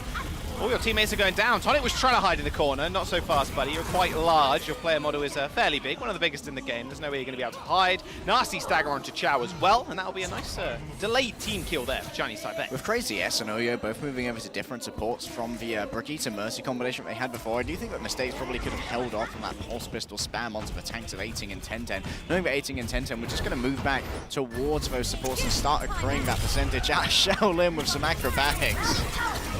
Stick, 90-degree turn, flick of the wrist, easy kill for him. Straight back into the action though after that replay. You can see 1010 with the self-destruct trying to push those tanks off that high ground so his DPS have a little bit more space to move. Now Mistakes, by the way, has actually swapped over to the Brigitte, so we are seeing the solo main heal coming through, and Brigitte, or this DPS tank and support hero coming through. There's the rally as well coming for Chinese Taipei, but that Transcendence is going to survive for most of it, with 1010 taking out Aang with the self-destruct. A beautiful defense once again from Chinese Taipei. Now just running everybody down. Blue hopefully, or trying to actually build up to another rally. Not quite as quick though. He's only got 5 additional percent. Chow almost getting demeched here. They might just chase him right all the way to the spawn, although you've got to be careful. There's a lot of people in your way, although 18 actually comes through with a Goomba Stomp kill onto Aang. Chow maybe going to get demeched here, but doesn't look like he's going to escape. Crazy S now going to have to pump up the tempo with that speed song, get everyone back into another position. They're going to try and have a little bit of an early engagement here, potentially, but they need to be cognizant that Russia here are closer to their spawns. They won't win out on the attrition war, they will when they're on with the point. You can see now that Crazy S desperately trying to build up towards that sand barrier. He knows it's going to be essential for trying to keep everyone alive throughout the damage that can be done by a Valkyrie from Aang. Well, Mistakes is going to have a lot of endurance in this fight as he does have that rally, and that's exactly what he's going to unleash. Now, the 18 trying to find his way to the back line. However, Tonic's done just that and has actually plunked himself onto the point. Tonic, what are you doing there, buddy? Yeah, you're going to have to get out rather fast. 1010 has yet another self-destruct. 2 for 2 right now in the fights. Coalescence as well being sent out. That'll be right over the top. Doesn't quite get anybody either. However, the Coalescence doing a fair bit of work to the front line of Russia, and they're actually corralled straight towards their spawn once again. Bubble from Tonic was pretty nice to stop a lot of that damage, but Shaolin, once again, just farming these tanks out. Trying to figure out what target he wants to go for, and maybe a little bit of breakdown in communications. For now, he's decided he wants to go after Mistakes, and now as for tanks, Shaolin needs to decide where he wants to go. He's got his eyes on the Zenyatta, and out comes the self-destruct, but no one's going to be claimed. Another 2 support from Blue and Crazy S. That Sound Barrier rally already used. The armor's already depleted from the entire squad. Also, Shadowburn comes through with the Dragon Strike, eliminates one, and Shaolin still trying to find a sticky target here. No one's really paying attention to him at all, and to be honest with you, he's not really doing all too much right now. Needs to be able to find a big stick kill onto the back line. 18 finds Bang, and now Shadowbird just setting him up on a perch on the sidelines. So it's going to duck to narrowly avoid that damage from the pulse bomb, and they are going to be able to secure a tick. They are indeed. They've found out the Tracer as well, going to be within the grasp of that Sonic Arrow. Blue needs to come back right here, but can't get the shield up in time. The Coalescence is the last hope here for Chinese Taipei. Taipei. Look at that armor coming through from Mistakes onto Shadowburn, keeping him alive and well in this fight. Self-destruct right into the air. Doesn't quite get anybody. It actually didn't even land on the bridge. Shadowburn's getting bopped around by the Primal Raging Winston, but he's not going to do all too much either. Needs to be able to retreat and help his team with the bubble. Another Dragon Strike onto the point is going to clear most people off. Shaolin and Blue very low, and Chow finding himself 2 kills and a D-Mech onto the D.Va. 2 ticks have been acquired, and that will be the Tracer, the only man left standing in between the map completion. Russia end up doing it, got quite a nice time bank as well. Their second cap a lot more expedient than the first. Jaws, it feels like Chinese Taipei, they really were banking on that first point hold, and they had practiced it so much, it seems, because it was incredibly well timed against such a formidable attack from Russia. When you're dealing with DPS of that caliber, you really need to be able to manage what your cooldowns are going to be used and devoted to each member respectively. And look at Chow here, just brawling out on the point. This is where D.Vas can really excel. It's like these bruiser sort of heroes. Yeah, a lot of armor on the D.Va as well, remember, so that's a whole lot of less damage you're actually going to take. Remember, small arms fire, not too good against the armor, just means Tracer's not going to be able to chew through her as easily, and the healing coming through, it was a bit too much for the Tracer to actually bear. It was used as a stall hero, obviously, at the end of it all, and you got to say, Russia, a bit more expedient, like you said, attacking that second point, but I think they did net themselves about a minute in the time bank. Yeah, so long as you have more than 0, it doesn't mean you're guaranteed a second attack if the other team is able to complete. But now the onus, Jaws, it's on Chinese Taipei. If they want to stay alive here in this series, they need to capture this, and they need to capture it quickly. Yep, Russia, one more map win will net them the series, and like we said before, very close to actually claiming their BlizzCon ticket to go play over in America. Now, Chinese Taipei are on the offense, Russia on the defense. Doesn't look like they're going for the same thing, though. Shadowburn on the Junkrat, and we got Mistakes on the Widow. Mistakes, his Widow's been quite a showreel over the course of the Overwatch World Cup group stage here. It's been tangoing with the best of them, shall we say. And Shadowburn's Genji? Well, Shadowburn's Genji. Well, what more do we say about Shadowburn's Genji? Shadowburn's Junkrat has also been incredibly good with predicting these dives. We talked about before how he's very much able to know where the members of Chinese Taipei want to go with their dives to try and get onto these honorable targets. And that means that he can put down the traps in great places. That's what we were talking about earlier, just setting those shields up in front of Mistakes in order to get a bit of extra damage out. However, most of it was deflected. Well, Shadowburn may have laid down an advanced trap here, making sure that if everyone moves into one of those small rooms, they could suffer damage at the hands of a concussive grenade. Jump up into the air there from Ating, scouting out, having a look at what Russia are going to be putting up against them. And oh, Shaolin already caught out with a body shot, and Shao going to be following that one up. But Blue, 1 for 1. Beautiful headshot from Blue there. He's going to spot out Mistakes, but quick resurrection from Aang. They did try and punish it. However, the Winston just a little bit too late on the leap. Isn't going to be able to do all too much. Shadowburn in an extremely high up position. Yeah, wants to get down ASAP. Did take a body shot in the end. And you can see now, setting up the trap on the bridge. If they do want to dive that Widowmaker, they're going to run straight into that trap. It didn't seem like everyone was on the same page here. Ating's diving in with low health, and it means he's going to have a lot of healing needed. Blue's also going to be very low. They need to divide their attention on the side of the Chinese Taipei healers right now. He's also under fire. He's got his eyes on I'm Crazy. Isn't going to be able to connect with the hold that was out of his range, and now he's going to be looking to the Genji instead. Oh, Chow's mech going down already. That could have been the in that Chinese Taipei actually need. Oh, Mistakes. He's spotting out Blue. Blue does make the retreat for the time, but Chinese Taipei do actually claim a lot of ground here. Look. Chinese Taipei? Chinese Taipei, yeah.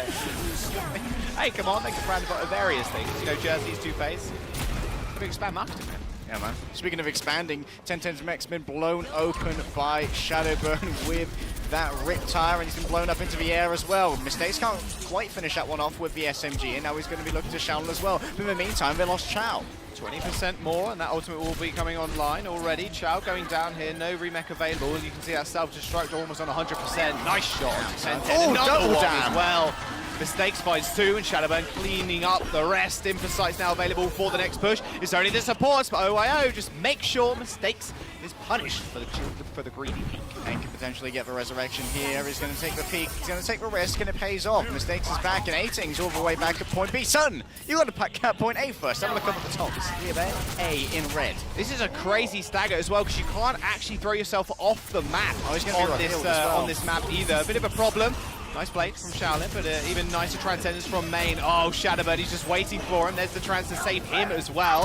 In fact, 18's still at the back line somehow, unleashing the Primal Rage, but 1010's the guy you got to look out for right now. He's taken out Tonic, he's taken out Main also. Now we'll be them reconvening on the point. 1010 finds yet another support kill. Russia's defense now in Shad. 18 managed to brawl out with Chao for long enough to get his Primal Rage, and he could make his way back to a point. He brought Main out when he was on his own and trying to retreat from the incoming Chinese Taipei assault. And once Main went down, after that Transcendence meant Eng was having to solo heal on his own, who was also taken out. And now Chinese Taipei will be able to move into second with 5 minutes left on the time bank. As you can see, Russia only has 11 seconds here. So if Chinese Taipei can cap with more than a minute left, Russia will get a courtesy minute added to their time bank, but Russia will get a refund in terms of time for 49 seconds as well, because that's how much Russia needs to get to a minute. Yeah.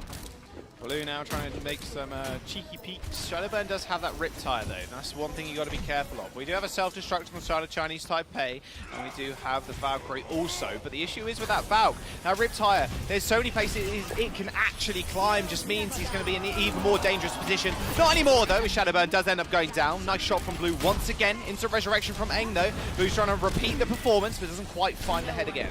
Not quite the best angle for him. He's getting a couple of shots, but can't quite master the jump shot. Chinese Taipei now need to move forward and touch on this point. It's going to be 18 getting the Tesla coils, racking the nerves of Russia. Out comes the Riptire. Maybe this will be what seals the defense here. Oh, that is definitely sealed the defense right there. Crazy S going down to the self-destruct. 18's going to follow him as well. Straight back to spawn.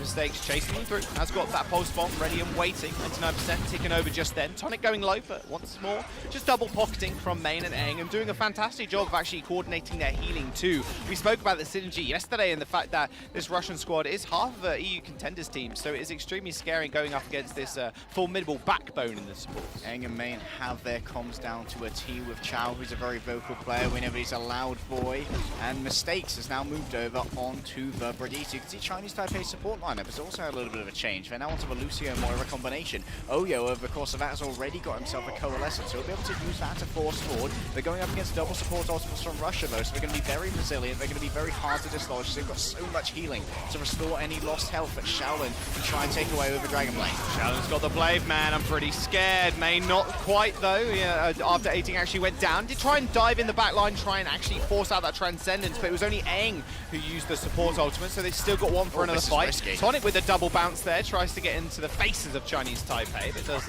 decide it's not the best decision in the world and ends up backing off. Yeah, Eng comes out to save him. We'll be healing him up back up to 500 health, and now he's going to be taking this initial high ground. But he's going up against double Shimada here. Blue doesn't know where he is just yet. There's the Storm Arrow, going to be going straight into a shield bow, and Main's going to win out of a sniper duel. The snipers, then yeah, hey, no damage drop off on the Orbs of Destruction, man. They do a whole lot of work. Tonic not getting greedy this time, doesn't want to chase out Crazy S. He knows that Chinese Taipei is still on the clock, and they will be waiting for the return of Blue, because they don't have a Mercy in this composition, and Mercy can be incredibly valuable in these assault map second points because the attrition is so dense, because Chinese Taipei spawn is so far away. There's the blade, instant Transcendence coming through, and Shaolin going extremely low as well. He is getting pocketed for the brief moment with that Harmony Orb, but he's going to actually have to back out. Transcendence providing way too much healing, and once again, Mistakes just punishing the back line. OYO is going to go down, Lucio on the run, but no! Frogs get out alive, and neither do Chinese Taipei. 1010 is going to get demeched also. Another nasty stagger could be provided here by Russia. Not body blocking, he's trying to get himself killed, but problem is, you've got to walk into all those shields. 1010 mercifully executed there by Mistakes. Shadowburn lets loose a few Storm Arrows down the way towards Chinese Taipei. Tonic used yet another Primal Rage. He's building these up so quickly because he's taking these aggressive positions. He's always able to get out poke damage onto Chinese Taipei when they're not sure if they want to commit to a fight.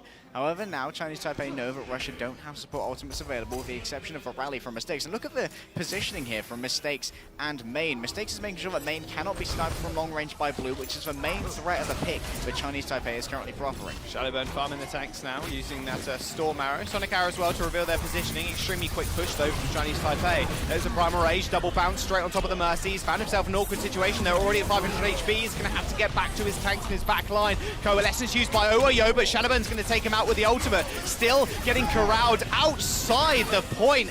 Hating finally takes out Shadowburn, and a self-destruct kill onto Tonic. Does get resurrected, and they are still fighting on the point. Chao's falling low, but he's inside the shield, and there's a Transcendence to heal him back up. Oh, Main just forcing everybody back now. There's no way he can outdo that healing. 300 HP per second. Blue going extremely low. Has got the Dragon Strike. Did use it to try and scatter everybody, but Shadowburn jumping onto that Doomfist, the emergency Doomfist. Don't switch off, though, please. It is fantastic to watch. Looks like currently he's considering staying there, but now Chinese Taipei are very much on the clock. What was once a very healthy 5-minute time bank has been reduced, Jaws, to but 25 seconds. They've only got a rally to work with. They are on the cusp of having lost yet another series here in Incheon. Blue has swapped over to a Reaper. He's going to try and build up towards a Death Blossom against these tanks, forcing everyone onto a point. Crazy S is going to pump up the volume. They need to get in there. Tonic's racking their nerves with a Tesla coil.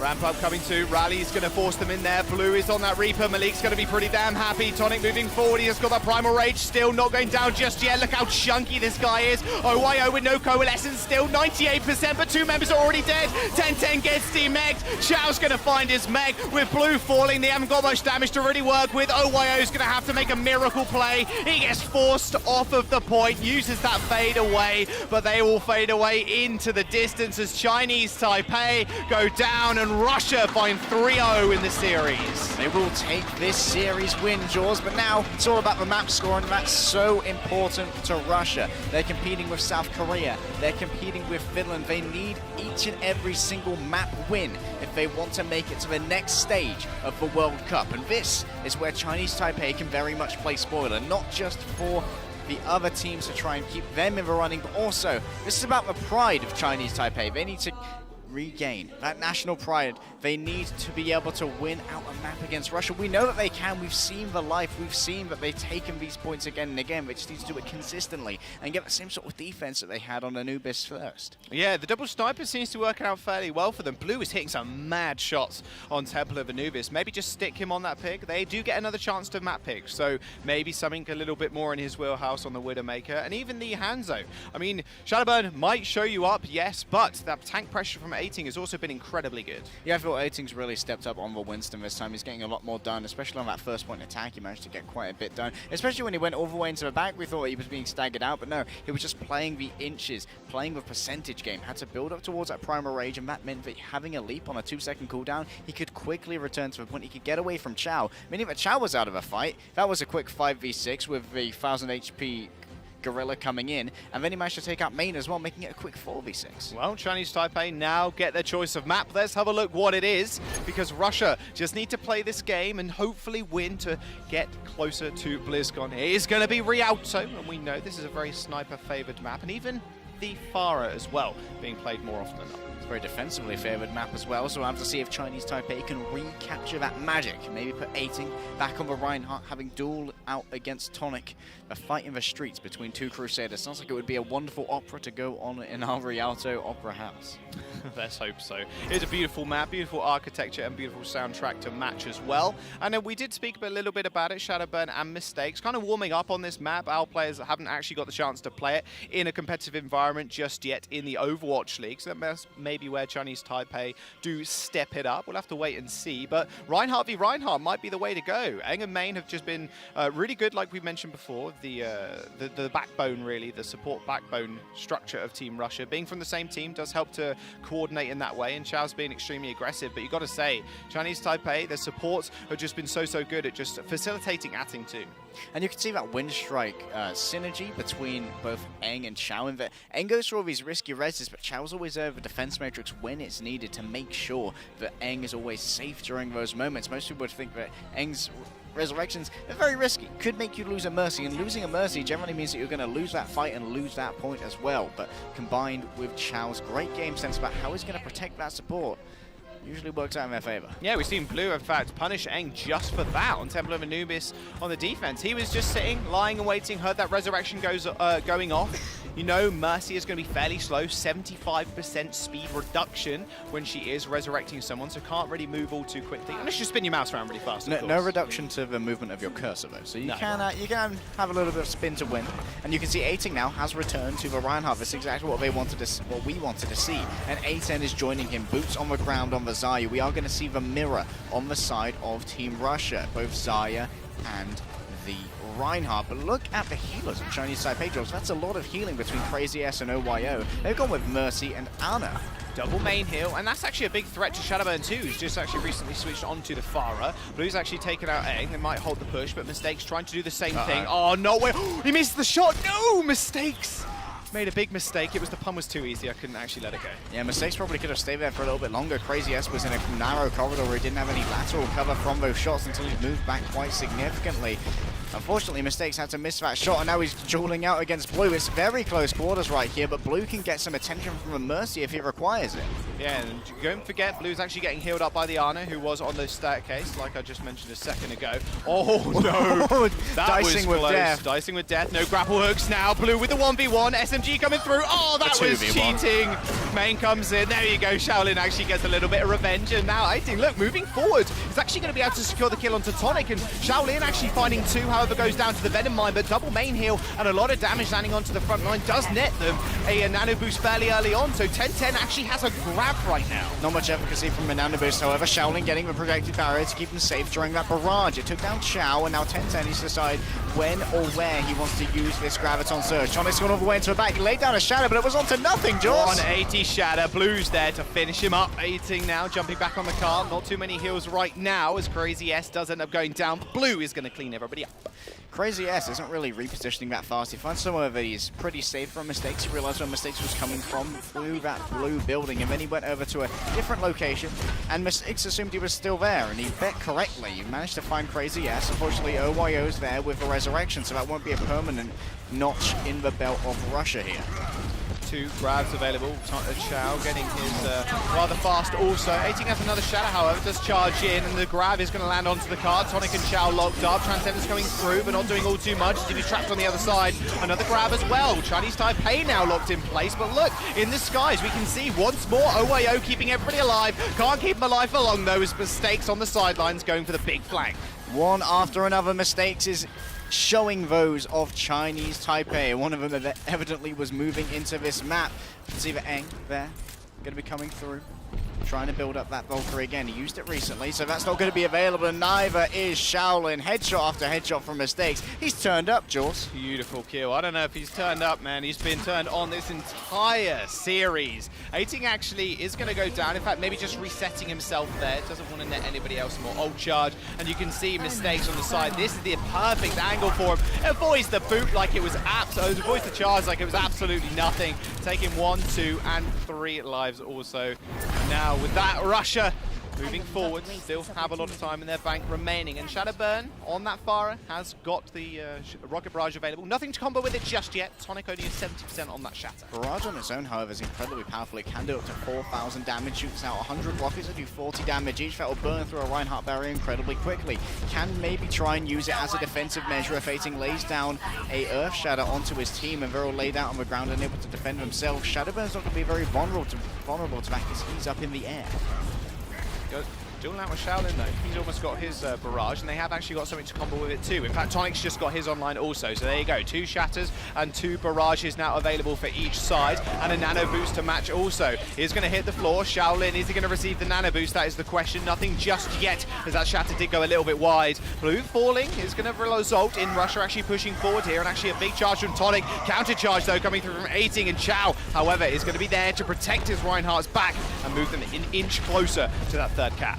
Here they are going to be moving very close. They've got 2 people on the card right now, when Chinese Taipei are in full retreat. Blue's used to be emphasized, but it doesn't look like 10-10's going to be able to move forward in time. So he's going to be retreating behind 18, and you can see here that Shadowburn and Shaolin are both so nervous about using these barrages, because the barrage is when Pharah is at her most vulnerable, and you can be taken out so quickly when you're afflicted with a Discord Orb. A damage boosted rocket coming through from Shadowburn will basically end Shaolin's life if he's caught out.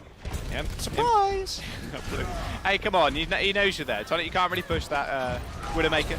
Shaolin is going to get the takeout on Mistakes. Pretty easy kill for him, it seems. There's the barrage on the back line. Shaolin finds one. Shadowburn's going to come up, though. Beautiful healing coming through from Crazy S. Doesn't miss anything, really. And it's going to keep that Pharah alive as the double pocket came through from OYO as well. Nano Boost was used in that fight also, but the problem is, I'm looking at Russia right now. That's a whole lot of red ticks next to their portraits. Nano Boost on Shaolin there did mean he got 50% damage reduction, so he had 400 effective health along with the healing coming through from Crazy S.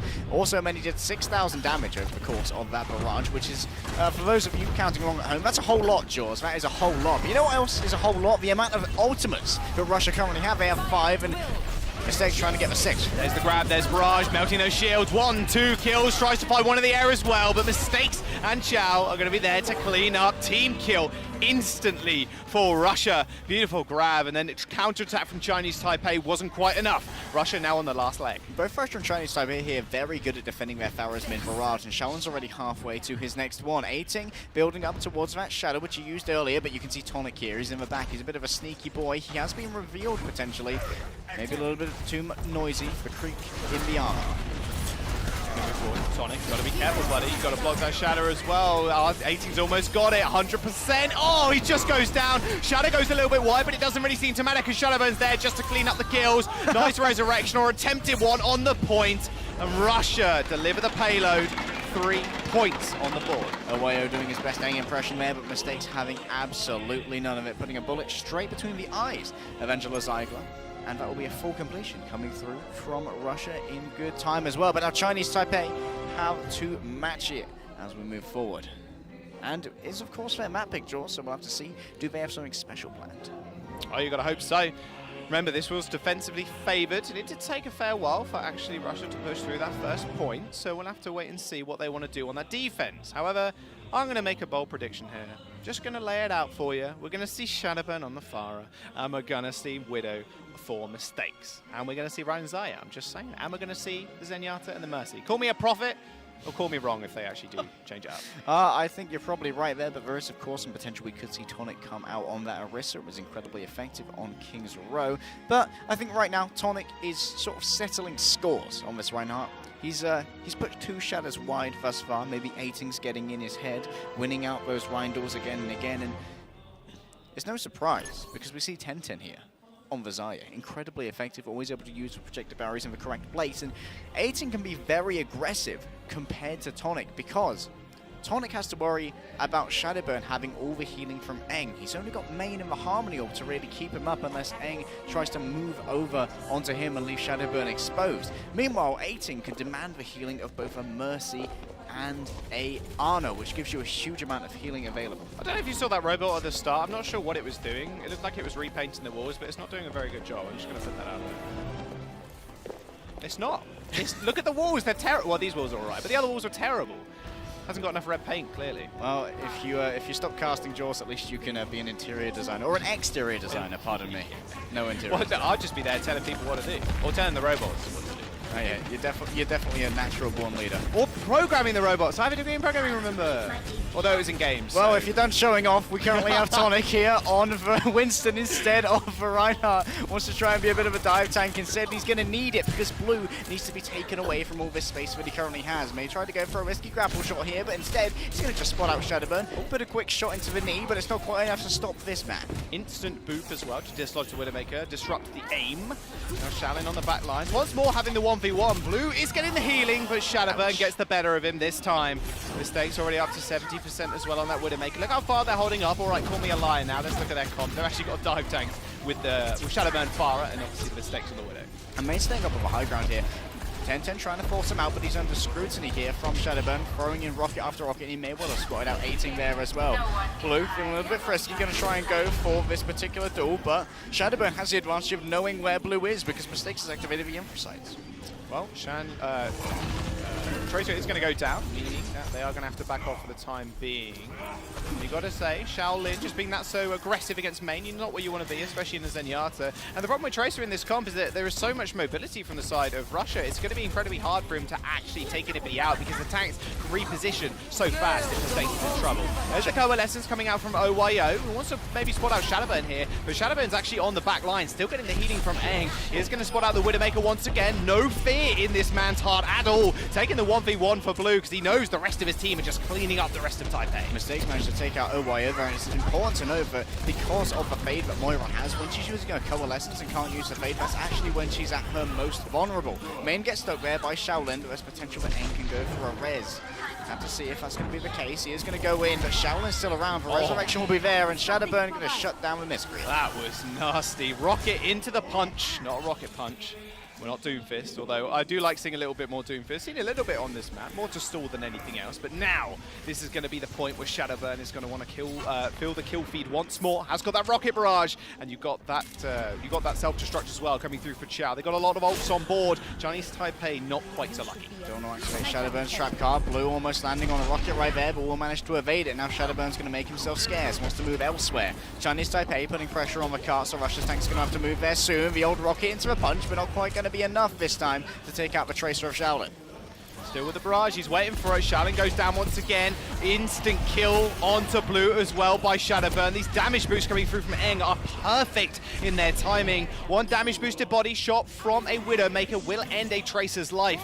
This is why Tracer, maybe a switch up here would be a little bit more beneficial. In fact, that's what they're going to do. You can see Shaolin now jumping onto the Genji, and we are having Blue actually on the Tracer. 1 minute remains for Chinese Taipei to try and claim a map here in this series, and they're going up against a formidable ultimate bank from the side of Russia. They have 5 ultimates ready to go. Eng sitting there at 92%. He's going to feel comfy. He's going to have a Valkyrie soon, and Shadowburn's ready to come down with the rockets. Early beat for Chinese Taipei to move forward into this courtyard. Shadowburn still eyes in the skies. Mainz actually had to use the Transcendence there fairly early on. The entirety of Chinese Taipei did jump on him to make sure his life was a misery, and now Tonic's making a few people's lives a misery as well. Hating is going to find the kill onto Mistakes, but Tonic's still doing a good job of just sending everybody extremely low. Jumps on the Tracer. It's this beautiful accuracy from the Primal Rage. It's going to send everybody back to the cart. They still need to push it, remember, and 15 seconds remain, and Shadowburn is still not dead. He's still got the barrage as well. He's going in after rating and sends him to a Shadow Realm. Oh, Tenten's going to fall too. Shaolin is going to join him.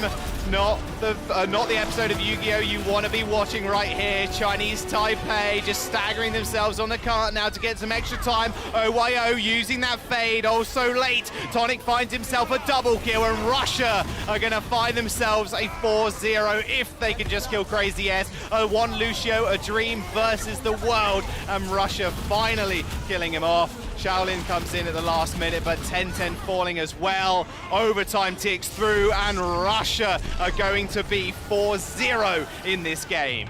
They managed to take out OYO just before he hit the cart right there, so Jaws' timing was correct. Russia will claim Rialto, and they will claim the series 4-0. They look to be in good form, Jaws, and they are going to need it as we head into the later stages of today.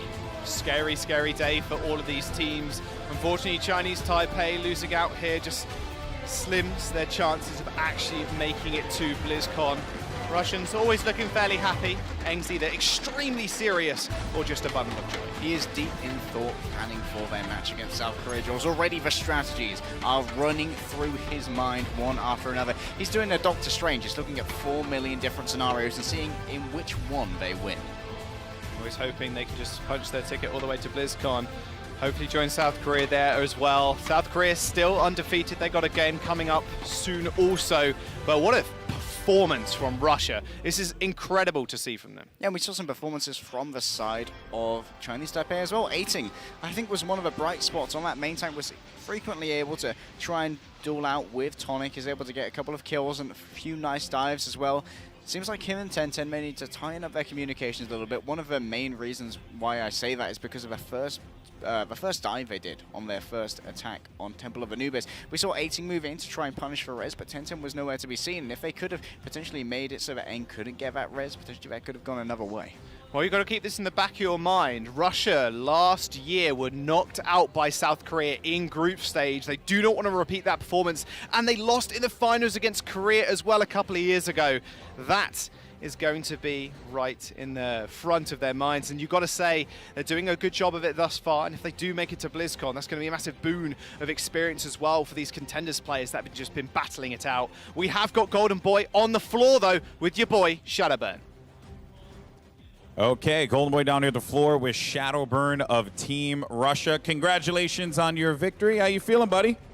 I'm feeling great. We tried our best against Chinese Taipei to make sure we're gonna get really good practice against to go forward against South Korea. So we're watching forward. Yeah, and so one thing I did want to touch on was I talked to Mistakes, I think like a couple days ago, a day or two ago, and he had said that you and him have different ways that you view the game. But you know, you feel like he felt like that is actually making you guys into a better squad. How has, I guess, that differing viewpoint changed, and how has that impacted the team as a whole here in Korea? I think it's really good to play different style every time. So I think it's really important for us, and maybe that's probably the key for us. And we can bring to our team like different styles of play, and because like Mistakes was playing for Boston, I was playing for Philadelphia Fusion, so we can bring something new for a team. And do you feel like that has also positively impacted these players who, you know, Tonic is a free agent, but also you have this Winstrike roster here as well. Has that impacted them positively? Yeah, I think so. We can like share experience. They could tell us like some strategies. We are like really open for it. So that's awesome. Good to hear that you guys aren't just coming in as the Overwatch League guys and telling the contenders guys, no, we got this. That's always good to know. Now we got to address the big question. You guys are still not locked for BlizzCon yet. South Korea is waiting in the wings. I don't know the exact differential, but I believe you might have to 4-0 them in order to go to BlizzCon. How has the preparation been like for this matchup? Because this is probably one of the biggest matchups here in all of Incheon. So we've been watching literally every game from South Korea to make sure we know how they're going to play. And we try to prepare specifically against South Korea today. So, but yeah, I mean, we have to try our best to do 4-0. I mean, it's kind of almost impossible, but... And any words of, I guess, thanks for some of the fans here, because first time in South Korea. Any words? Yeah, I just wanted to tell you, thank you a lot, guys. I have like a lot of fun here. You bring in us like a lot of energy. It's really positive. Thank you a lot. All right, indeed it is. Very positive. Shadowburn, my friend, thank you so much for the time. Let's head it over to the casters to break that match down. Cheers, Golden Boy, and thank you very much for Shadowburn. There you go. You heard what he has to say. You've heard what we had to say as well. We got a T-Mobile fan pulse as well, and we want to see what the fans had to say as well, because they've been cheering him on throughout the entirety of this game, let's be fair. I forgot how exciting of a player Shadowburn is. Glad to see him play again. Of course, he has been on the bench for Philadelphia Fusion. Usually EQO has been filling in that role. And of course, we have missed the Shadowburn show. Shadowburn playing out of his mind in this match. Clearly looking to get to BlizzCon. Excited to see South Korea versus Russia in a bit. That game is going to be explosive. Remember what Golden Boy said? This could lock them in place for that ticket. Very much could, and it would be such sweet vengeance, Jaws, to do it against South Korea, who's knocked them out twice now. And, you know, the fans have been hungry for Shadowburn. We've been hungry for more Shadowburn, and, well, I think everyone's hungry for more Shadowburn, which we'll see later. But yeah, let's have a look at this match. I mean, this was an incredible performance from both sides. Mistakes and Shadowburn really popped off, and you can see Control Center was really just their map where they made sure they were nice and warmed up. Shadowburn and Mistakes just picking up so many big multi-kills. And Shadowburn and Mistakes definitely were the superstars of this match, always coming up in the kill feed. But I really want to highlight Eng once more. The man is so risky with his reses sometimes, but some would call it risky, but I think it was calculated because he had Xiao at his side, was always able to make the calls and always able to make it pay off as well. And having res after res in such a good position really could carry Russia's momentum forward here. Man, those slow-mo plays look so juicy. Shadowburn, like this cutting King's cantaloupes. Row, honestly, when he went into the second half, remember, he was like 26-0 or something along those lines. That is some crazy Winston's Lab stats, and you got to say, he really did show up at this game. Look, how do you even hit that? It seems impossible. 100% mine accuracy, by the way. 100% trap accuracy too. He had everybody's number. Blue, Shaolin just could not get a word in edgeways on King's Row. If they couldn't. And Xiao also was one of the bright spots for me across this Russian roster. He's such a good brawler when it comes to Vestiva. Always knows where to put his damage, always listening to the calls. He's always finding these low health targets like you saw Blue there being incredibly low due to the attention of other players. And he's just able to come in and make sure that those kills are always like confirmed. Kill confirmed. That's exactly what Mistakes was doing right there with that double kill. Nice headshot, instantly taking the kill. Blue, unfortunate positioning from Crazy S as well. Mistakes with the flanker, you could see, like, the Reinhardt doesn't even phase him. He's like, yeah, whatever. He goes in for the half scope to try and kill Desire. And it's like, yes, well, yeah, I just grapple hook, man. It's all good. He just got shoulder clocked in the bar and he decided to punch for Reinhardt's friends in the face instead. It's just insane. You starting? I'll go. Well, the standings right now, South Korea still at the top, but remember they have to face Russia in a bit. 13+ map differential, that's crazy, but Russia 3-1 right now with a +9, just inching over Finland. Both of these guys still have to complete a match, Jaws. We'll have to see how Finland will do, how Russia will stack up against our number 1. Well, it will be Hong Kong and Japan coming up next. Japan with a very slim chance of actually still making it to BlizzCon. The fans are going to be rallying behind them. We heard them yesterday. They said they got a few fans in the crowd as well, so that energy is going to have to get brought forward. Yeah, everyone here going to be supporting Japan. And of course, Hong Kong has some fans here as well. I've met a few on my way over to the 7-Eleven. Well, that does feel good, and it will feel good for Japan as well to win out against Hong Kong if they can manage to do so, or Hong Kong could play big upset here. We'll have to wait and see. We're going to jump to a break, guys. It will be Hong Kong, Japan right after this. The Overwatch World Cup is brought to you by T-Mobile, America's fastest network ever. And by Omen by HP, the official PC of the Overwatch World Cup.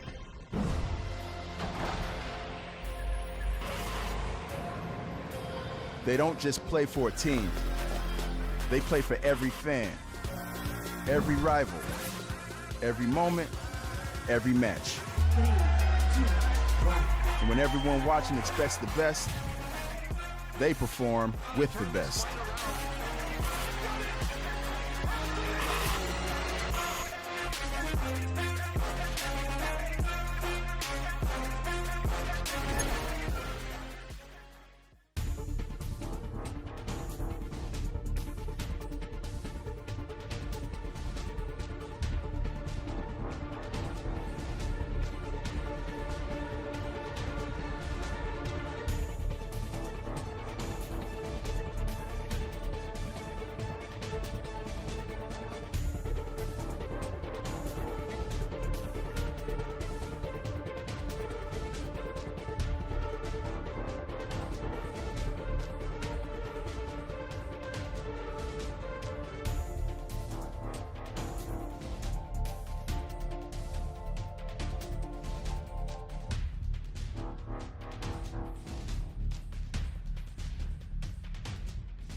Hey everybody, welcome back to Incheon, South Korea. Golden Boy here at the center stage as we get ready for our next matchup. It's going to be Japan going up against Hong Kong. Now here's the thing, both of these teams are currently out of the running for BlizzCon, but what's on the line is pride. For Japan, it's bouncing back after that loss against Finland, and for Hong Kong, it's about getting that coveted first win The question is, can they do it? And we're going to go ahead and find out. So let's send it over to your casters and get this game moving.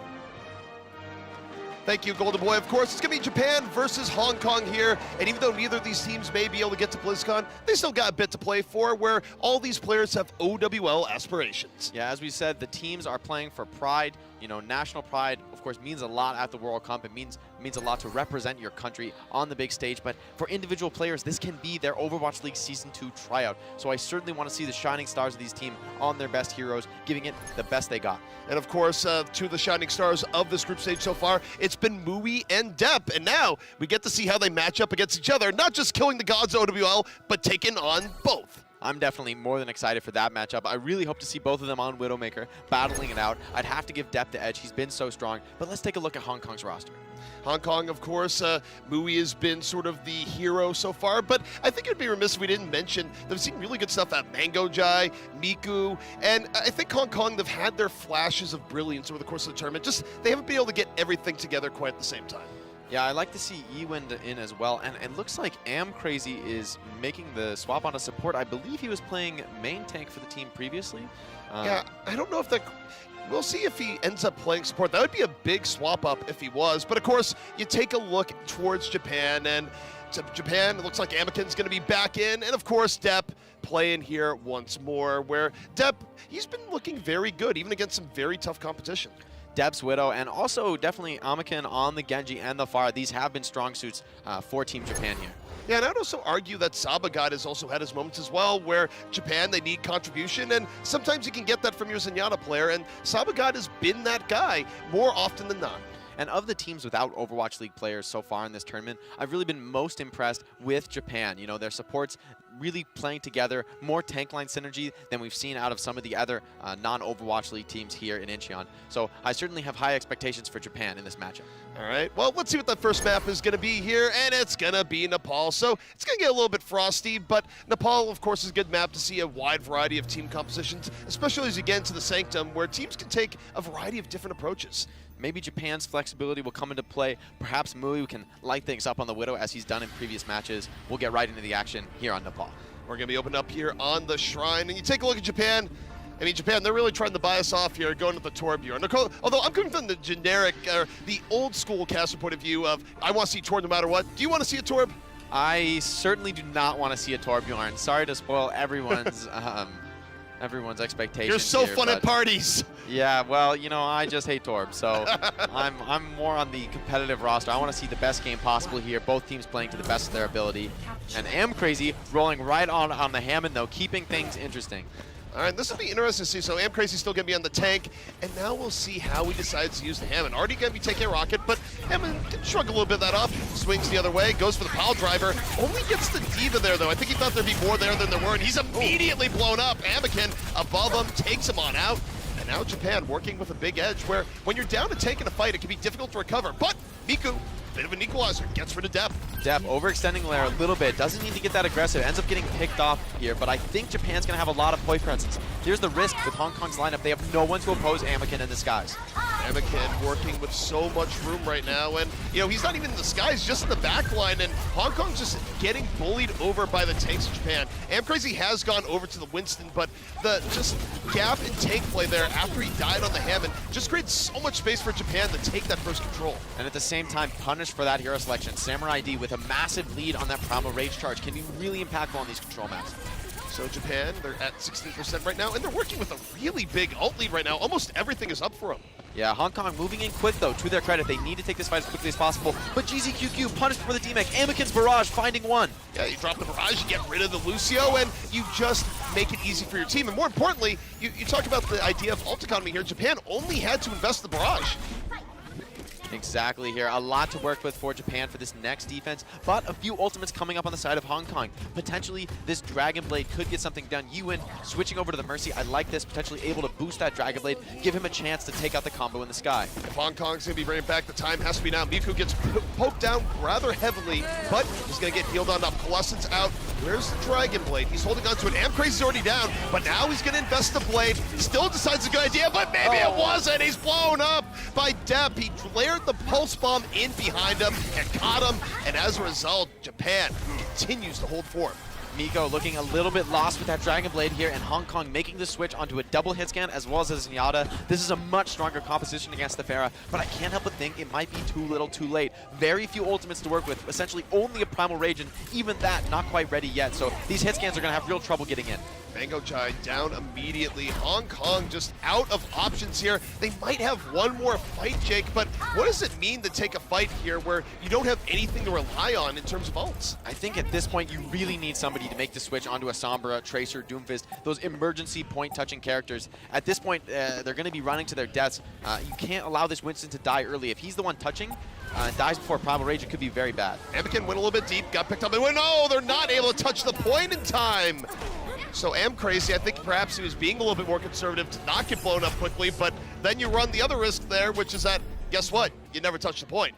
And Japan, though, you got to give them credit. Great play with the Pharah. They're constantly staying in the enemy's choke, never giving any space. Here we see Dep's massive pulse bomb, shutting down Hong Kong's essentially only attempt here. Oh, that was so nice. Miku just got knocked back a bit into that bomb, and, you know, I don't think it was entirely planned by Dep, but you still got to take it when it happens. Sometimes you just put it out there, and you're certainly not going to complain when you see that Genji go down with the blade. But, you know, Japan's aggression here, they've just taken so much map control. It felt like they spent that entire round in Hong Kong's spawn. So Hong Kong going to need to turn things around, bring out something different to change the momentum here on Sanctum. What do you think of the Widow play here on Sanctum? I think this has been Hong Kong's strongest composition. Give Mui and Miko their hit scans. That's the best characters they've had so far in this tournament. It's all on the Widow duel here. We'll see how that Widow duel pans out. Dep holding in the back, looking for the pick off, and the other Widow immediately on the other side. They both see each other. Dep strikes, doesn't quite hit the head, but he had a strong opportunity to take one away from Mui. But Miku strikes first, gets rid of Anakin, and suddenly, now from Hong Kong, they can just go a little bit further forward. Anakin is res back up, and Miko gets another, and that one's not going to get res back up. Dep needs to find a pick here, hiding in the flank, not yet seen. Can he find this McCree? One of these 200 HP characters he's got to take down. And Mui making most of the room here that Miku has set up, where Mui doesn't really have to worry about much. So long as he doesn't get hit by the other Widow, he's good, and Miku, just being surgical, was able to lead Hong Kong to victory for this first point. Hong Kong maybe anticipating Anakin's fair here, coming out with an extremely heavily teched counter. I mean, McCree and Widowmaker, two of the strongest characters against Pharah, so I'm not surprised to see Anakin making the swap, and Samurai D as well going to the Orisa. At least now Japan has a slight advantage in the shield trick. And with the Hanzo, you can use it to just lay in damage to the barrier. See that right? Crazy's barrier immediately chunked on down. But they're not going for it again. They're going to lay off. Miko holding on to the Deadeye. Dep, though, strikes on the Mui, and suddenly, take a look at Japan. Now they can move a little bit more far forward. Miko, though, slows it down a bit, drops the Deadeye, and it's used more for zoning. Gets a little bit of shield damage as well. Dep out of it, and Hong Kong can swing this back. They almost get the DMAC. Miko now looking towards a Hanzo on the left-hand side. It's a duel between the two, decides to back out, and Hong Kong gives up control of the point, but now they're striking back. Missing the flash there, not able to cancel the res. Miko now is going to have to take down Anakin, but Anakin backs out. Very intelligent there, understands they're not winning the fight. Mangojai, I'm very surprised to see the Transcendence committed there. I think Hong Kong was already cleaning up that fight. Hong Kong able to get control back once more, and Japan looking more beaten than expected here in the Sanctum. Hong Kong came in with a plan, and they've been executing it. Exactly. Miko on this McCree has been really making it work. I mean, that High Noon getting a ton of zoning value and still breaking the Orisa barrier at the end. Sometimes that's all you need against this Orisa composition. Miku has certainly been sort of the MVP of this round so far, as McCree deadly accurate, getting pick-off after pick-off. Mui, the threat in the back line, something that Dep has had the respect, so he hasn't been able to look to McCree. Self-destruct out a little bit early from GZ, and I think he might want to get that one back. You have a counter self-destruct in from Japan. Also, doesn't too much. Deadeye, Miku, looking for anything, going to be using it towards shields, but GZ is down early because that early self-destruct out of the fight. Hong Kong going to have to compensate now in this 5-on-6, and they're slowly getting bullied back. Dep finds Mango, and Japan retakes the point. Mui forced out of that angle. Dep's able to take all of the map control. Anakin being able to provide a lot of assistance with these Sonic arrows. It makes a huge difference in the Widow battle when you can just get your Widow that little glimpse of where her opponent's position is. Just a small advantage can make a huge difference. Now Japan with the Infrasight and the Dragon Strike, this is another natural combo of the double sniper setup. Anakin is going to have perfect information to set up this Dragon. If you're Hong Kong, do you just wait this out rather than committing to a side, knowing that this could be in the waiting? Absolutely, 100%. You do not push into Infrasight. It's, you know, an incredibly poor decision. position, and great layering of the Sonic Arrow there just as the Infrasight ends, so buying even a little bit more time. But good patience by Hong Kong. You don't want to be fighting into that Infrasight. Anakin might be on the way. They're taking a guess here. He kind of knows that Hong Kong is probably going to be coming in from that side. That's what he's banking on. He's looking there, has the Dragon ready. He just hasn't let it go just yet. Obviously, we've seen Hong Kong now breach the threshold. And Anakin, he's waiting. He's showing good patience, but now he's going to let it fly. They committed the barrier. They're looking for the Orisa, and they get her. Burning her through the Transcendence is very important. Also taking down the shield. They'll have to finish off the Supercharger here. Saba from the side, and Japan, they've really reconsidered control of the point here. They're keeping Hong Kong off, and Hong Kong with the McCree, they're struggling to get back in.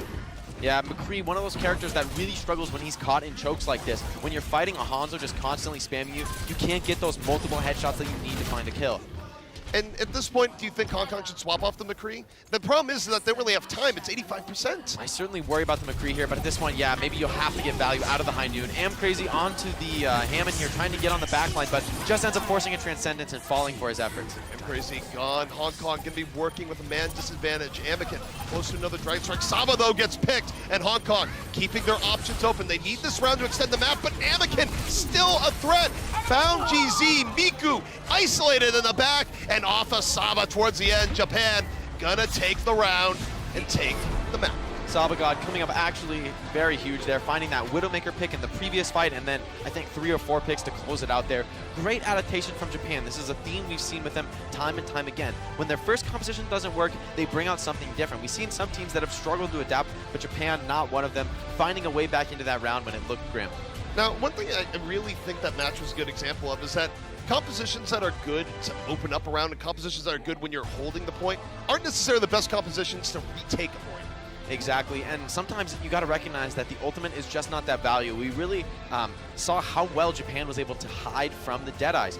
Nico really not finding anything with that. A couple shield breaks here and there, but that's about the best you can expect when a team is as disciplined as Japan is. Yeah, I mean, when you're a McCree and you're using Deadeye, are you really expecting to get any eliminations, or is it more so the impact of you got to respect it, you might get a little bit of shields? It seems like it's a bonus. When you're defending the point and forcing those attackers to hide for that 6 seconds, I mean, that's just more time on the clock, and maybe you can break your shield and start snowballing your Orisa advantage on point. But trying to retake into that, it's almost impossible to even get the shield break value. We saw Japan trying to stand on point with the High Noon, but everybody, or excuse me, saw Hong Kong trying to stand on point with the High Noon, but everybody on the side of Japan just right around those corners, waiting it out, very patient play, exactly how you need to treat McCree. You know, one thing I thought was kind of fun here as well is that we talked a lot about the Widow v Widow battle, but so much is also made of the tank play and the other DPS, where we thought it would be a lot more of Depth v Mui, but Miku was having a big impact in the early moments, and it sort of took away from, hey, Widow v Widow. It's like, by the way, McCree.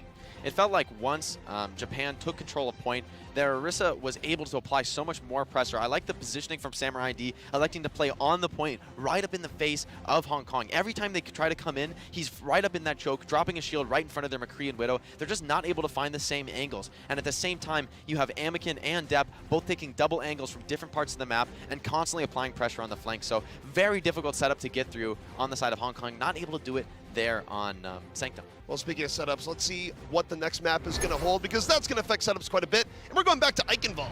I love to see it. This is a really interesting map type, but I have to feel like Anakin's Pharah is going to come in clutch here. It didn't feel like Hong Kong really had any answers on that first map of Nepal, so we'll see if Anakin can do it again, raining in rockets from above. Looks like, yes, he is on the Pharah. I'm happy to see it. Depp on the Tracer as well. I like this a little more than the Widow on defending first point. Gives you that aggressive flexibility to punish a more greedy composition on the side of Hong Kong. Well, the other thing, too, is that when you're running the Tracers, that the Tracer can get into the back line and force you to look back. You're not just staring at the far, which means that Anakin is going to have more room to be sneaky, to go around other sides and catch them off guard, because if you're ignoring the Tracer, generally it does end pretty poorly for you. But also to Hong Kong's credit, recognizing this little bit predictability, you know that Anakin likes to play the Pharah. You expect that out of him. You just come out with this sort of unorthodox double hitscan composition, a very greedy, damage-heavy composition, but against the Pharah, it can be very effective. We've seen how hard it is to play Pharah against multiple DPS that threaten him. I'm also curious to see how Depp handles McCree in the back line, where you have to give a wide berth. You don't want to go in, you don't want to get flashed, and even just a raw damage of McCree can be enough to take you down. But already, hook shot, Bowie had a chance. Got the body shot, but wasn't able to quite get the head. applying the pressure early, waiting for that headshot. Doesn't want to reveal his position too early. Unscattered, but Depp finds the first pick. Mangojai falling. Miko can't protect them yet. Oh, Kevin was picked off by Anakin there. Didn't see the rocket, but this is looking real good. Miko, though, even as punishing Depp, it doesn't really matter. Japan so thoroughly won this because he was looking for the fire, wasn't diving in with his team, that he can't even stop the res. Depp is back up, and Japan still hold. Miko and Mui, exactly as you say, both looking for Anakin, but Anakin just positioned so passively, knows that he doesn't really have to get anything done. All he has to do is stay alive, and Mui and Miko are always going to be worried about moving past this choke. Mui is getting opportunities. Anakin is showing himself to him, but he also turned away there, didn't give him the easy headshot. So it's back and forth so far, but Anakin, even getting pinged a little bit, hasn't given up that lethal headshot just yet. And now just using the tower for cover, being so aware of the hit scans on the other side. Kenmo, though, on this D.Va, coming up on the self-destruct can be really impactful against low mobility DPS, especially if the grapple shot is baited from Mui. Anakin now going to turn back. The tanks engaged for Hong Kong, but as it's engaged, Japan's looking more towards the backline. They're going for the supports, but the Zen just barely able to get away. Anakin now under pressure, going to be taken down. Miko and Mui combining for that one, and Hong Kong now with the real opportunity to move on in, but Depp on the other side is keeping this even for Japan. Could go either way now, but Depp has fallen. Mango with a nice pickoff there, and it's going to cause Kenmo to have to delay for a long time here. Use the self-destruct, dives on in though. Japan being awfully aggressive. They force the Transcendence out, and Hong Kong giving some ground. Hong Kong being pushed back, as you said, at least now they have the Infrasight. It's going to be very hard for Anakin to find a barrage. Like on the other side, nice dinks on the Anakin. And Anakin gonna get res back up, couldn't punch the res. Miko, can you do it one more time?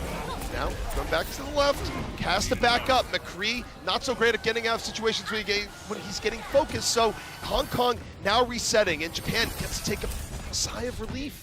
Yeah, exactly, but the tank ult's coming up for Hong Kong. This is a crucial moment for them. They can really push that Zen away. He's been such a thorn in their side, constantly applying those discords. The tanks can make a lot of space here. Anakin gonna drop the barrage, and it's enough. Tears through Crazy. Hong Kong, though, striking back on the other end. Depp cannot be the savior this time around, taken down early, unless, of course, he's rezzed, but Hong Kong can't get presence on the point. GZ is punished, and Miku doesn't have anything to work with, doesn't have the protection, needs to back out. The differences between these two teams really being exposed right here. Hong Kong's DPS feeling a little disconnected from their tanks. We see a really aggressive movement from GZQQ and Crazy, but Miko and Mui just aren't there in time to follow it up. Now forcing the Transcendence out of the Sabagod, but it's not enough, just healing up these tanks. He went for the stun on Samurai D, but to your point, there just wasn't enough focus fire. He was able to keep out right away. Hong Kong unable to get the bomb they're looking for. Miko is out, and he's been the big gun for Hong Kong here so far. It's been less Mui, more Miko, and now they're both down, so who's going to be laying in the damage? It's no one. Mui showing a bit of inexperience there, popping that Infrasight after already losing 2 or 3 teammates. He's not going to have that for the next fight, and I think he'd really like it. Hong Kong now down to the final 30 seconds. It's the final attempt. How do they make this fight work?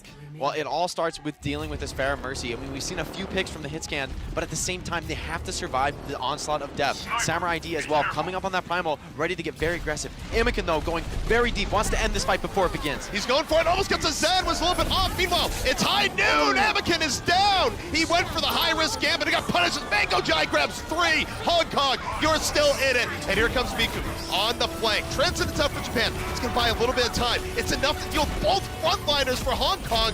And now, it's going to be up to the DPS of Hong Kong. Miku still in firm control. One tick going to go their way. And if you're Japan, I do wonder if you heavily contest this or you let it go. Mangojai, though, overextending, maybe getting a little bit overconfident. Japan's going to get an opportunity to recontest. Very difficult against the McCree, though. In these low-number situations, this is one of the best DPS in the game. But Anakin's Barrage finds both hit scans. Those are his counters. He did it right after the Primal Rage from Samurai. Samurai got back in, used Primal Rage for space. Anakin picks up another, and suddenly Japan, they've brought themselves back from the brink. They hold point A against Hong Kong. Mangojai definitely going to be kicking himself after that one. Moving up a little too quickly into second point, getting picked off, and enabling that recontest from Japan. But great awareness by Japan. They see that mistake and they instantly capitalize. That takes a lot of decisiveness and trust in your teammates. And it's always that risky position, right? Where we've seen so many times where a team tries to go back into point A, and then the hindsight is, oh my, why did you do that? It doesn't make any sense, because you end up feeding out to the other team, and then your point B defense is basically ruined because you're just find yourself so far behind. When it pays off, it pays off. Making great movement here from Anakin. Gets behind the hit scan, knows that they're going to be playing this tank position, and that's a complete, absolutely necessary barrage. He needed to take out those hit scans to survive in that fight. Now, what did you think about Amiken's gambit towards the very end there, where he went deeper than he went, pretty much all defense along, just trying to end that before it began, as you said? Well, there's a lot of mind games going on when you're playing Pharah against those hit scan. You know how dangerous they are. You know how easy it is for them to kill you, but things can just as easily go the other way. If those hit scan are distracted for a moment, you can slip behind, you can burst them just as he did. Or following in a Winston and a D.Va, those characters can easily deny the hit scan's damage, and the Pharah can just completely wreck the house. But was it worth taking the risk when, up to that point, they had just been doing fine, just holding where they were? Well, part of the issue there is that because he's been playing so passive the entire round, the DPS of Hong Kong build that expectation. Oh, okay, Amiken always in the back. We're always expecting the spam to come from the front. But finally, in that last recontest scenario, he does something totally different, and they're just not prepared for it. So sometimes those risky gambits really do pay off, as Japan holds the first point here. So it's a basic example of you zig when they think you're going to zag. Exactly here. It's all mind games in Overwatch. And Hong Kong coming out with the McCree and the Hanzo. A little more balanced composition, a little bit stronger against potential tank setup from Japan. But Japan pulling out the Pharah. They're not scared. They're ready to play against these hit scan. It's all up to Miko and Mui to shut down Amiken. Amiken, he's been the king of the skies right now. His ground has never been higher, and as a result, Japan, they can just wait for him to land some good rockets. So, although as I say that, Japan looking a little bit more aggressive, jumping on to the archway. And Hong Kong, I think they need to give them the space. It's not the greatest spot to hold. They are going to back off, but Amiken so far doing pretty well, uncontested, getting rockets to the back line, but now a little bit of fire goes his way. And here's the trouble of this McCree trying to fight a Pharah at ranges like this. There's so much damage fall off that you're just not doing the same kind of damage that a Widowmaker would. Amiken's a lot less scared to play in these long sidelines and just put out that no fall off damage. He's going to swap back the other way, using the rooftop for a bit of cover. Rockets coming in from the left-hand side. Samurai D, though, dove in. Body had an opportunity, he did it. Miko was able to punish, and now you don't... Ooh, and Crazy falls. I don't know if he got knocked off, jumped off, or what, but suddenly, both teams down a Winston. And that means Japan can still be aggressive here. Jeezy's out of his mech, and Japan has gotten real progress onto the point. Sabagod free firing in this long sideline. So dangerous to deal with this end, but it's Miko who's producing. He's got the high noon. Amiken's still in the skies. He's gotten the Mercy. No one is accounting for him. The Deadeye up from Miko, but you look towards Amiken. He's closer to the point. He has the barrage. He goes the other way. Is it now time to drop it? The flashbang misses, and Japan just getting firm control. Meanwhile, Amiken still holding on to the barrage. Do you use it to delete this Winston? Sometimes you do. He's being patient, and he gets, doesn't get the Zen. Deb finishes him off, though. Now he's ready to barrage. Wants to wait out this Matrix from GZQQ. Nice patience, but he needs to stay alive. Oh, and here's the barrage. This could be the end of Eichenwald. Gets the barrage. D-Mex the D.Va, his fatal foe. And Japan now putting the screws to Hong Kong. They got everyone on the point, and at this point, I mean, Hong Kong, they have to contest. They have no choice, but this is going to be real hard to even get overtime going. It's all over with the crying here on Eichenwald. Japan looking so strong on this Pharah. Clinical aggression, just taking map control piece by piece. That's exactly what I want to see out of this team. And Japan looking perhaps more composed than they have throughout most of the group stages here. But again, remember, these teams are still going to play hard, even if they can't get to BlizzCon, because they want to show they have what it takes. And, you know, we saw not only good stuff from Amiken here, but I gotta give it up for Sabagod again. Constantly getting nice plays on that Zenyatta. And not only that, but just staying alive can be so impactful on Zen. Constantly putting out those harmonies and those Discord orbs, so impactful. It gives you such a huge edge in the fight. That Discord really changing that threshold damage, turns a Pharah rocket into a nuclear bomb. Now let me ask you this. Some teams have kind of gone away from the Pharah in general. How viable do you think Pharah is on most maps? Do you think that as long as you have a Pharah player that's good enough, you can run it, especially on things like Eichenwald, regardless of what you're facing? Eichenwald first is a really classic Pharah map. Those pointed roofs are actually really perfect geometry for Pharah. She can just peek her head over the top, and if you don't have a Widowmaker that's incredibly on point, you're going to get a ton of damage done. We saw a few dives there where things looked really grim for Hong Kong, rockets raining in from above. So props to Amiken. He understands the map. You saw great movement from him, using that concussive mind to cross long sightlines and still get a ton of value despite the double hit scan from Hong Kong.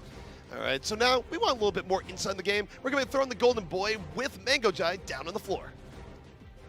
All right, Golden Boy down here at the stage with Mangojai, support player for Team Hong Kong. So Mangojai, it has been a difficult last two games. What was the game plan against against Japan in this matchup? What was the game plan? 前面2张地图打得也不是很理想嘛，然后对上日本之前，你们就是打之前有没有一些策略？当时对上日本之前有没有什么想法？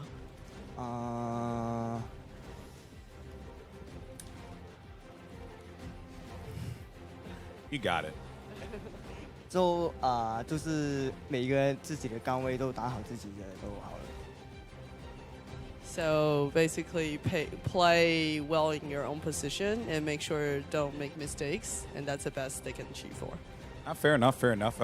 Was there any player when you were preparing for this matchup against Japan that you personally were worried about, or the team, whichever he's more comfortable answering? 对上日本队有没有任何的，就是日本队里面的选手是让你比较担心的，让你觉得压力会比较大？ 他们的 diff 的那个夺命的准度很够，所以很需要注意到自己的站位，不要给他就是抓得到。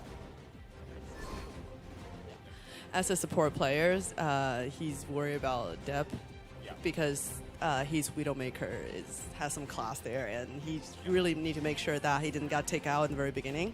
Yeah, so that's what he's been looking for. Well, fair enough.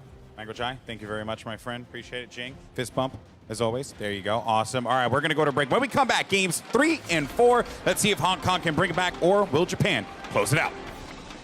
The Overwatch World Cup is brought to you by T-Mobile, America's fastest network ever. And by Omen by HP, the official PC of the Overwatch World Cup.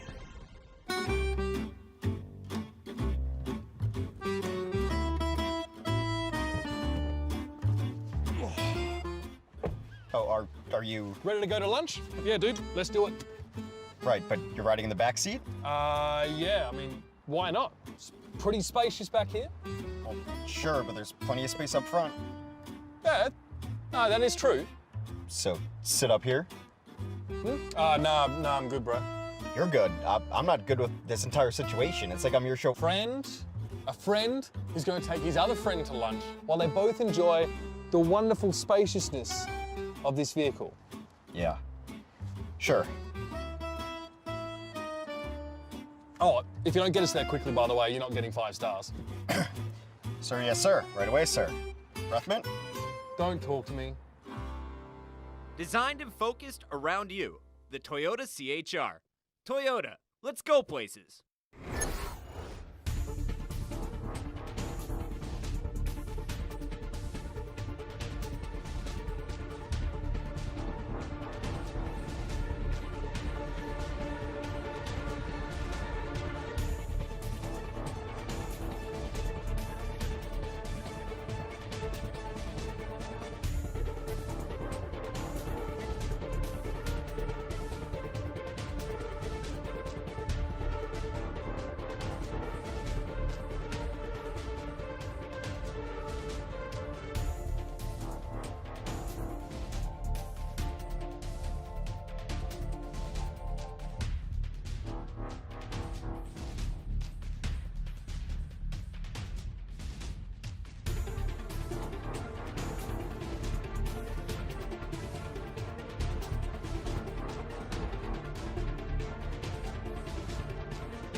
Japan is heating up here in the Overwatch World Cup. They're up 2-0 over Hong Kong, and they've been a little bit invigorated, I'd say.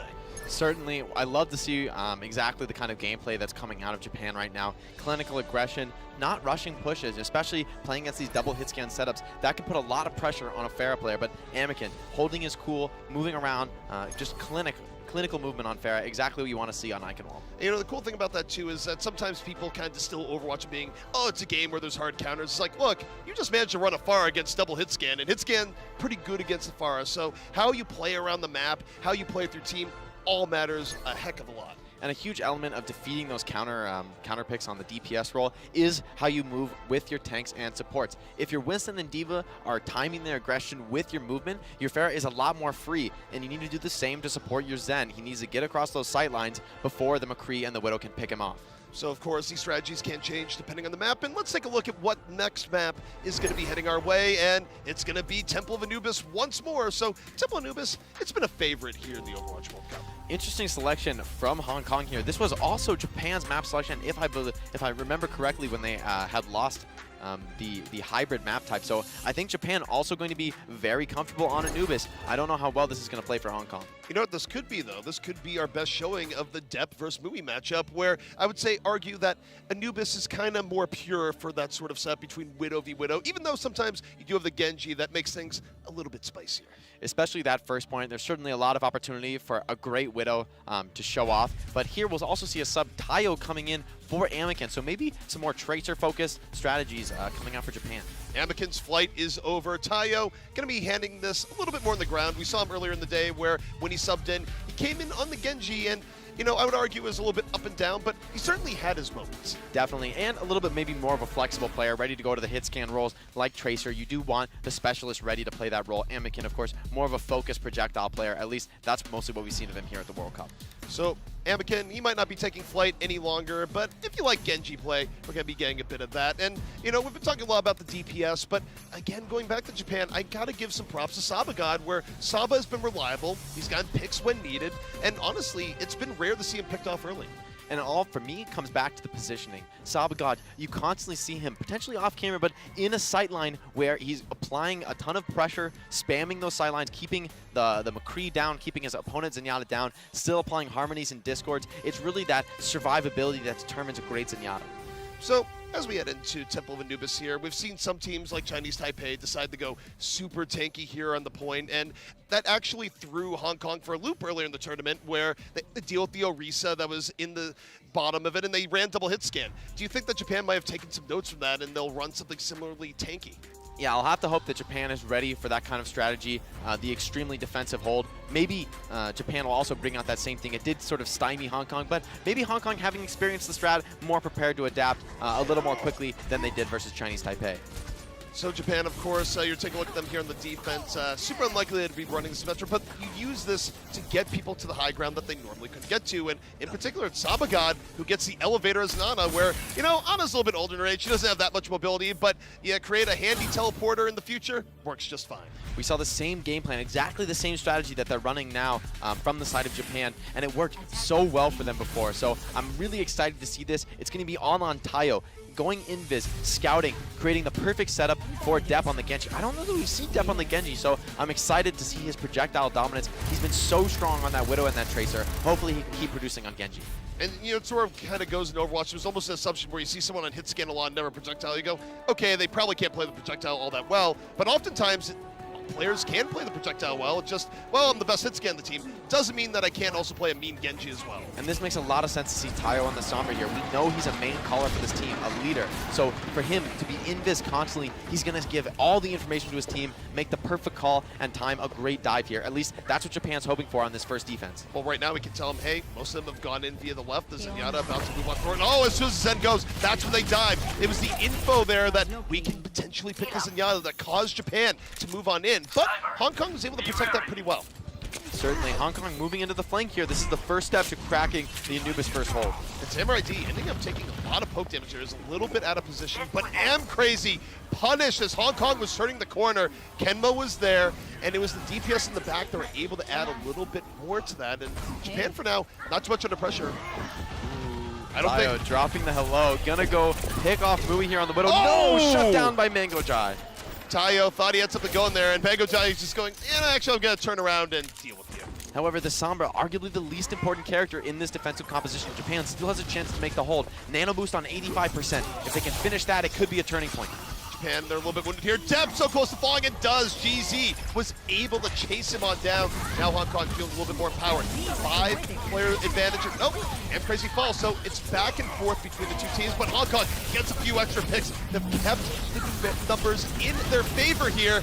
And Movo on the offside, able to come on in. He's going to get demexed, but it's been worth. Flare drops on down on the Brigitte, and look at the room the self-destruct made. Japan is buying the time they need to get back into the fight. And we can see all these players from Japan filing in. A double support ulti from Hong Kong. Maybe a bit of an error here. It's a perfect kite from Japan. They're not fighting at all. And now coming back in with the Dragon Blade is Dep. Oh, shut down again by Mangojai. Dep saw the Transcendence was gone, but you know what? You can still damage Genji while he has the blade out. But Kenmo back in the fight. Being so good at getting delay, finds Ewin there, going for the Winston on top. Can he make it two? Claire on the ground, finds Mango, and Kenmo has done enough. He gets demeched, but he bought so much time there for Japan. And it felt like Kenmo dropped so low time and time again there, but the great supporting from Sabagod. We talked about that great positioning, and it's coming into play there, keeping Kenmo alive, able to challenge the Winston despite never going above like 100 HP.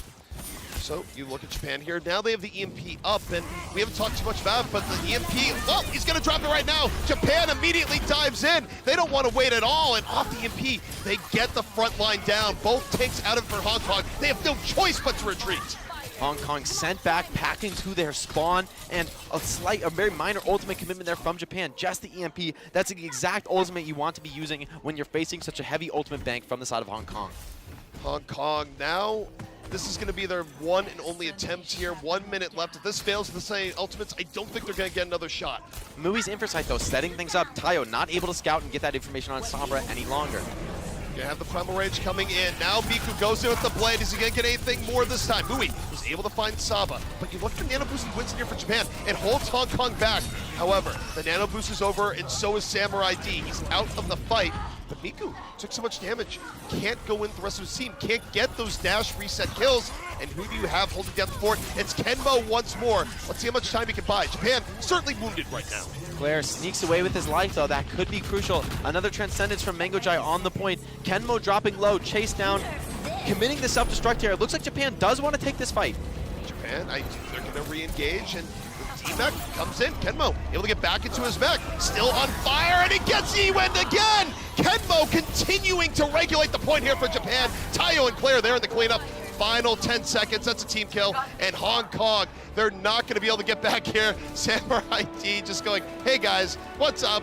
By the way, you actually can't get to the point in time. This defense is ours. Great presence of mind there from Japan. Every time they lose a player to those aggressive picks from Hong Kong, they have a great ability to regroup. They back up. They don't take the fight 5v6. They give a little bit of point time up to Hong Kong. We saw Hong Kong committing that double support on point, and what did they find? Absolutely nothing. Just a perfect kite from Japan. So really Japan showing their experience there, playing around those ultimates so effectively. It also shows the power of delay, right? Where I think Hong Kong just thought, all right, the fight's over, throw everything in, let's be sure. And then Japan, they waited. And Kenmo in particular, he was showing great patience of when to re-engage, and I think Hong Kong at times forgot about him, where he was able to pick Ewin, like, what was it, 2-3 times? You can't have that happen as a Mercy where you're ignoring the diva and she just runs you over. Yeah, Kenmo understanding that maybe the focus of the Hong Kong squad is elsewhere, and he's absolutely capitalizing on that. So Kenmo really coming up huge here. This is not a look we've seen from him so much so far, but just absolutely crushing it on this first defense of Hanamura, or excuse me, Anubis. So Japan, of course, with a relatively clear path to victory here, all they need to do is simply get on to point A, and in fact, they only need 80%, so it's a little bit less than the threshold for a full capture to begin with. Hong Kong, they're going to need a mighty defense here if they want to stay in the series. Hong Kong, though, back on one of the classic compositions of the Overwatch League. This Widow Tracer dive has won a lot of games. It is a very balanced composition, and I would argue that there's just no counters. The only way to beat this strat is to simply outplay. So this is going to be all on Japan. Can they make this dive work? You need to shut down Mui, you need to shut down Mangojai. Both of them have proved themselves more than able to stop a push. Is the Genji the most important piece here for disrupting the backline? certainly Tayo is going to be a bit alone here, but it's going to be on him and Kenmo. If Kenmo does decide to roll out on this Wrecking Ball, I would actually really love to see that here because it gives you so much pick potential on Mangojai. But no, we'll see the D.Va. He has been really successful on it, so I certainly can't blame him for that. I'm sorry, Jake, you don't get to see the things you love. Yeah, I actually think it could work here, but we'll have to wait and see. But Tayo with this Dragon Blade, if he can farm before Mangojai's Transcendence, we've seen how impactful that can be. Nice opening headshot by Mui. Oh, almost shoots himself there. The deflect certainly doing quite a bit of damage. And take a look at Hong Kong. They're still going to hold back, but Japan is getting a lot of mobility to move through the opening. They haven't been challenged much. Now the Winston going on Mui. Mui under pressure, getting pocketed while this goes on, but while he's getting pocketed, you take a look at the tanks. And Crazy and GZ hurting, but Samurai hurting a bit more. However, Saba somehow got Yi-Win. Mui going to have to bring this back.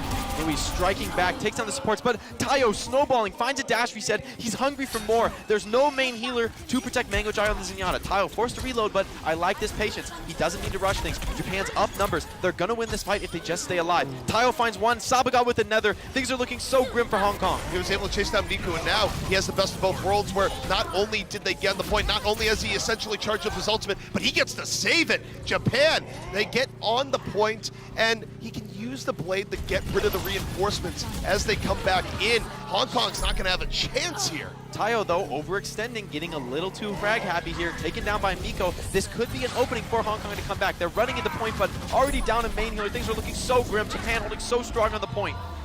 And Hong Kong, they're unable to keep the stall going, but Japan was so loaded with options that I don't think it was gonna matter there. And that's the power of taking that first fight so decisively.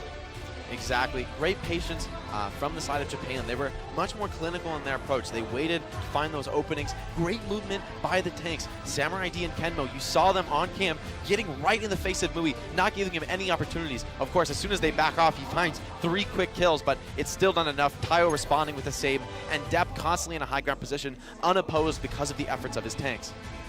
And really, you mentioned tanks. I feel like this has been a masterclass by Japan on Anubis in terms of how their tanks are playing, where, again, I always like bringing this up because there's a tendency in casting, because it is flashy, the focus on the DPS, but the tank play was so solid for Japan in continually making space. You can see how hard it is to play Widow when those tanks are in your face. That Winston, that D.Va, there's really not much you can do. I mean, even Mui finding some pretty insane headshots beyond expectations, still not able to do enough to save the round. And Tayo's Genji capitalizing on that distraction, never falling there on that offense until the very last seconds. So props to the whole team of Japan there. Great movement around the map, using the space creation ability of their tanks to capitalize with DPS and their Zenyatta. And I do think it's a credit to Japan and how they've been able to neutralize Mui, where when Mui's been free, we've seen him be able to get pick after pick. But the issue is that Japan hasn't let him be free that much. We've seen Kenmo in his face repeatedly. We've seen Samurai D on him. And then even when he does have those free opportunities, you still got to go through the excellent DPS on the other side. And we hyped up that Widow duel between Depp and Mui. But honestly, we haven't seen a ton of the actual one-on-one action. And I'm really impressed by that from Japan, because what's even better than outclassing on Widow is using your team to deny the enemy Widow even a chance. If you just shut her down like that, it's so hard to get back in the game. If you think your Widow's stronger, why not take her to the next level and just completely deny the enemy Widow so that you have complete free reign on the map? Yeah, I mean, why actually have the risk of losing the Widow v Widow when you have a game plan you can execute and go, we're just going to empower you to be even better? But we're going to be taking let's take a look at the map coming up here in just a moment. What's it going to be? Is it going to be Rialto? I'd certainly be surprised. I mean, honestly, it seems like I want to see something new. I mean, Hong Kong not finding the success on Rialto that they were hoping for. They picked this map a few times. Maybe it will be, and it is going to be Rialto. Potentially looking to bring out some new strategies here. I don't think they've had a ton of wins so far on this map, but it has been an equalizer so far in the tournament. We've seen a lot of teams bring things back here. Potentially a map where a little more difficult to get in Mui's face. Those sight lines are a little bit longer, more difficult for the Winston and D.Va to close the gap. Now we take a look at Japan, and of course for them, they've won the series, but why not end your World Cup tour with, a bit of a high note, that good 4-0. You certainly want to make everyone look good. Of course, all these players, as we've talked about, have the aspirations of the Overwatch League. So showing your hero pool, showing your diversity. But I'm very glad to see Depp back on the Widowmaker. This has certainly been his most impressive hero. So why not end it with the best opportunity for that Widow v Widow, where Rialto arguably the most defined by this in recent times? And how much of that is, do you think, teams being new to the map, and how much of it is it just the map actually favors Widow quite a bit? Well, there are a lot of long sidelines. You can see right where Samurai ID is. This has been a classic offensive Widowmaker position. It's so hard to stop the Widowmaker from standing there because it's right next to her own spawn, and yet the sideline is so threatening. It looks all the way back into that first point. So a very dangerous sideline. I think we'll see Mui move into it soon. We're going to be looking on the Widowmaker. Ewin already a bit far up. Yep, see him being a little bit pokey, going to drop on back, and that's a little bit risky at times where you get chunked down low, you want to get out of the way quite in a hurry. Ewin able to get healed back up here. Now the real fight's about to begin. Yeah, Mui, though, electing to play closer to the card here. Oh, and takes out Depp with just one chance, finds it. Great work from Mui. Looks to convert to more here. He's unopposed for a moment, finds the headshot on Zarya. Looking for more. The shield was almost down. He had the opportunity. Depp, though, going to get res back up. He's going to have to respect the Widow on the other side. GZ apply pressure on the D.Va, but he went too far, gets demeched. And Japan now's the opportunity to go back the other way, but Mui gets Depp again. And Miko finding Claire. There's no more Resurrect available. Very few heals on the side of Japan, but Samurai D is getting aggressive with the health pool that he has. Great awareness, knows he has to turn things around, and does. Great aggression by the Rein. Samurai going the E-Wind, and Japan able to hold here so far, and oh boy, Kenmo's going really deep. Oh, nice jukes from Mango Jai, staying alive in a potentially dangerous situation though. Kenmo with the Graviton Surge, very powerful. Mango Jai without that Transcendence, there's going to be no counterplay available if GZQQ can't manage to eat it. And that's a key point there. Kenmo wasn't going for the kill, he was going for the last little bit of getting grabbed. Exactly there. Escaping with his life. Good discipline by Kenmo, not over chasing that kill after Mango Jai applies a bit of those jukes. But Tayo, ready with the barrage to combo here. This could be a devastating fight win for Japan. But I like this patience. They don't need to rush things. They are the defenders, and that clock is counting down. It's on Hong Kong to make the play. Samurai D holding on to the Earth Shatter, but the grab is in behind him. So multiple options here for Japan and how to win this fight. Samurai just going to keep holding back. Waiting, Dragon coming out from the offense, and that's going to force the takes of Japan back, but they're not really that hurt here so far. They're going to bend back, but Kenmo's down! There won't be a grab! Miko gets Tayo, and suddenly Hong Kong has made a way through!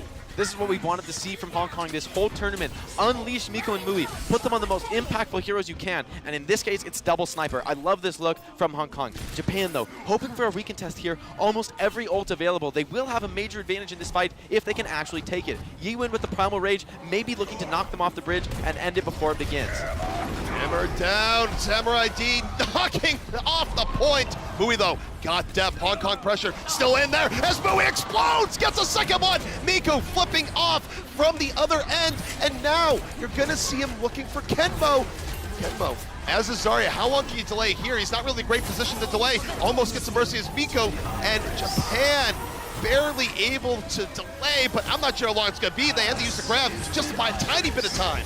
Committing the Transcendence well. At least Kenmo does have high charge. Going to put on a lot of damage. Tayo finds one sniper. Can he find the second? Gets the mercy. That's enough. What a hold from Japan. Tayo is being contained, but the one time you don't contain him, he makes it rain. Japan finds a way back into the fight, and that is the defender's advantage here in Rialto first. And Depp strikes back in the Widow duel, maybe starting to turn momentum the other way. We've seen so many teams stagnate at the very end of this first point. It's so hard to finish the fight, especially with Kenmo constantly on 100 energy. Really impressive Zarya play from him.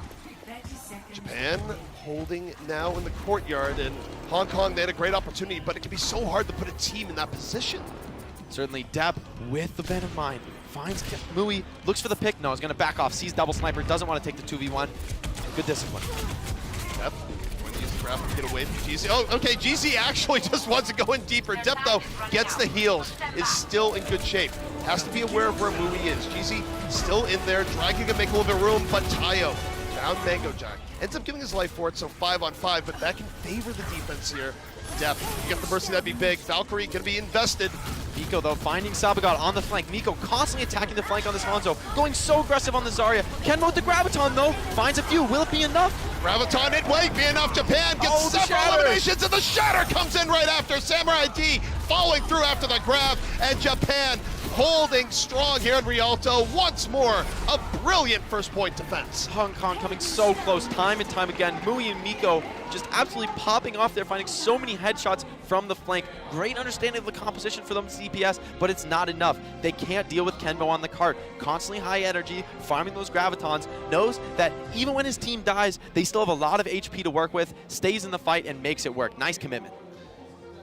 So Japan rehydrating there, but they don't really have far to go on their next attack. So we've been seeing this a lot in Rialto, where it's just like, can we see the final parts of the map? And the answer is not as often as you might think. Certainly not. This first point is proving very difficult to take, especially against the Rein Zarya composition. I was a little surprised to see the Rein and Zarya played so much. I felt like it was a little bit weaker in that first aggressive hold closer to the spawn. But now that I think about it, it's what the real strength of the Rein Zarya is actually in that final choke point of first. That's where it's so hard to deal with the Rein shield, blocking almost the entire choke, and a charged up Zarya in those flanks is so hard to chase down, especially when you're on double sniper. You can't challenge in a small corridor like that.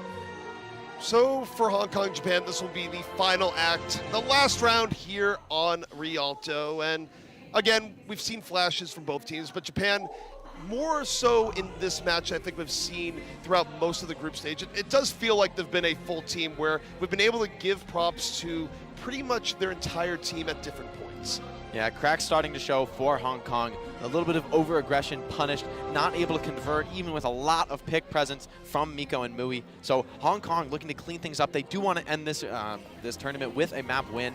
Certainly nobody wants to lose, especially on the final map. So Japan, that blue box of victory waiting for them. Hong Kong, of course, going to be looking for the hold. And we have seen hold versus hold here, where one team has gotten a hold on point A, only to be answered by an even better hold. So it's not out of the question that Hong Kong is able to make this 3-1. Absolutely not over yet, but a lot of paths to victory for Japan. They're running that Zarya and Pharah combo. So dangerous because the barrage out damages the heals from a Transcendence. You could potentially combo through that ultimate. So that's a real dangerous ultimate to deal with. GZQQ is going to have to be on point, shutting down both Tayo and Kenba. Japan, for now, just pushing the payload. They haven't really committed too much yet. Depp holding in the back, looking for a pick off, and Mui's down already. It was Sabagat who got him.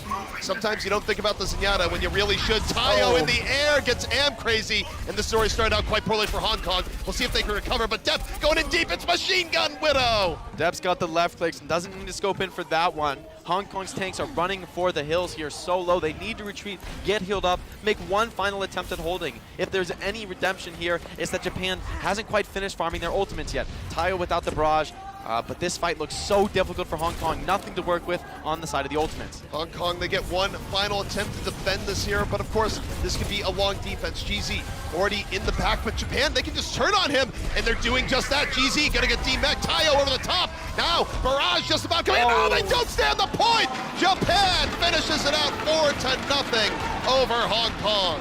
It's not about frags, it's all about the point. Japan understanding that, the Rein Zarya composition so strong at that final contest. Great team play from Japan, securing this 4-0 victory. So for Japan, even though they did have hopes of getting the BlizzCon, they did have hopes of recreating some of the magic of the Australia stage last year, they're still able to end on a higher note. Exactly. They're certainly happy to take that win. All these players are competitors, and of course, as a full team, they will be competing in the Asia-Pacific Contenders Finals. So they're definitely looking to take any win they can get, any experience they can get. Japan's certainly looking strong. I can't wait to see more from this team. It's an excellent point where, of course, for a lot of these players, I believe it was their first experience in a live environment like that. So it's great practice for the Contenders Pacific Finals, where, of course, they are known as Cyclops Athlete Gaming. So this is learning. This is experience. Competing online and competing in a live tournament are just completely different beasts. When you're on stage, you hear the roar of the crowd. That can really change things. It puts a lot of pressure on as a player. So the players that can adapt to that, be ready for it, and perhaps even harness it to play even better than they normally do are really going to succeed in those LAN environments. And of course, also overall for the Overwatch World Cup, it's a story of watching players grow, watching players put on good performances. Even if you're not in OWL, you got to start somewhere. So again, it's just good to see these players play. Exactly. That was certainly a great match, especially from the side of Japan. Again, I love their adaptations, and especially the team play from the tanks. Always following with the DPS. Timing, just completely on point from Japan, showing why they deserve the 4-0 victory. Well, for Japan, they give us a little bit more insight on what they're doing. We got Tayo on the floor with Malik. Thank you very much. I am here with Tayo. Tayo, man, unfortunately, you guys weren't able to make it to BlizzCon, but you got a victory in your last game. Tell me how you were feeling about the experience overall. Yeah, it was actually a great experience. Even though we lost a lot, I think we can learn a lot and use that for our Contenders Finals, which is at the next World Cup. Yeah. Now, in this matchup against Hong Kong, there were a lot of fights where it looked like you guys weren't going to win. You were down like 3 players. Were you surprised that you were able to win some of those fights? Yeah, like the one on Eichenwald, I was watching in the back, and I thought we were just going to go to second, but they just came in and just killed everyone, I guess. Yeah, it was actually very surprising. Now, of course, this was you guys' last match of the stage, so I wanted to give you an opportunity to kind of say something to the fans at home in Japan who are watching. I'm kind of sorry that we couldn't like show our best selves, but at the next contenders, I think we'll win. So just wait until then. What about in Japanese?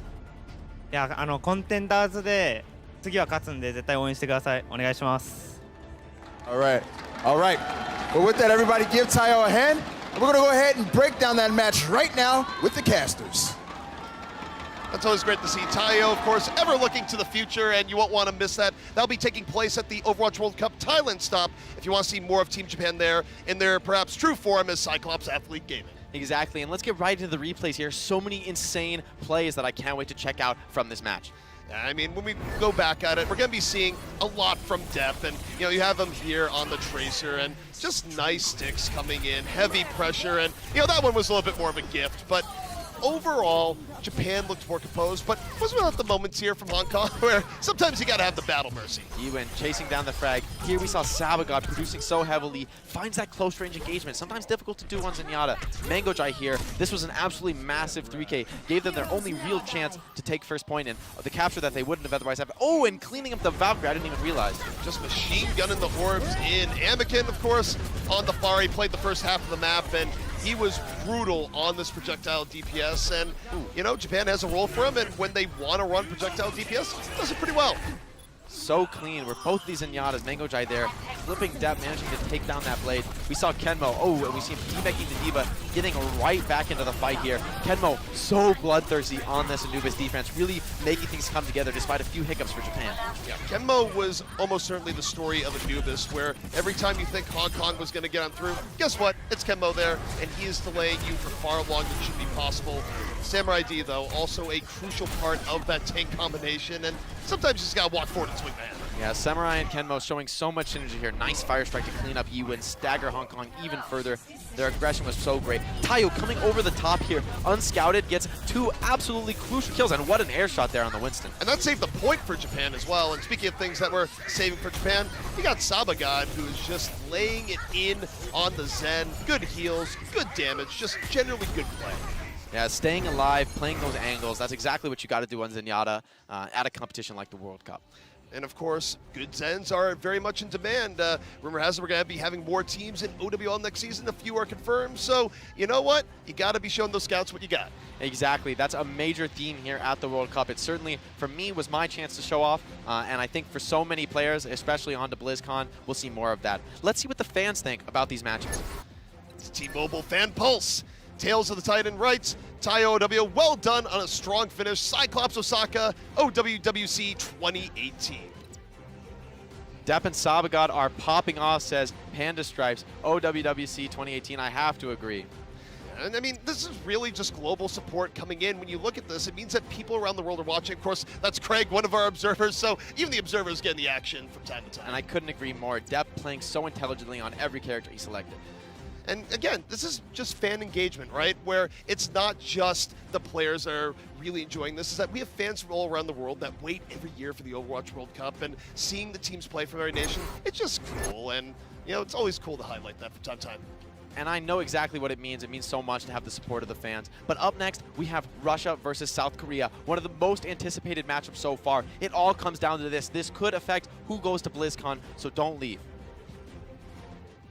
The Overwatch World Cup is brought to you by T-Mobile, America's fastest network ever. And by Omen by HP, the official PC of the Overwatch World Cup.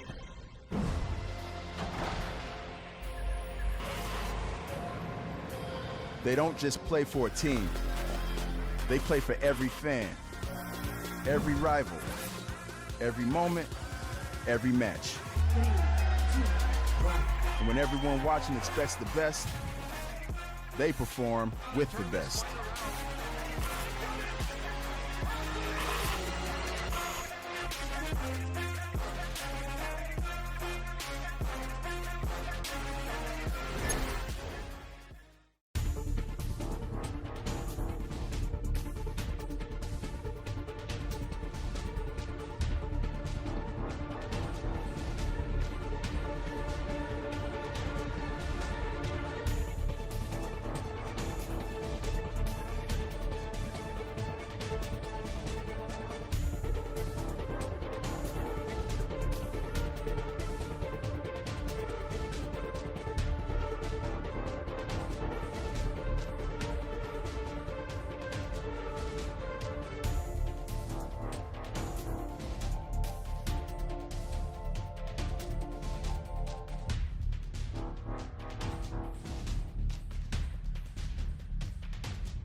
Here we are, ladies and gentlemen, Russia versus South Korea with BlizzCon on the line.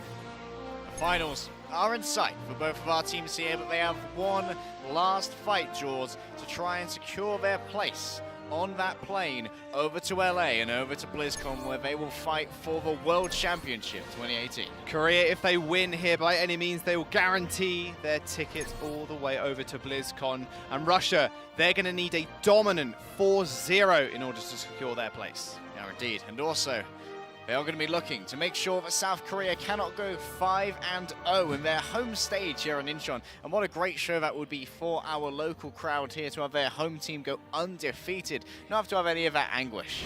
Let's have a look at those standings, though. Right now, you can see South Korea right up at the top, 4-0. And like you said, Harry, they win this. There's a clean 5-0, plus 13 in map score as well. Russia, that's who they're facing off right now, 3-1 with a plus 9. South Korea can come down to a 4-1, and Russia can meet them there if Russia are to take the victory here. And then there are some very convoluted circumstances which could actually knock out South Korea. Could very well be. Let's have a look at the schedule, though. Have a look what's on the on the board for today. We've already seen Japan beat Finland, Chinese Taipei beat Russia, Hong Kong versus Japan. A lot of 4-0s there. South Korea looking to make it another one. Hopefully the 4-0s, though, Jaws, for us and the audience at home will end today. Russia are going to be bringing their best up against the very best, the two-time champions. And this is a grudge match too. Remember, South Korea last time around knocked Russia out of the group stage. And they put their ticket to BlizzCon last year and eventually won. And in the finals a couple of years ago, were also knocked down by South Korea, and they won yet again. Yeah. And here, Russia really need to try and rally back. They had an early setback, having lost against Finland in an incredibly close series, which may have jeopardized a potential second-place finish. Yeah, we'll have to wait and see, but Russia have been performing today exceptionally well. Shadowburn seems on his A-game, same with Mistakes. There's nothing stopping them right now coming out of their game earlier on today that we casted, but it is now Korea's turn to face them one-on-one, mano a mano. We've got Carpe on the lineup, and he's been just absolutely wrecking face over the last couple of days. But though Russia's coming in hot, and you know who else is? That's Malik over on the floor. Annyeonghaseyo and hello everyone, ladies and gentlemen. It is time for our match of the day. We have South Korea going up against Team Russia, or Hangul Dae Ilbon. Yeah, I think I got that right. I've been practicing a little bit. Anyways, guys, this is going to be a huge matchup for Team Russia. They need to win this thing 3-1 if they want to keep their BlizzCon hopes alive. And for Team South Korea, all they have to do is be victorious, and they pretty much have punched their ticket to BlizzCon in November. So let's not waste any more time and get straight into this matchup and welcome our first team to the stage. Everybody give it up for Team Russia.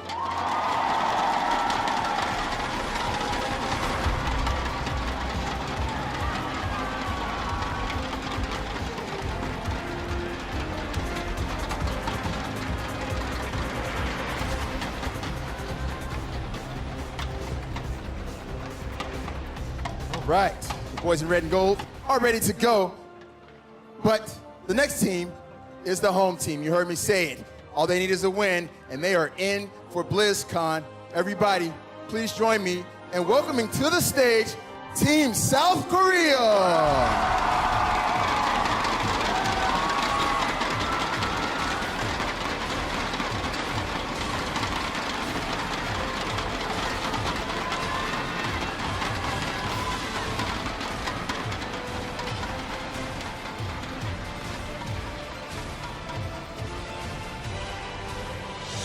All right, guys, and there's not much else I need to say. This is the match that will chart the course for the two teams that will be making it out to BlizzCon. So let's not waste any more time and get locked and loaded for this matchup with our casters. Take it away.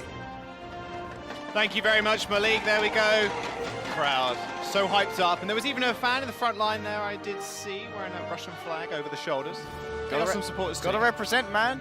Russia has some fan service, and I know on our stream as well there will be a lot of Russian fans. We've seen it in the EU Contender stream. You guys absolutely love Overwatch, but here in the local crowd here in Incheon, there's quite a lot of local support, of course, for South Korea. Oh, yes, they were. Let's have a look at that Russian roster, though. Let's get that on your screens. You can see who they're facing up against, who South Korea are facing up against. We've got Aang and Main. They're going to be their support duo, the backbone of Russia. We've got Chao and Tonic on the tank role, and obviously Mistakes and Shadowburn on DPS. Coming in from Overwatch League, Boston Uprising and Philadelphia Fusion respectively, and bringing their expertise to the Contenders players that we see in the other parts of the roster, whereas from Contenders we get a huge amount of synergy from that Windstrike core. We talked about it earlier. Chao always able to defend Aang during the risky reses. Let's have a look who they're facing up against. South Korea.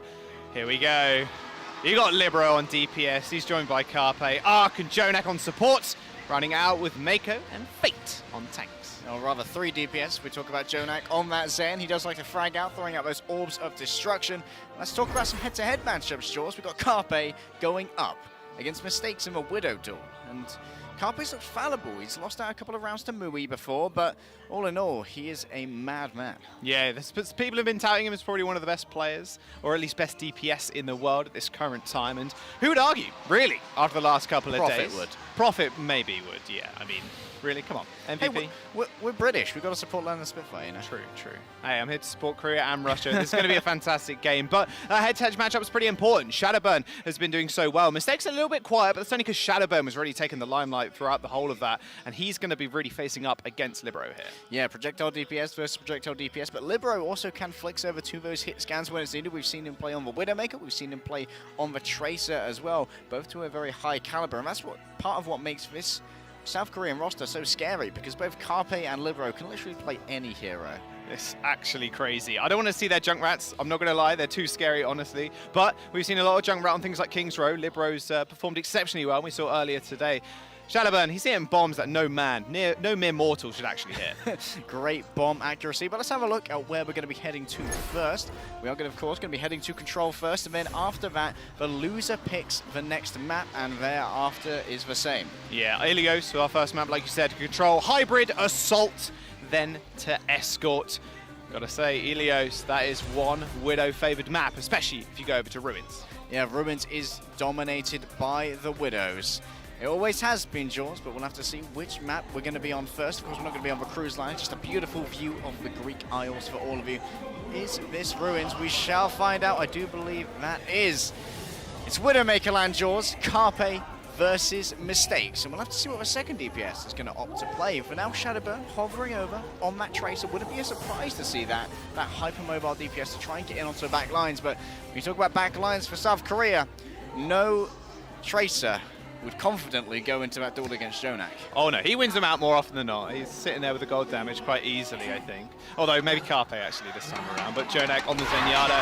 Obviously Ark using that speed boost to get everybody out of the gate fairly quickly on that Mercy.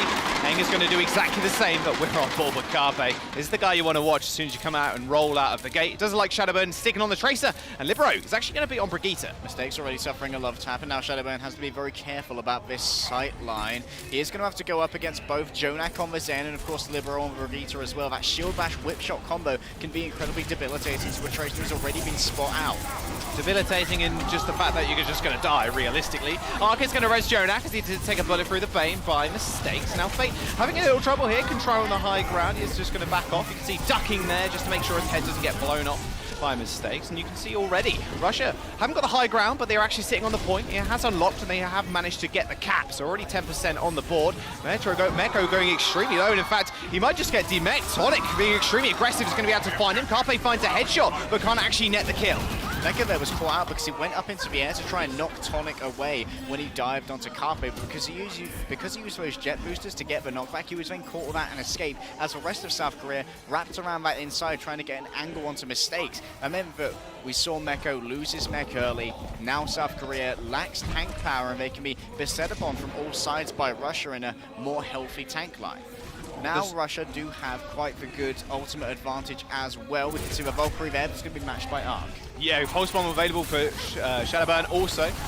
He wants to stick Jonak. I can see it in his eyes. He has to get through Libero first, though. There's the rally from Libero with Pulse Bomb thrown out. Doesn't quite connect, as only gets a little bit of damage onto Libero, but that armor is going to restack up to its full potential. Jonak going fairly low, but now 300 HP and a lot of shields and a lot of armor is something that Shadowburn's going to have to deal with, but Carpe's already dealt with him. A body shot after a Discord Orb, and Carpe finds another, and another! Tonic goes down as well.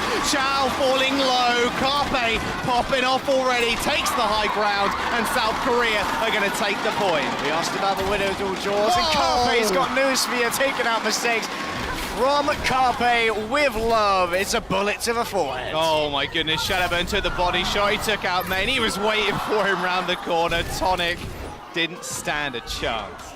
No, he did not, but Russia now do have a little bit of a chance with Main with that Transcendence. Shadowburn's decided he no longer wants to play on the Tracer. Instead, he's going to be backing up mistakes, making sure that Carpe is very nervous about his long angles because the Hanzo is on the field. South Korea, though, have both of their support ultimates still. They don't have to worry too much about sustained damage coming in from the tanks, so they can sustain that out rather well with these ultimates. Nice leap up there by Fate. Bombs come in as well. Doesn't quite find anybody. Fate taking a little bit of damage. They have to back off, but Carpe's already found one. 3 assists from every single support on his team as he kills Tonic, and Fate smacks around Shadowburn, turns him into pate. Carpe now is going to be getting a quick orbit of a skull, but doesn't look like Main's going to be sending over any more. Chow's taking a little bit of damage. He's almost got the self-destruct. He's going to feed a lot of ultimate charge to Aang as well, who's almost got the Valkyrie ready to go. JJoNak being down early meant that he couldn't use that Transcendence. It's going to be available when he returns to the fray. Carpe was going mano a mano with Tonic Oh, there. see it, Tonic. Yeah, Tonic's going to go down regardless. That is emphasized activated from Carpe as well. Libero taking out Tonic, and a Transcendence coming through from the side of Russia. But who needs a Trans when you already have Carpe and JJoNak to take out Chow? They do demech him and manage to find the kill on the Baby D.Va. Dragons are going to come up and light the field alight as well. Shadowburn doing a lot of work on the sidelines. Carpe almost falls down, and he has to be a little bit more careful now. But Fate and Libero, they're in the front lines. Grapple shot upwards, can't quite find a headshot just yet. But still, South Korea control the point, 80% to 71 now. Russia up against the wall. They've got one more chance to try and take back the ruins, but they've got no ultimates to do it with Jaws. Meko is the closest on the field to an ultimate, almost having that self-destruct. Wasn't too useful last time. They tried to combine it with Fate's Primal Rage, but it wasn't quite ready. We can see Chow leading the charge, scouting out. He's going to report back positions here. Mistakes has gone up into the air. He went for the shot, but he missed it. Overtime now here. They are moving forwards. Libero doing a good job of batting away Tonic. He goes low. He's going to have to back off now as the Discord orb lands on Chow as well. Demech'd already. Mako's going to take out Shadowburn. Libero's going to find the demech. Chow's going to go down as well. Carpe finds the headshot to mistakes. JJonak's going to clean up on Main. Oh my goodness. South Korea with the Goomba Stomp at the end to finish Aang. That was just cruel. They managed to take Ruins 1-0 up on Ilios. So we were talking about how good Carpe is on the Widowmaker, and it was a duel that he was likely able to be always going to win out against mistakes. But now we'll move on to the other stages that aren't so Widowmaker friendly. Jaws, here you're going to see more things like a Tracer, maybe a McCree or a Pharah in the air, and we know exactly that is what Shadowburn wants to play. He can go head to head with Libero in the air if Libero decides to match him up there. I don't know, maybe he takes the Junkrat. Scared of Libero's Junkrat as well, but like you said, this is going to be as much opportunity for Junkrat on Ilios.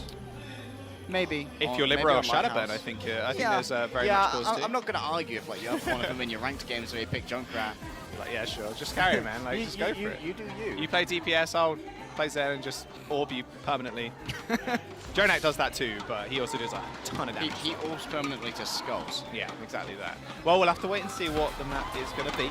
Control being an interesting game type in the fact that it can go either way. We've seen a lot of teams recently that you wouldn't peg, or you would peg as the underdogs, take it off the higher seeded team. It can be the great equalizer. It can come down a lot to mechanical skill more than forethought and planning, which can often be a big issue on maps like Hybrid and Escort, where you very much have to plan what you're going to do in each different stage. Whereas here, because you're at one central stage until the game completely resets onto another stage of that map, means that you don't need a huge amount of different compositions ready. Well, it's going to be the map up now. Here we go. Libero jumping to the sky. Same with Shadowburn, both on the Pharah. Carpe takes mistakes down to an inch of HP as he finds the body shot, but no kills coming through just yet. 15 seconds, however, till the point unlocks.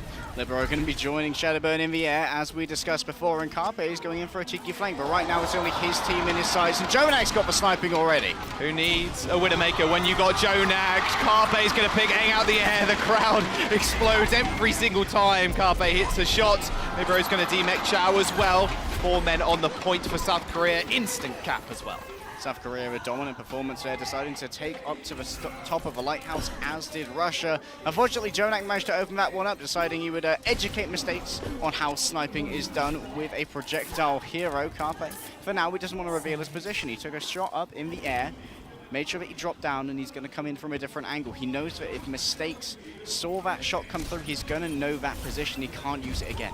Tonic does briefly touch the point. Carpe is going to respond in kind with a body shot and just send him packing for the time. However, look at Chao's positioning here. Taking control of this small health pack is quite nice. Could provide a little bit of healing to you, along with your Mercy and Zenyatta, of course. Not anymore, though, because Mainnet does end up going down to Mako in the thick of it all. JJoNak finds another kill. 1v1, Carpe trying to take the Pharah out of the skies, but hiding behind that windmill for now. What a right click by JJoNak. D-makes Chao and finishes him off. Korea continue to hold. Just D-lives Chao. Shadowburn going down 240 was saved by the spawn, but Carpe has no such designs. Having a quick peek up in the air, seeing who's coming out of a spawn room, but of course he has to be careful because Mistakes will be invincible in there and can shoot out should he desire. But look at Shadowburn's ultimate charge, only 70% thus far. Usually it's far faster. But of course, he's being controlled so well by both Libero and Carpe that he isn't able to get that ultimate, isn't able to find the space or the rockets onto Fate and onto Mecha. Emphasize available for Mistakes. Did pop them rather instantly. And that'll be an instant pop from Arc as well. He's going to use that Valkyrie. Tonic's on the left, right-hand side here. Nice shot from Carpe around the wall. Fate will take out Aang as well. And Arc, he's taken to the skies. He's taken out Shadowburn. And Fate will push that D.Va off the edge. That hit marker sound on land is always so pleasant. Dominance here from South Korea, and once again Russia find themselves up against the wall. 90% in favor of South Korea here on Ilios, and Russia have 4 ultimates to go. Shadowburn building up towards that barrage. He needs to hit one more rocket, but Carpe's on the side. Oh, 17 HP, has to get out ASAP, but no, Shadowburn is there with the kill. Main activates the Transcendence, is rushing towards his tank to aid them. Doesn't want to get boots into the well, however, so he's going to have to be a little bit more careful. Libero with the strike as well, the rocket barrage also there. However, Shadowburn is going to match him in the skies and has his own barrage available. Mistakes is going to go down though. Mako and Fate are going to find their own kills, but Shadowburn pays Fate with a whole bunch of metal, and he is going to be able to take him out in the end. The problem is JJoNak is there to punish Shadowburn for staying up high in the skies, immobile as he does activate the ult. Carpe kills Aang in the end, and Arc's going to come back with the resurrection onto JJoNak. They're trickling back in. Chao's going to get demegged, and JJonak's going to find the kill again. Mako's going to fall to Tonic, but he's so low. He jumps onto JJoNak, but why would you do that? Not against this madman. Another heal straight onto Libero, keeps him alive through the rocket barrage, but the point is still in contention.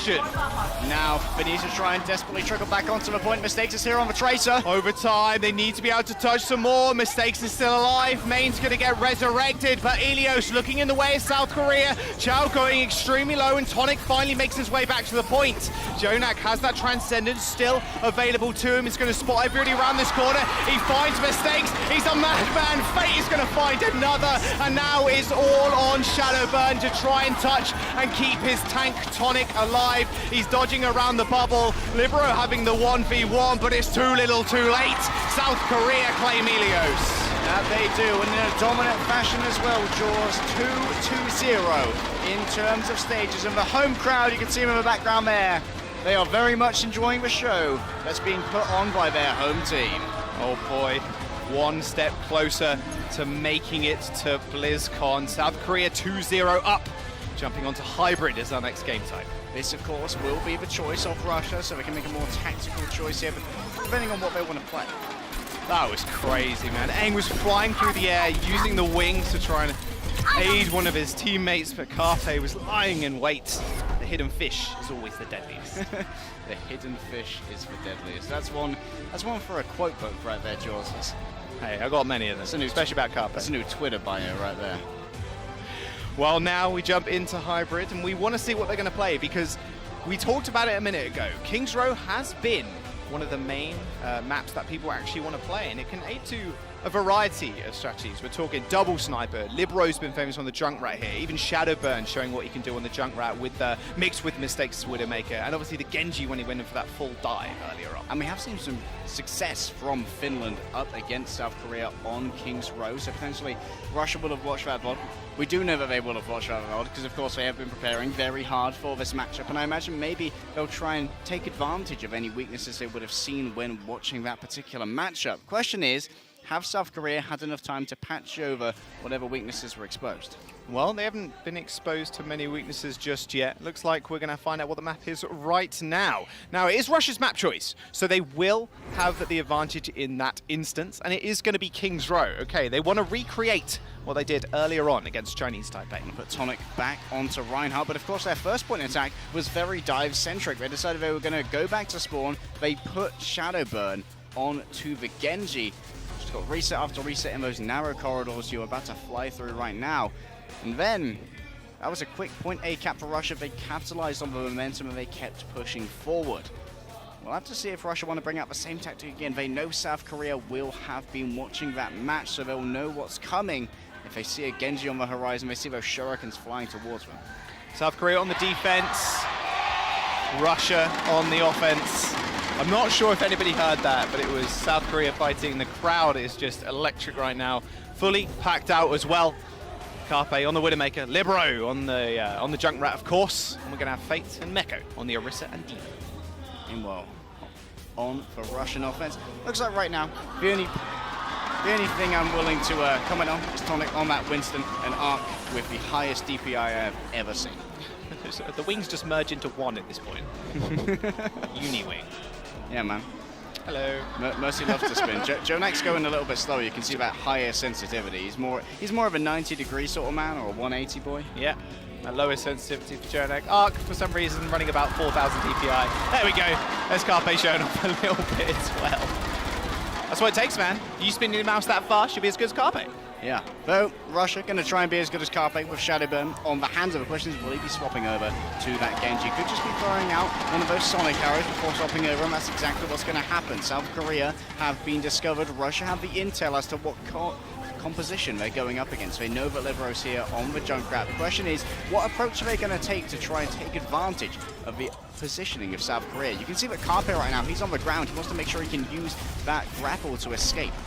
Yeah, Shadowburn is going to find him. Oh, damn, what that a was shot. Disgusting. Right click, straight into the dash. He's going to spot out Jonak. You see, even Genji doesn't want to mess with Jonak right now. But with that, that's one unresable target, and that might just be a second one as well. A res coming through. Also, defense beautiful matrix. defense matrix on Libero is going to finish up that kill onto Shadowburn.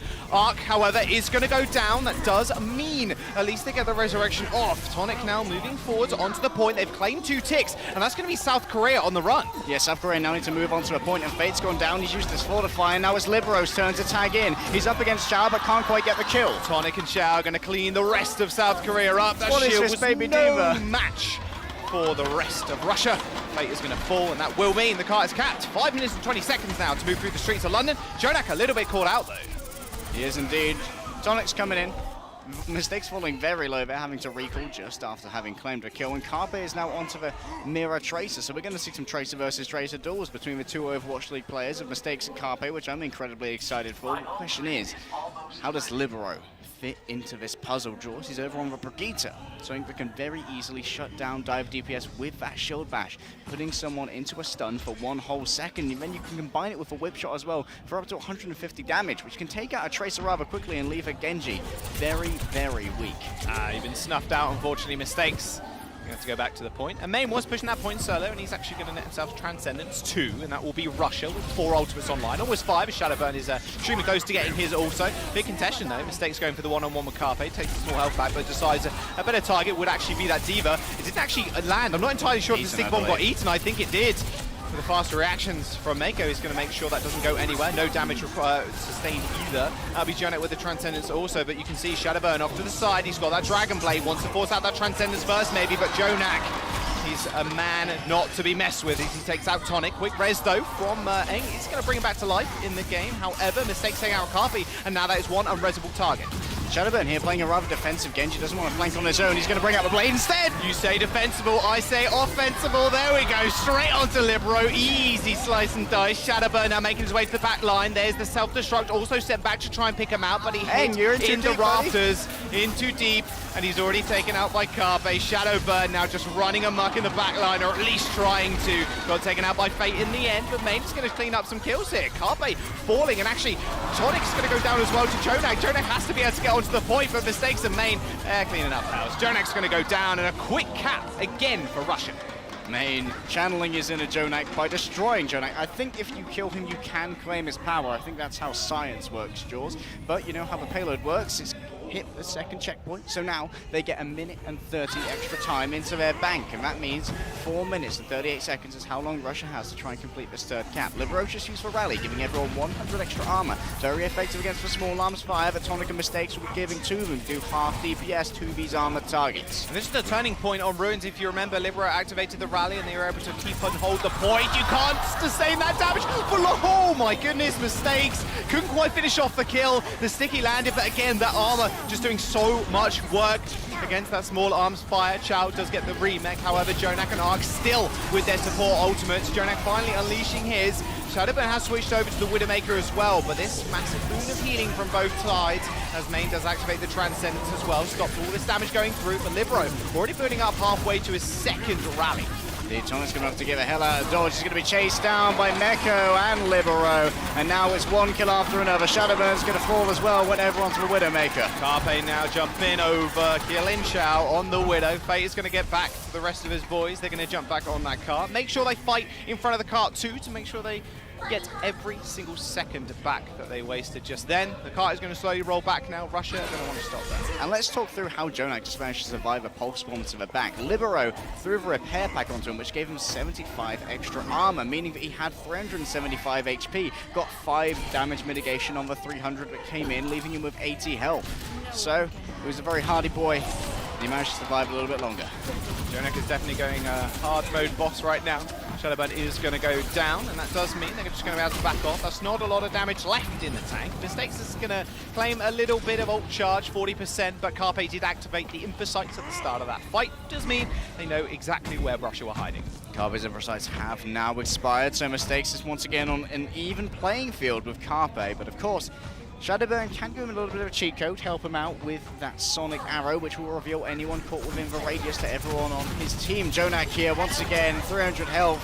He's not afraid of frontlining at all. He's up here with the tanks, throwing orb after orb into that shield. Well, Fate was also up there with the tanks and dived the backline of Russia, but Mako, where did that come from, man? Aang and Main go down, Chow gets D-Meg, Jonak Carpe cleaning everybody up. Team kill for South Korea in a blink of an eye. An explosion from Meko means an explosion from our local crowd here, Jaws.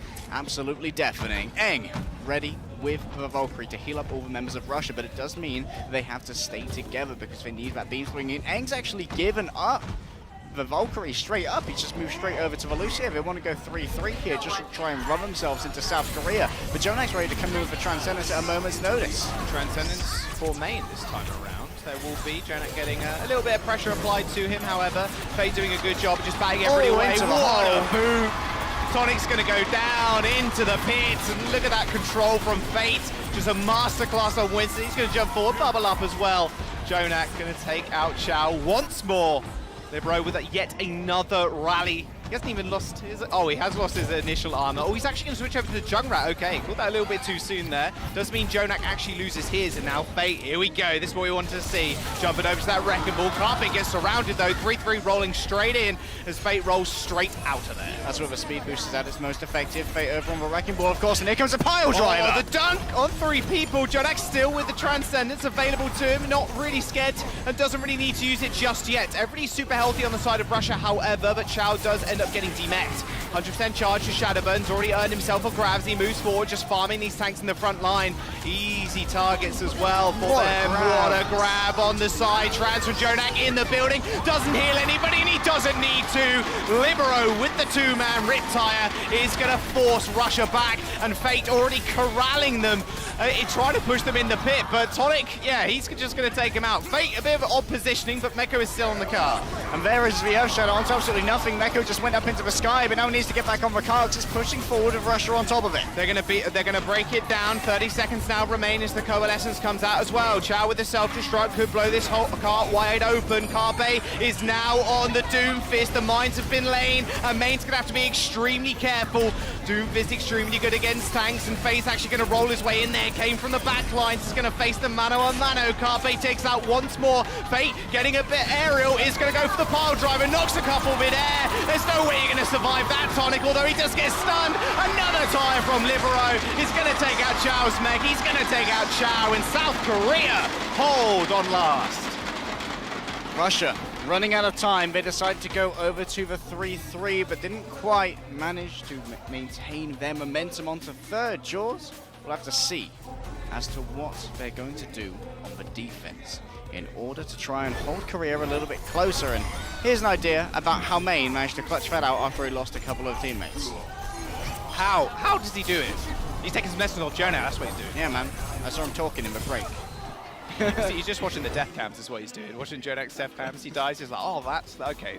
That's how you click on some heads. A bit of an update for you as well. If Korea win King's Row, they guarantee themselves a ticket to BlizzCon.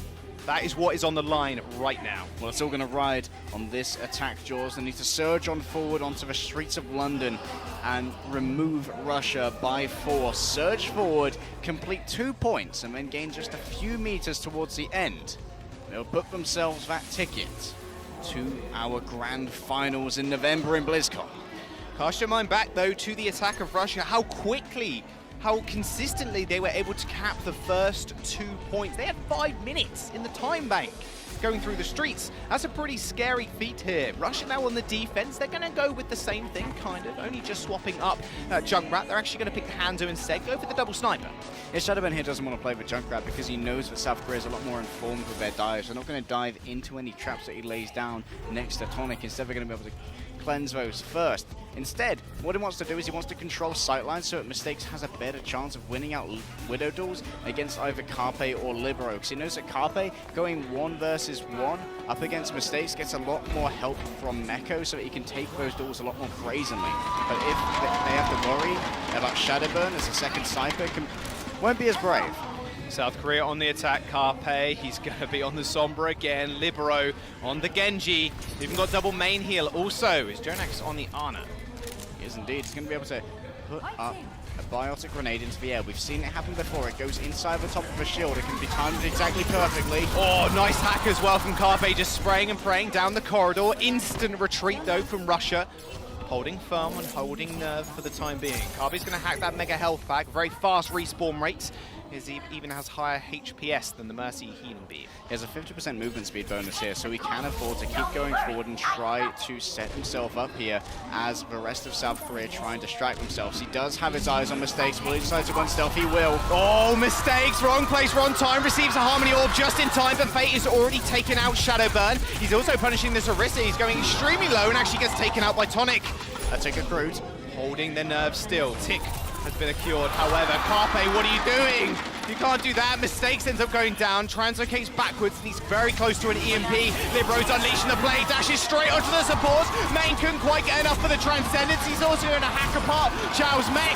2 kills for Libero. Meko's going to make it the third, and it's actually a double for him. Also, only Tonic left on the car. Activates that bongo, but Carpe's going to finish him off. EMP now acquired from South Korea, and they claim the point. Given Tonic's usage of the Supercharger there, we can anticipate he is going to be swapping up, and yes, he will. He moves over onto that Winston, but Fate has a huge advantage on him in terms of ultimate charge, already ready with the Primal Rage. And what he can do here is after he sees Tonic use a leap, he can leap behind him, use the Primal Rage, and beat him into the team of South Korea, where Russia can't really help him. Chao has to move forward with the defense matrix, but then he will be exposed himself. He'll have to use his movement cooldown, and he only has 2 seconds of defense matrix to play with. And Carpe is already in the back, ready to shut down all those abilities at a moment's notice. Look at this disgusting positioning from Carpe. He's going to go in. His Translocator is actually being killed here. He has to wait another couple of seconds. EMP could go off at any moment. He blocks it out just to get an escape, but he doesn't need it. Meko's going to find 2. Aang and Mistakes are going to go down. Carpe's so low, gives everybody a hearty hello as Fate comes in with a Primal Rage 2K as well. Oh, Chao, you're going to have to run, buddy, or die on cart to buy some more time. 4 minutes still remain in the time bank for South Korea. I don't want a team kill there from Team South Korea, but it does feel like they over-invested in that fight, Jaws. Carpe only EMP'd 1 person because Aang and Mistakes both fell to Meko's self-destruct, and it felt like just Meko's self-destruct would have been enough in order to try and win that fight. Fate went in after with a Primal Rage, and now Tonic has a huge advantage in terms of that ultimate. He's going to try and get some more here, and Ark's already down. That's a lot of healing gone. But Jonak's still here. He has a biotic rifle. It's a good amount of healing, but he won't have anything to heal him. Nano Blade. Libero's going in. Instantly stunned. 50 HP, has to back off, but he's going to go ham anyway. Too little too late, Charles going to kill him. Ends up falling, JJoNak finds one, and the rest of Russia are going to follow up on him. Meiko gets Team X, this could be a nasty stagger. JJoNak in the back line. Oh dear, not where you want to be, but he is going to get killed rather quickly, which does mean a fast respawn for him as well. Carpe's changing it up. In fact, Korea are changing their whole composition. JJoNak switching over to the Zen. We got Libero now on the Hanzo. Carpe, he's going to be on that McCree. I would have liked to see a longer stagger there on JJoNak when he was there with the Ana, potentially using that shield of the Brigitte to soak up a couple of Bardic rifle shots when you try and force people not to stagger you, because Russia here need to play the clock. South Korea still have 2 minutes and 45 seconds. They only have Ark's ultimate ready to go. That may well be enough to win out a fight if they can stick together and get the most out of that beam splitting. Mistake's got the Deadeye though. I'm pretty scared. He's on the high ground, and so should South Korea. He is just going to pummel the tanks to the front line for the time being. Fate has got the shield, remember, so everybody can duck behind it if necessary. A lot of incoming fire, though. There's still Tonic with the Primal Rage to bat him out the way if necessary. There we go. High Noon. Oh, the Fate.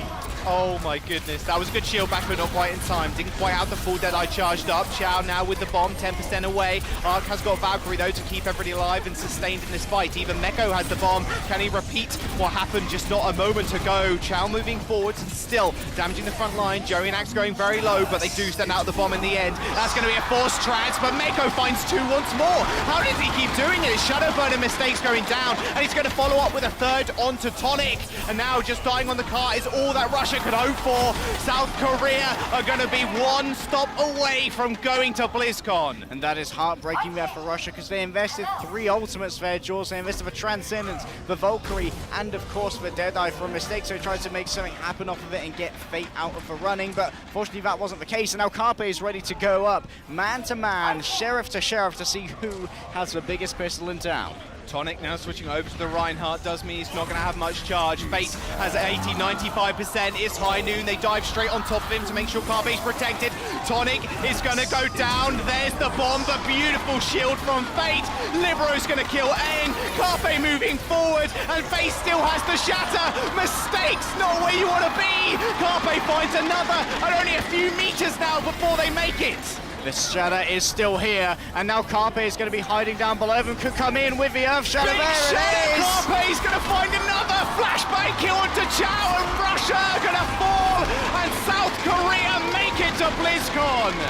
They made it to BlizzCon, but they haven't quite won the series yet. There's still a chance that Russia can try and reverse sweep here. But now, South Korea know that they have sealed their own fate. It was always in their hands in front of this home crowd.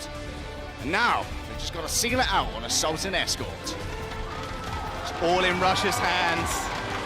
They can come back and book their ticket as well. It's going to be on Finland as well in our last match of the day. But South Korea, you've got to be happy with that performance. They are truly unstoppable. They've unlocked a whole new level of South Korean play right here. Fate is on a mad one, as we say in Imnold Blighty. His Winston play right now with the Primal Rage, probably some of the best we've ever seen in this group stage. They're doing a fantastic job of protecting Carpe. You saw as the camera flicked over to him in the last moments there when he was activating that Deadeye. Not only was D.Va right on top of him, he had the Reinhardt on top of him as well, just making sure he was protected just in case anybody does try to punch him out of the sky. Korean fans, they're looking pretty happy right now. And Carpe's slick positioning there, who was hiding down in the stairwell, was incredibly smart. He knew that all he had to do was get a flashbang onto Tonic, make sure he was stunned so that Fate could lay down the hammer, and that would seal their final fight. We saw Fate hit the Earth Shatter. Tonic fell down to the floor. Carpe could roll forward, hit the headshots, and Russia would dismantle it in the final fight. Well, to hear from South Korea, we have Ark on the floor, and Malik is going to break it down. All right, I'm here with Ark from Team South Korea. Everybody give it up for Ark. You pretty much have punched your team's ticket to BlizzCon with that amazing first half performance. Tell me how you're feeling about the way you guys are performing today. I think we're doing quite well, but like some really complicated calls are not making right now, so we're not yet that much satisfied. We only make it perfect, so yeah. Well, okay, on the flip side of things, what have you guys done that hasn't been as pleasant for you in that first half? What were some of the things that you weren't so happy about in that first half? We were actually happy about that though we can make it to LeagueCon, but we're kind of unhappy about that we cannot do like complicated calls right now. So we're trying to focus on it. How much has it meant to you, man, to be here in front of your home crowd, performing so well, and to finally qualify for BlizzCon? Well, it's really happy, but we actually want to confirm that we ends at the first place, so. First place, you guys are out for perfection. Last question for you, man. Can we expect anything crazy in this second half up against Russia? I think it's gonna be hard to expect crazy things because it's gonna go straight like this.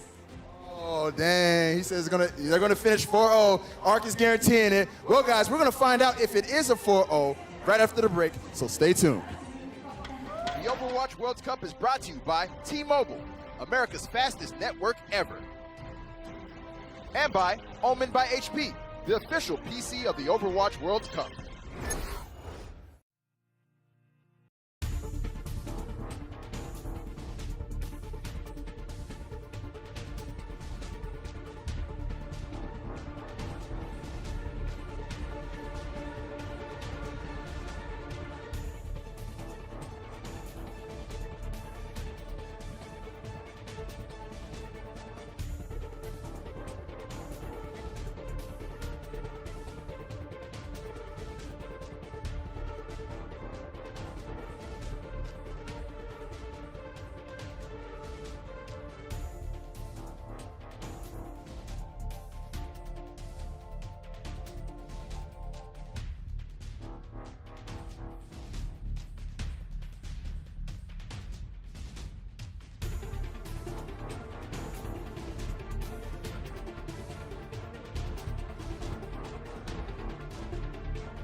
Hey guys, welcome back. South Korea versus Russia.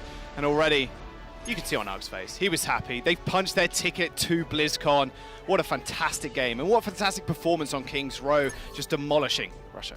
But Russia here are hungry to join them. They don't want to be, for the third year in a row, having their attempts thwarted by South Korea, and they can still win this match with a reverse sweep. Yeah, they can. And I want to just touch on the fact that it does rely on a lot on Finland's game later on too. This is in Russia's hands for the time being. However, it does rely on the score from Finland going one way or the other. We can break that down a little bit later. But Korea, they're looking dominant. They're looking strong. They're looking on form. Libero and Carpe just doing wonders on that map. I wanted to see the McCree, and we got it. And Jonak has been popping off. I think we got a stat as well from Jonak. You can see the healer / DPS of just Korea. DPS. Just DPS. Look Final blows, he- 18 by he's the way. He's done about 33% more damage than he has healing. So he's like, okay, you can have my orb, but I'm just going to go over here and start killing people now because that's what I do. I'm Jonak. 41 elims, 18 of those final blows. And with a kill feed, it's like, yeah, cool, man. You got some Widow headshots and whatever, yeah. But no, let me come in. Jonak with the Zenyatta. We know him as the strongest, probably one of the strongest Zenyatas in OWL, and he is the strongest. Overwatch League MVP Jonak. Well, we're going to see what the next map is going to be. Remember, it is again Russia's choice. It's going to be Voskaya. Going to the home turf. Going for the home turf. And now we're probably going to see double sniper. We've already seen Carpe take on Finland already. And we've also seen Carpe take on the world? Can he once again claim victory in this map? This is one historically been quite in Russia's favor more often than not because it's their home turf or anything, but remember the couple of days ago where we had Russia and they had their 6-minute time bank and they got pushed to OT. Are they going to start to have flashbacks to that? Well, we do know that Assault can be a very momentum-based game type, Jaws, and right now momentum is certainly in South Korea's favor, but this is where Russia could potentially turn it around. They've got the strategies here, they know the nuances of this map, they've played it so much. Even in European contenders, we've seen Windstrike play it a lot, Chow, Main, Eng, all coming from that team. They seem to try and integrate Mistakes, Shadowburn, and Tonic into their strategies here. Meanwhile, South Korea, we know they've been with their coach, Pavane. They're going to have been strategizing hard for this map as well with an open map pool. There's only so many strategies you can bring out, but it does look like Fate may have something special for us. He may just do. I'm assuming he's not going to change because he's already out of spawn. Unless he wants to roll all the way back. No, but then again, I doubt it. I wouldn't put him past him. He's a very fast boy. He is very fast. He's a speedy boy. And one thing about the Hammond also is the fact that you can get these crazy vertical upswings and you can just launch yourself right over buildings, which is quite terrifying, especially when you're a lowly support in the back line or even the tanks. You see them more often than not if they're running 3-3. South Korea will end up bringing out Wrecking Ball to just try and disrupt that monumental amount of healing that's pummeling their Reinhardt. Put yourself in between them, and the adaptive shield, so good as well at surviving. And with Fate and Mecha both being able to move quickly using that grappling hook and jet boosters respectively, they can move on to anyone who gets body shot by Libero or Carpe. If they fail to connect with a headshot, they can try and take those low health targets and finish off and confirm the kills. But however, if Mecha goes forward to try and keep Fate safe, that doesn't mean he's not available in the backline. Oh, Fate going very low already. Got to be careful. Double pocket coming through just to make sure he stays alive. We are going double dive DPS along with the double dive tanks. In fact, we'll just call it full dive, shall we? From Russia on the offense. South Korea opting for obviously something a little bit different with the Wrecking Ball, but Carpe's going to stick on that Widow. We've got double sniper from Libero too, and he's already up to 45% ult charge. He's going to take out Chow's mech, and he's going to take out Tonic with him.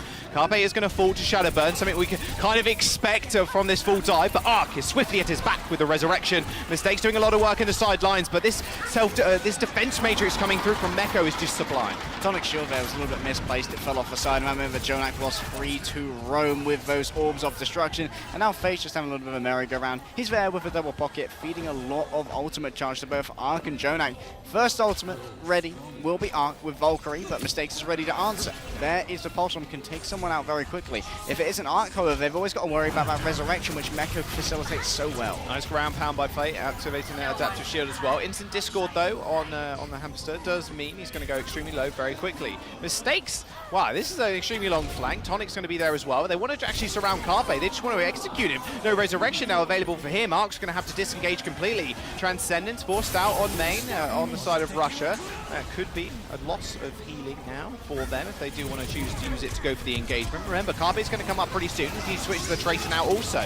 Another Force Transcendence used here by Jonak, and in fact, Arc's going to use his ultimate as well. Bit of an overlap there, but Mistake still hunting for his prey. He's going to send Libero extremely low, and the dash from Shadowburn is going to finish him off. Meanwhile, though, Libero and Mako are going to be able to finish off Tonic and Aang, and in fact, Carpe coming back so speedy is going to find another couple of kills. Mistake's going to have to force reset, and he has used the ultimate also. Missed the stick onto Arc, and Korea still holding strong. For Korea, they're being pushed to their limit, had to invest both of their support ultimates for Dragon Strike, the Minefield, and there to make Carpe swap over onto the Tracer, which looks like he's going to stay on now. He's not going to go all the way back to spawn, swap over to a Widowmaker. He's already started to build himself up towards a Pulse One, wants to use that instead. Tonic moving up, wants to try and force Meko off this high ground, because when Meko's not there, doesn't mean they don't have as much information, but you can see that Fate is staying inside that small windowed pavilion, meaning that he can see through that and feed information through to Libero as to where to put these arrows. Meko's only got a self-destruct. To be fair, that's probably all they actually need. Shadowbird's going to activate the blade, finds Wars dash, he's lost Arc! Arc's going to get away,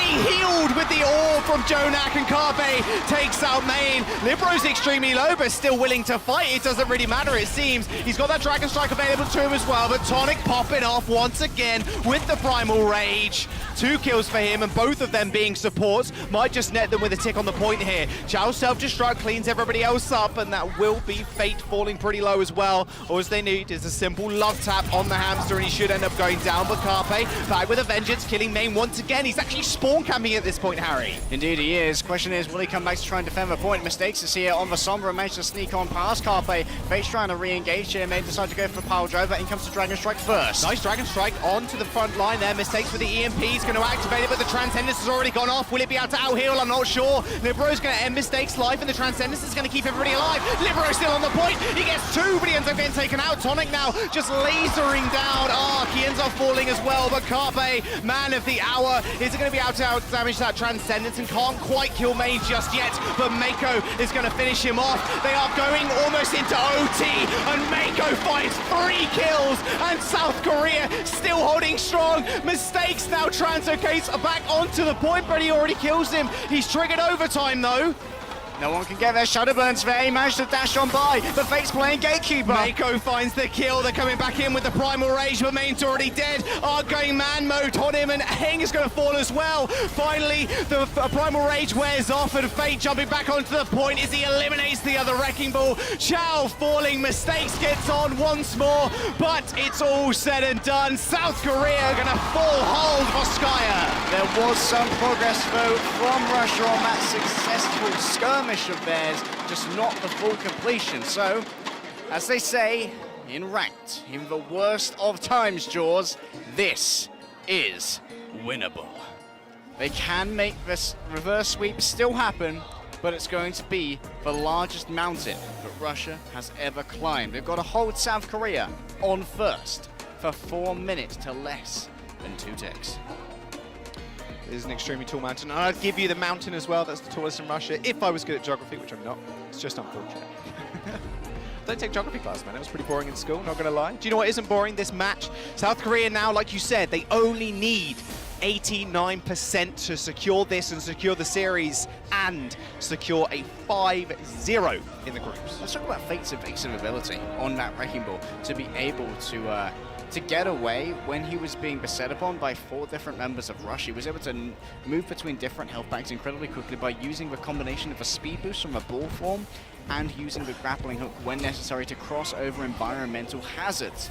I remember that Fate was able to stay in the fight for a long time, could stop that capture progress from gaining so much and stopping it from reaching the full completion, allowing for South Korea to come back on faster characters like Carpe on that Tracer and using lunges and creative ways for Libero to try and cover more distance very quickly with the Hanzo, who was able to make sure that he could take out Mistakes when Mistakes was on a long flank there. Not only that, the EMP, slightly late. It meant that Jonak could use the Transcendence and shepherd everybody in. Fate still died within that Transcendence due to some good focus fire from Russia, but they couldn't take down Arc when Arc was going for resurrections.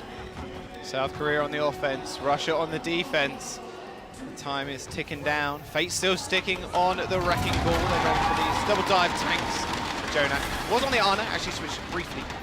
Then back to the Zenyatta. Double sniper though, not too much of a surprise. Carpe and Libero, they're ready.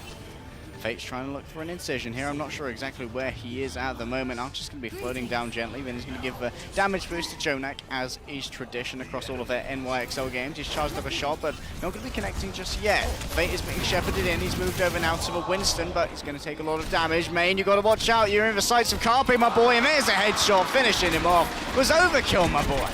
They do get a resurrection onto Libero, and he finds another one. Carpe takes out Aang, and now no res available at all, and no healing. Carpe takes another 3 kills for him. They're going to cement themselves on the point, and with that, South Korea are going to go undefeated in the groups unless Russia can make it back in time. They're trying. They've even got Aang on the Lucio. Chao switched over to the Wrecking Ball, but it might be all said and done. Lucio does make it, but it's all there. The Winston can't leap in time, and South Korea go undefeated in groups. 5-0, the dominant start to our World Cup 2018 that our home crowd wanted, that Team South Korea wanted. And have a look at this. You know what, Jaws? The mitochondria may be the powerhouse of the cell, but Carpe, he's the powerhouse of South Korea. How did he do it? He just 1v1 to the Winston. He had Discord Orb on him. What an easy headshot for Carpe. Stone Cold killer. Stone Cold. He's doing his best Shadowburn impression. Yeah. Now he cracked a smile, he's Carpe's going to be happy with that, and especially happy now that Korea have potentially now knocked out Russia for the third time. That would be heartbreak for Team Russia, but there is some consolation. There is still escort jaws, and they can still pick the map. They have the choice. Watch Point Gibraltar, Dorado, Route 66, or Rialto. Which would be the best choice for them to move forward? That is the question. I want to see some more of Tonic on that Reinhardt. Maybe Rialto would be the best choice. I mean, his Winston's been popping off too. He managed to get a double kill with the Primal Rage, and that's in fact what's been so consistent about Tonic, is the fact that he is able to get to the back line consistently with the Primal Rage. Not too hard, but actually locking down supports is incredibly tough, especially a Mercy who can just glide away at any instance. You know, he just says, yeah, it's no worries, just brushed it off his shoulder, double kill quite easily. Speaking of gliding on Mercy, Ark's evasion of that Dragon Blade from Shadowburn pretty much won them that defense, because Shadowburn basically was then just slashing at nothing. That ultimately took so long to build up to. Well, didn't take that long to build up to, but the effort that he invested to build up to it was wasted, and so was the time that he had that ultimate out because of how evasive Ark could be. Well, let's have a look at the map choice of Russia. We'll see where they want to go. It does look like it's going to be Dorado. Is this our first Dorado at this stage? I don't think it is. We've got at least one more Dorado, but it is now Korea time to get that 4-0 that they've always wanted. Definitely not as popular as Rialto at least, but Dorado, this is where snipers can roll, and we do know that Carpe is currently on a hot streak. Question is someone going to step up to him? Shadowburn could on the Hanzo, Mistakes could on the Widowmaker. Question is, will they decide to do so? Russia right now look like they are at their strongest. They're going for these pure dive compositions, putting Shadowburn on his Genji, where he made his name, he made his fame. Have to see if he can make his country proud. Well, South Korea, they're going to set up a little bit differently here. You did say you want to see a little bit more Reinhardt. Fate says absolutely not. We're going to jump on the Orisa. Maker's still going to be on that Diva, and obviously with double snipers. Can't take Carpe away from anything else, that's Widowmaker. Let's be honest with ourselves. But maybe this dive is going to work here. Carpe is going to have a nice sight line. Obviously, you can imagine the Widow's going to set up on that balcony. Super easy for them to grapple back. And do the Shields of Fate also, which have a very, very big uptime. If you haven't got enough damage to break them, she's just going to be perma-shielding Carpe. Not only that, but if you're behind a Shield of Fate, that means that Carpe has such a huge zone of influence which he can project upon Russia, who are coming out with double snipers, but a little bit of a different composition in terms of how they want to structure their tank core. Meko and Fate going for the Orisa Diva, as we mentioned before, but Chao and Tonic want to be able to brawl out on the cart with this Reinhardt and Zarya combination. They also want to be able to combine the Dragon Strike and the Graviton Surge to force out Jonak's Transcendences at bad moments. Well, Fate is going to set himself up under the bridge. Only 20% charge. Orisa did receive a buff rather recently. Mistakes trying to peek out and see if he can actually spot out Carpe. Carpe is doing Sleep Rage right now, and yeah, there you go. South Korea are going to spot him out. As soon as you do lay down a single shot, if it's a high charge or not, it will lay a nice smoky trail after it, so you know exactly where the Widow is. Main and Tonic going to have to take a long way round, but of course, Carpe has now tripped a Venom Mine of Mistakes, so we know the exact location until that stops ticking. Mistakes going up for the shot, but he's going to miss it. And Carpe going to be striking back, coming out of a side room for a narrow doorway. That's a kill. Peekaboo, you found me. Libro's also found Shadowburn. Nice headshot as well. Double headshot. Poor Chao. Away he goes. Sends him back to base.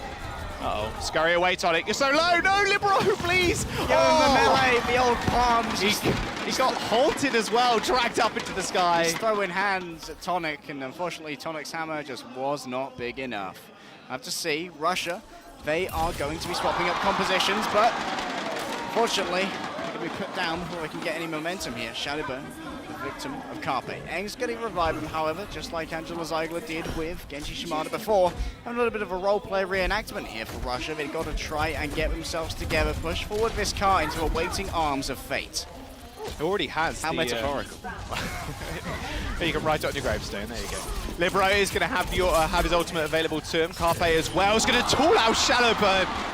All right, you don't need defense base. You don't need shielding for this lad. Now Libero taking out Chao. Doesn't need to use an ult just yet. 2 minutes now remain for Russia. They've got to build up ult rather quickly. They've got a couple of support ones coming online rather soon, but DPS far from it. Oh, Mistakes as well on the back. He's being chased out, and now there's so many angles coming at him. Carpe coming over rooftops.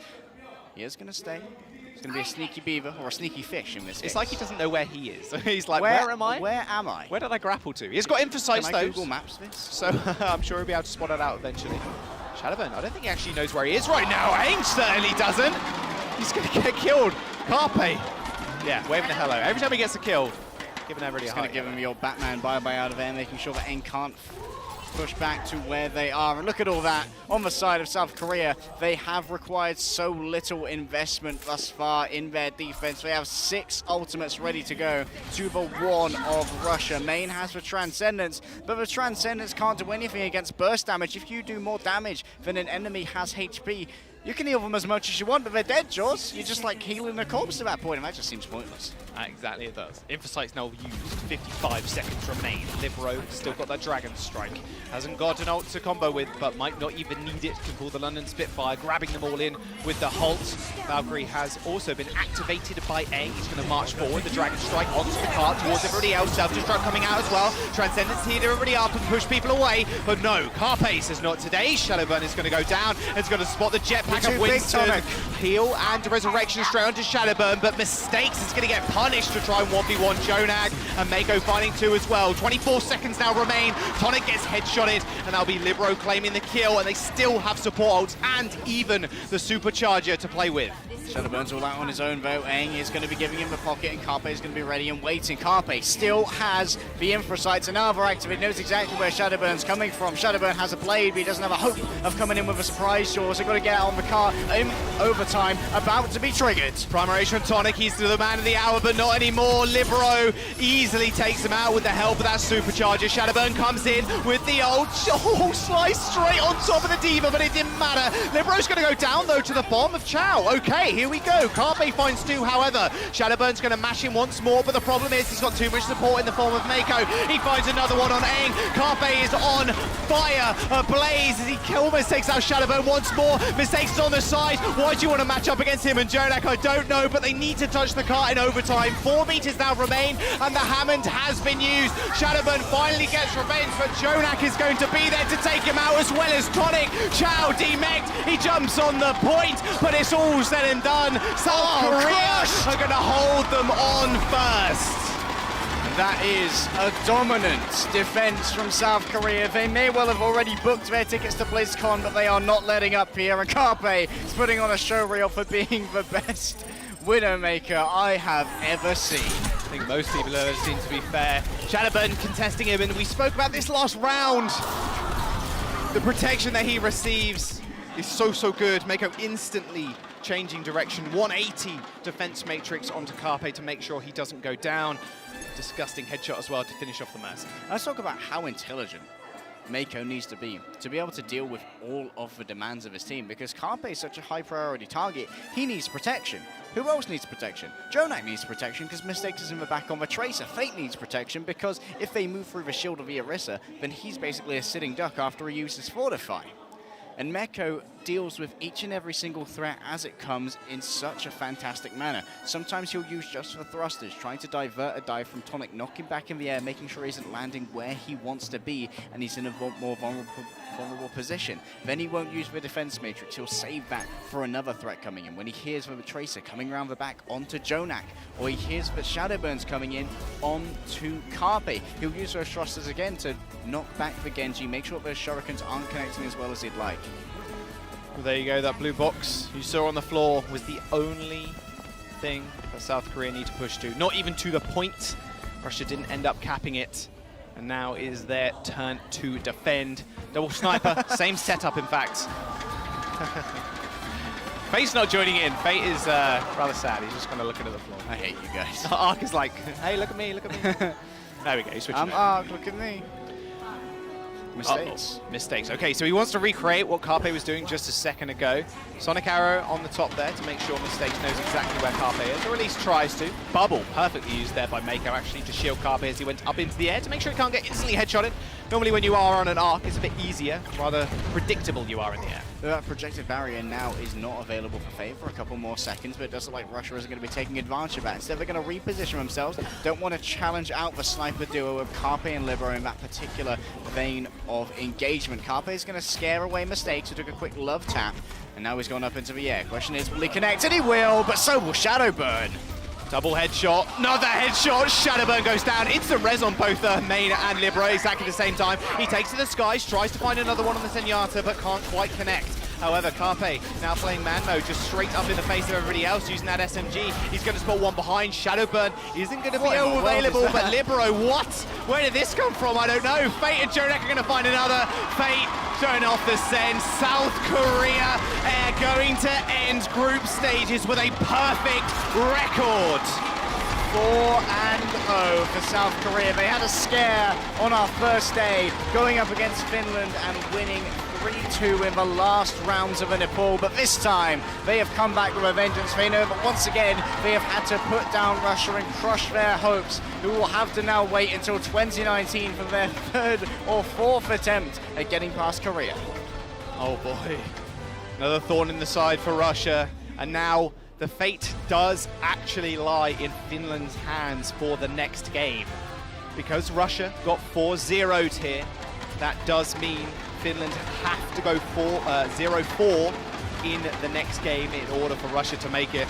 Russia, if Finland win one game, his hopes and dreams crushed for Russia. Russia right now moving to try and give some nice neck and hand massages to Chinese Taipei, prepare them for the coming storm that will be the Finnish roster. They are going to have to be praying. Their fate is no longer in their hands. Their fate was in Fate's hands, and Fate decided to say no 4-0. Say no 4-0. Well, Fate has shown us a lot, and he shows a lot of Wrecking Ball. Rather aggressive is Wrecking Ball, in fact, on King's Row specifically. Can you play Wrecking Ball passively, though? I guess not, no. You want to get into the enemy phase. And one thing that South Korea have been doing time and time again, if they see 3-3, it's like, okay, we'll pick up Wrecking Ball. It seems like they've discovered a trend. As soon as you just jump in, get that ground pound down, knock everybody up, it's a bit easier for Carpe to kill people. It's also a bit easier for you to actually dislodge the supports, as there's nothing really protecting them. There's no giant white box in front of you, that Reinhardt, as he is up in the skies, which means they can just use that momentum to kind of push forward. We saw it time and time again where we'd have Fate just roll his way in, adaptive shield. He's got so much HP that he's so hard to take down, especially in a 3-3. He was basically immortal. Also, when everyone is up in the air, that Lucio speed boost isn't really that valuable at all. You can't make the disengagement. Yeah, it's really horrible. Fate's hamster is going to be terrifying next season of OWL, and in fact, might be quite terrifying at BlizzCon. We're going to jump down to the stage, though. Golden Boy, you got some special guests with you. Okay, I'm down here with Arc and Carpe. Congratulations, you guys. One, you made it to BlizzCon, so that's awesome. Initial reactions, how does it feel to represent your amazing country at BlizzCon this year in Anaheim? I was actually really nervous after the loss to the but 3-2 to the near loss. Near loss. The near loss. Yeah. So I was actually nervous about the Russia match because like Russia was having a hard time because of the Finland, and Finland was having a hard time because of the Russia. So I was like, well, maybe it's gonna be a hard game, but because like we practiced a lot since the first day, I think we improved a lot because of the matches, and I think we could make it because of it. Fair enough, and of course that improvement was definitely evident. So, Carpe, I got you again, haha. How are you feeling representing South Korea at BlizzCon? You excited?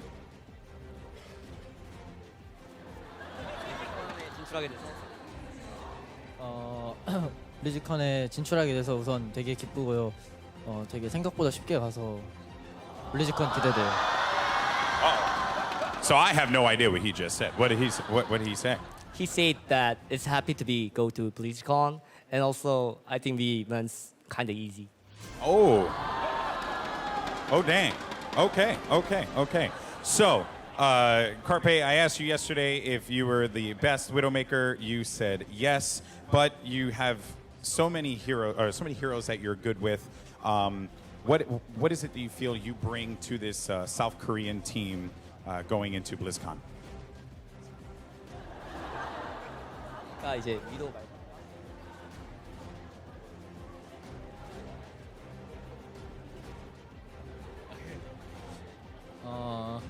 우선 제가 되게 여러 가지 영웅을 하는데 그게 이제 다른 팀에 비해서 영웅폭이 더 넓으니까 그걸로 많은 카운터가 돼서 저희가 되게 유리하게 작용하는 것 같아요. Because we have more flexibility in our team than any other countries, I think it gives more like advantage, I would say. Yeah. All right, fair enough, fair enough. And finally, I'm going to give you guys the floor to say whatever you want to your incredible fans here in Incheon. So whoever wants to go, the floor is yours. 아, 네. 저희가 블리즈컨 가서 이번에도 우승하겠습니다. I assume they like that. And for you, Art? Do you want me to translate or? It's okay. Okay, it's a lot of nonsense. 일단은 뭐 와주셔서 감사하다는 말 말고는 딱히 엄청 뭐라 해야 되지? 더 감동 있는 말은 없는 것 같아요. 진짜 와주셔서 감사해요. 약간 미국에 오래 있다 보니까 한국 팬분들 좀 그리울 때 있었거든요. 그러다 보니까 이제 정말 와주셔서 감사합니다. And if you don't mind, for our audience at home, if you don't mind translating what you just said. So Carpe said that like we're gonna go to BlizzCon and win the tournament again. Yeah, and I say that thanks for coming because we were having all the matches in USA, like we are kind of missing the Korean fans sometimes, and I think there's no more words than thanks for coming. So awesome. Well, that's going to do it, Carpe. Always a pleasure. I got you again. Thank you so much, Art, as always. All right, well, we're going to send it over to the casters to break down that match and so much more. Take it away. Thank you very much, Golden Boy, and obviously Ark and Carpe as well for that fantastic interview.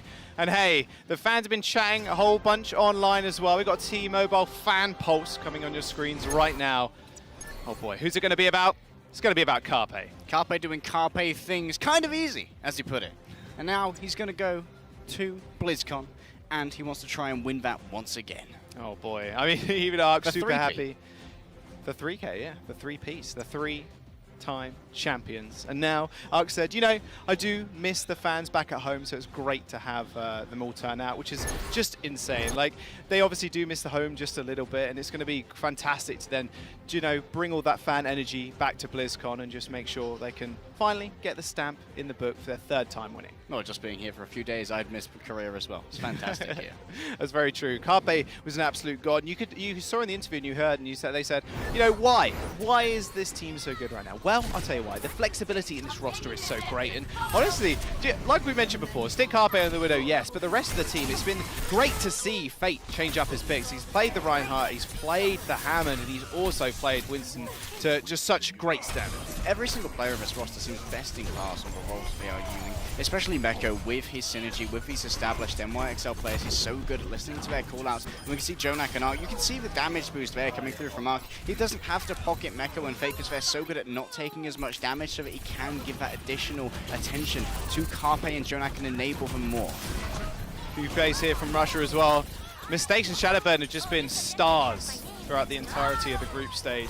Korea was their final hurdle, and they did end up going down 4-0. And like we mentioned before, it is going to be up to now Finland. If Finland do take one map, that will punch them a ticket to BlizzCon, and that will mean Russia is out.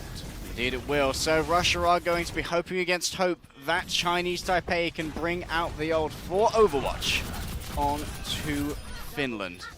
But let's talk a little bit more about Meko, because he is so good. Even his D.Va bombs, like we see again and again, he's always putting them in a perfect position to get 2 or 3 Ks onto people who are less mobile and can't escape. You can see that he knows exactly where he needs to put it to try and play around the team composition. You see Fate go forward with the Winston or with the Reinhardt. He'll give the scouting report. He'll tell everyone, or rather, he'll tell Meko and everyone where they can find the enemies, and that means Meko's very informed in his ulting decisions. Let's talk about tanks. Let's look at Tonic. This guy's had so many multi-man Primal Rage kills, it's actually hard to believe. Coming from EU contenders, did play a little bit last season, and hopefully he gets picked up again because he's shown so much this stage. Indeed he has. You can see him there going after Carpe, unfortunately suffering a headshot at his hands, but then again, who wouldn't? Carpe is a monster, and there he is picking off Fang as well. I think Carpe is just the main note that we can leave this series and even this stage on, just putting on a masterclass after having lost out in those finals with Philadelphia Fusion against London Spitfire. Carpe's back, baby. Oh, he's back. He's ready to fill that kill feed. And that's exactly what he did do. And Libero can't be scoffed at either. His Junkrat has just been impeccable on King's Row. It's clearly a map they do prefer, regardless of who actually picks it up. Yeah, King's Row is a very let's say, classical map, probably one of the most popular competitive maps in all of Overwatch, and you know that everyone in South Korea has been scrimming that since it came out, basically. I would have liked to have seen some newer map picks from Russia try and take advantage of some maybe lesser scrimmed and lesser ingrained maps in the Korean sort of like psyche. Well, up next, we do have Chinese Taipei versus Finland. Can they come out winless? Remember, they only need one map to secure their place at BlizzCon and join Korea there. Indeed they do.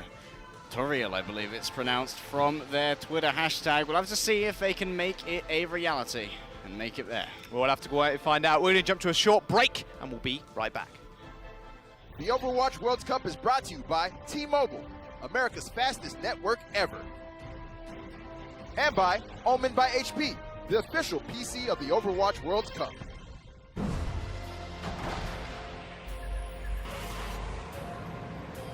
They don't just play for a team.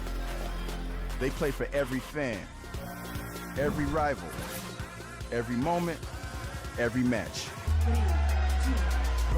And when everyone watching expects the best, they perform with the best.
Annyeonghaseyo, and welcome back to the Overwatch World Cup. You like that? You like it? Yes.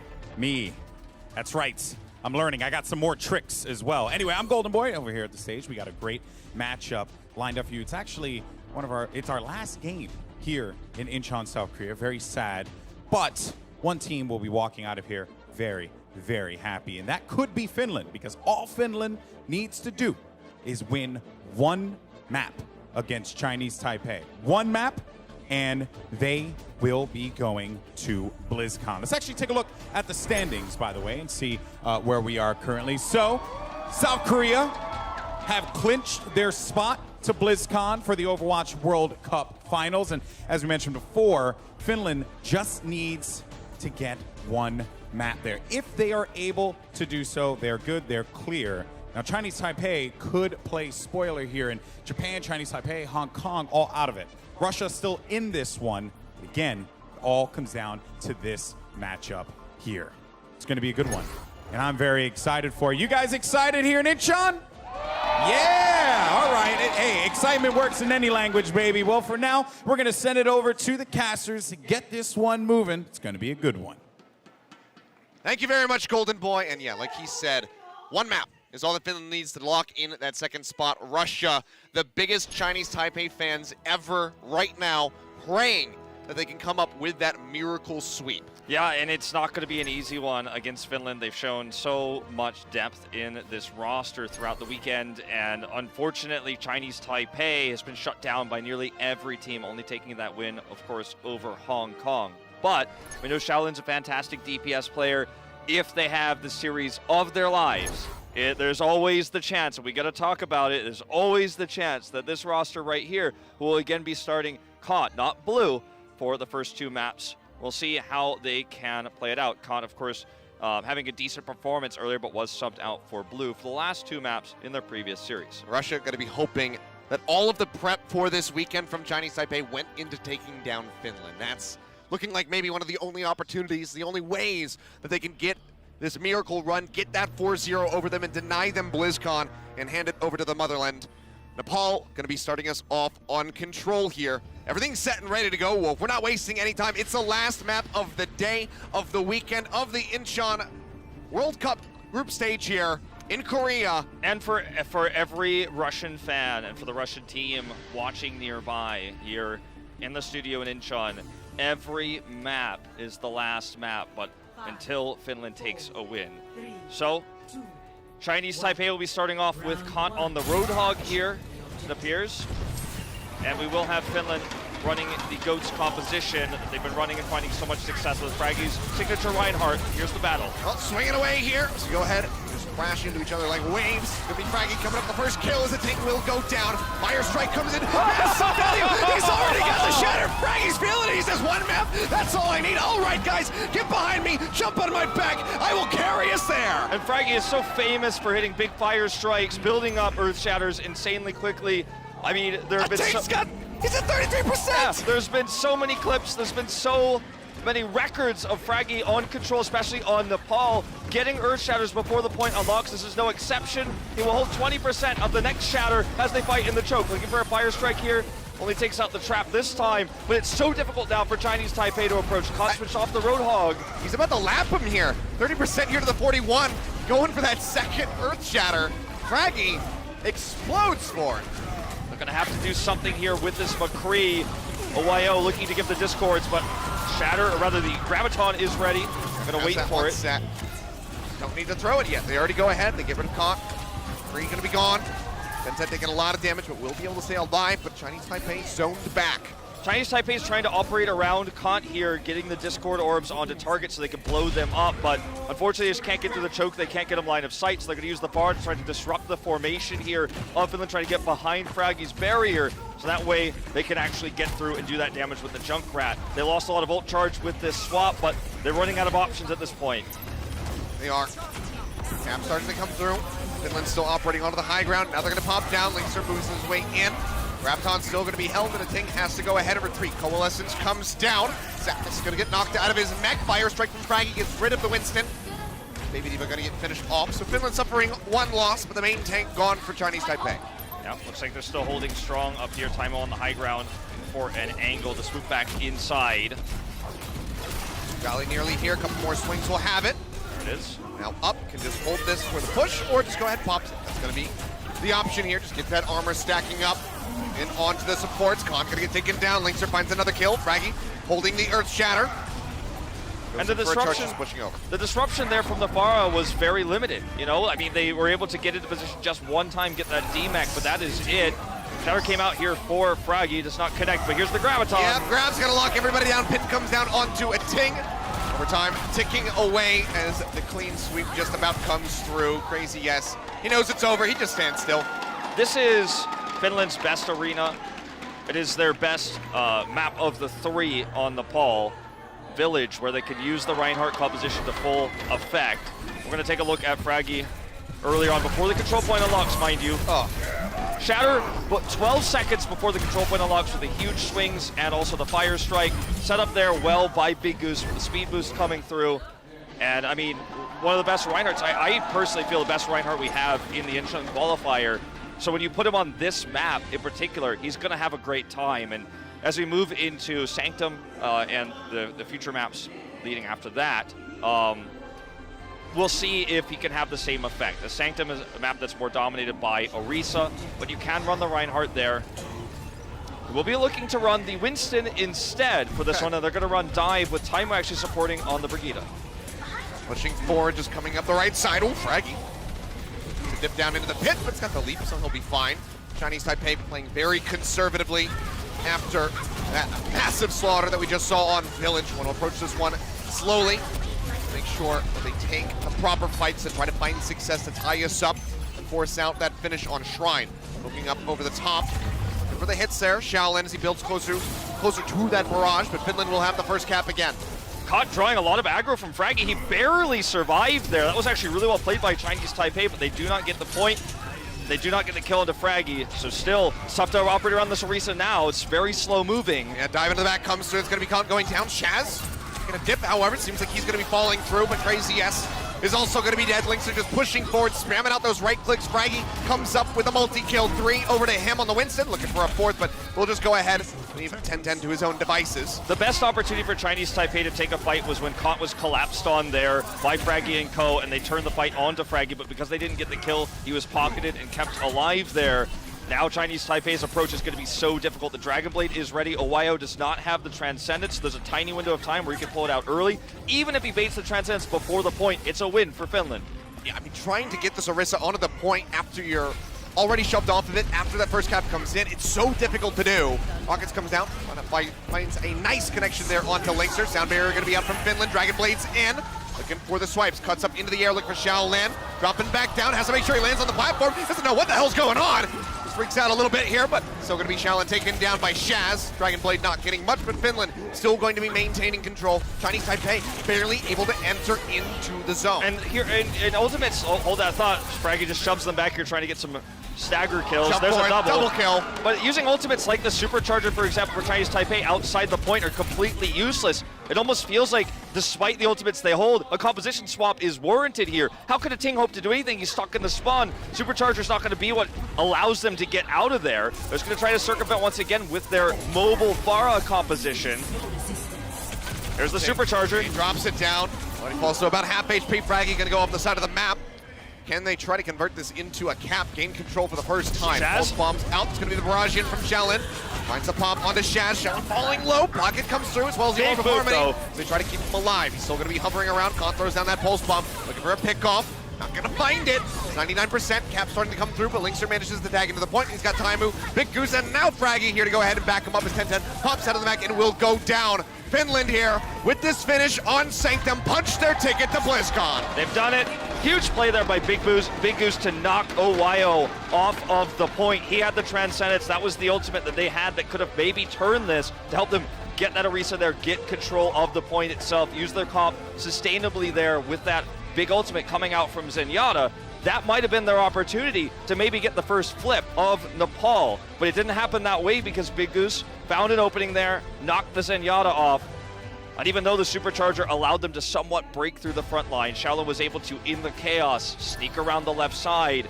They just couldn't win the fight in the long run. And we were wondering, will we see Fraggy try to flip over to the Orisa here? Would he be maybe even trying the Reinhardt, which has been, I'd say, a bit lackluster on Sanctum in general? No, the answer is he goes to the Winston. They play the dive. And playing around Linkzr in this case ends up coming up big for them. Yeah.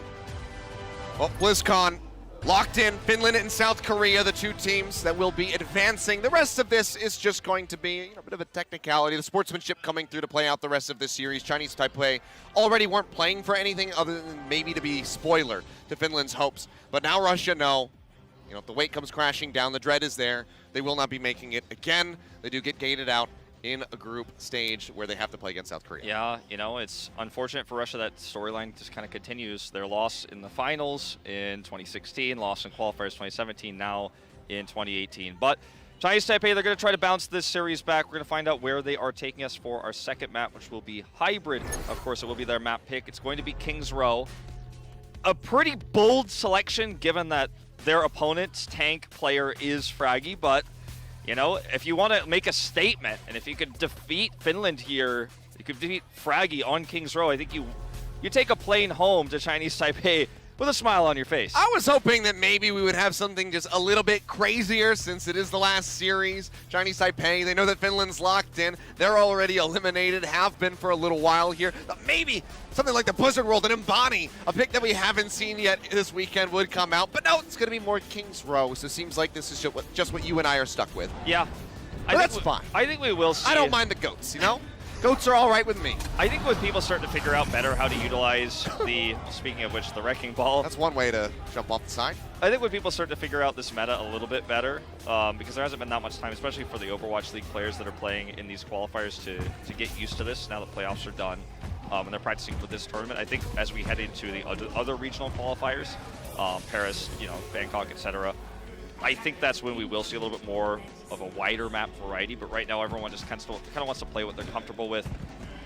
Speaking of comfort, it is going to be the Reinhardt Zarya for Fragi, but Taimo and Linkzr will be bringing up the Widowmaker and the Hanzo. We spoke to Taimo a little bit earlier, and he was talking about how some of the more one-sided matches, he finds it frustrating to play because sometimes it feels like he's not as impactful because his team is doing so well for him that he doesn't need to carry.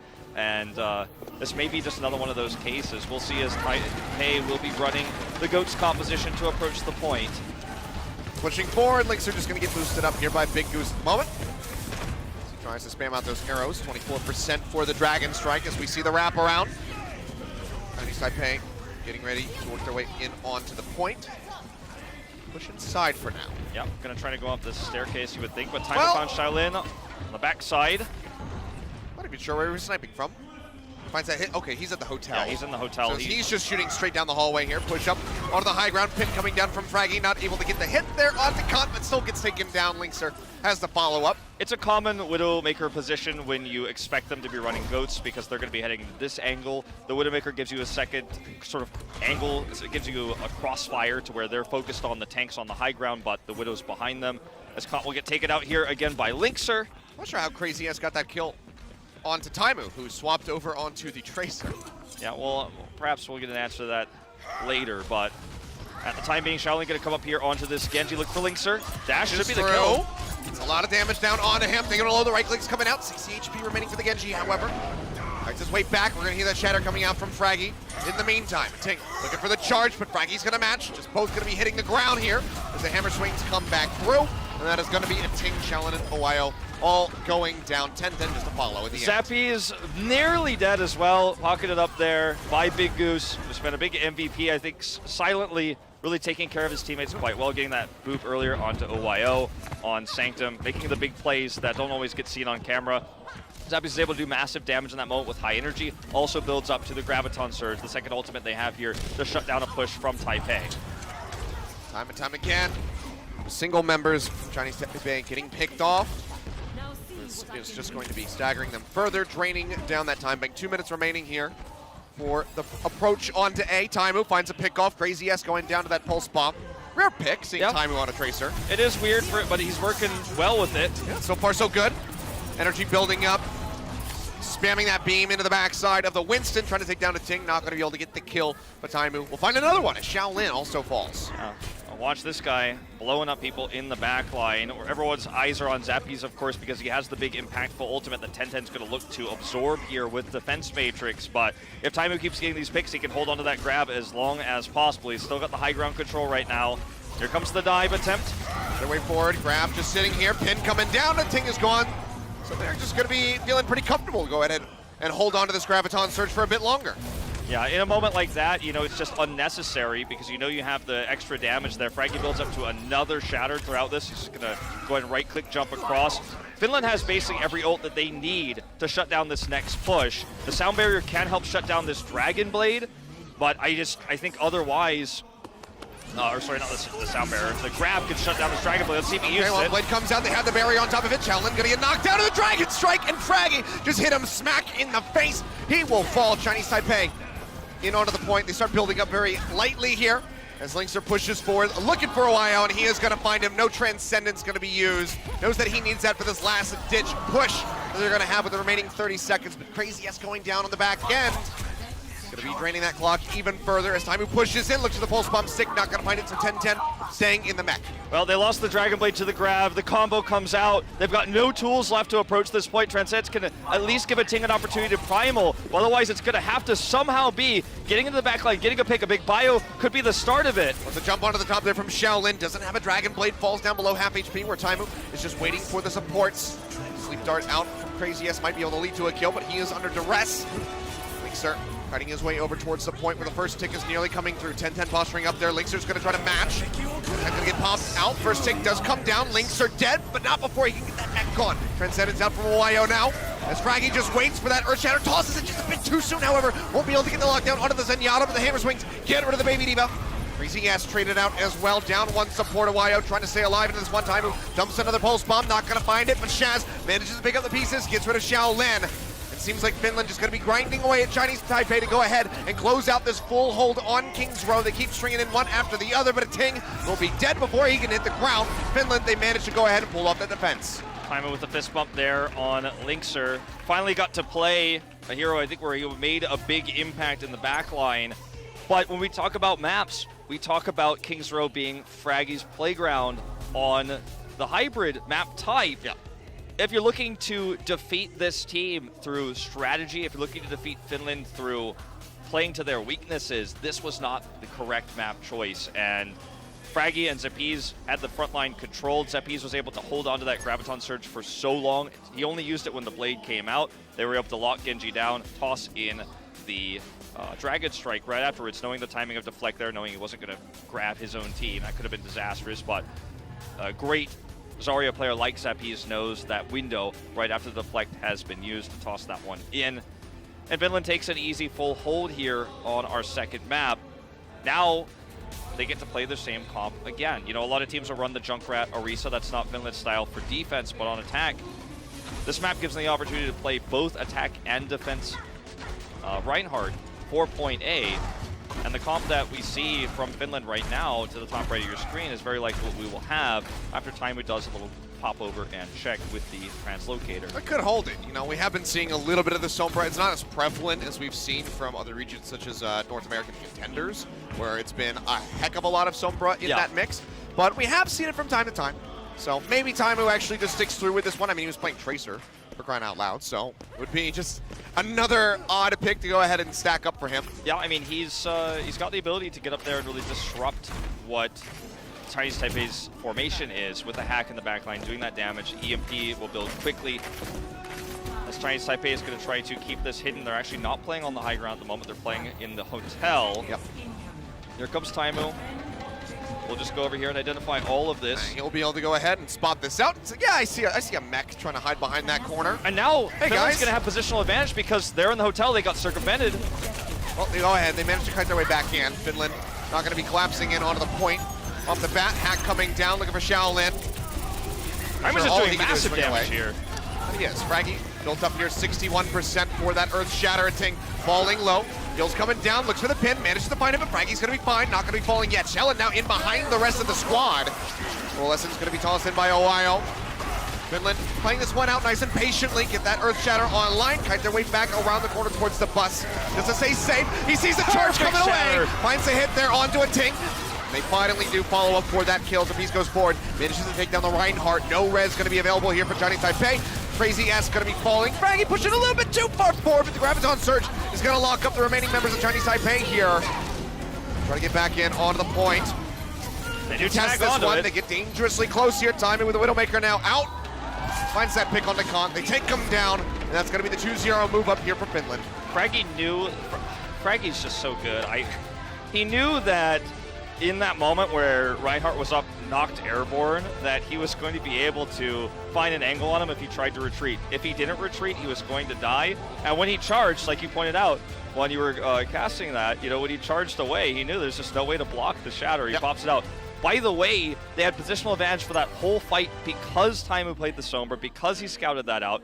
As soon as he does massive damage to disrupt the backline there, while Fraggy is also building up a faster shatter, he goes back to spawn, switches to the Widowmaker. We didn't have his first-person view on screen, but he supplemented a lot of that damage while Chinese Taipei was caught between a rock and a hard place there, and the grab comes out first, the shatter's well-timed.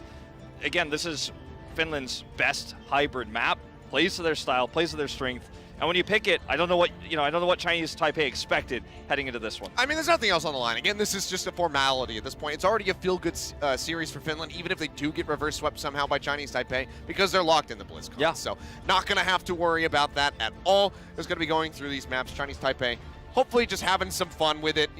Obviously they know that King's Row is going to be a very strong map for Finland, but just trying to go toe-to-toe. This is still going to be some very good practice for them, for these players in an international setting. But guys, let's go ahead, throw over to Alex on the floor. Golden Boy, rather. I don't know why I called him Alex. That's his personal name, his pet name for me. No, we'll go ahead and throw over to Golden Boy on the floor for an interview.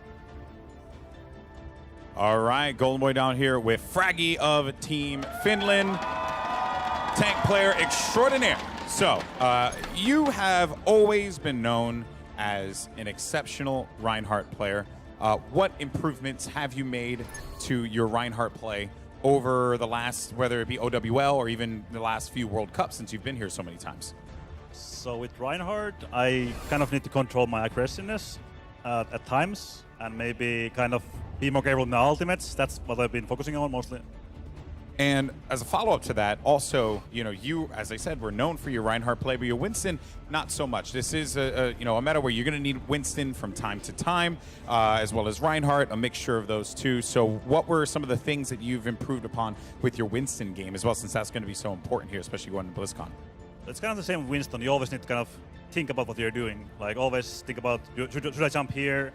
Can I survive until my next cooldown? And go from there, pretty much. Yeah, so, I mean, it makes a lot of sense, right? You got to manage those cooldowns as much as possible. Finally, the big question here is you guys have won your game, the game necessary. You're going to be going to BlizzCon. So that's it. You guys have qualified for the Overwatch World Cup Finals. What does it mean for you to represent Finland, especially considering that you guys didn't get a chance to last year? Yeah, especially because of last year, we are super happy to go to BlizzCon. This year, of course, we are proud to represent Finland. I think Gigantti, the current Gigantti, could have been in China as well. So we are super happy we made it. So we kind of, represent them as well. Nice. And finally, you guys have a lot of fans here in South Korea. So any words you want to say for the fans here? Thank you so much for supporting us. Come up. Awesome. There you hear it from the man himself, Fraggy. We're going to go and send it to a commercial break. When we return, the conclusion of this game. The Overwatch World Cup is brought to you by T-Mobile, America's fastest network ever. And by Omen by HP, the official PC of the Overwatch World Cup.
Welcome back, ladies and gentlemen. We are currently halfway through our final series of the day, of the weekend, of the Incheon World Cup group stage. If you're just joining us, I'm Achilles. That's Wolf. You guys have been missing a lot of action.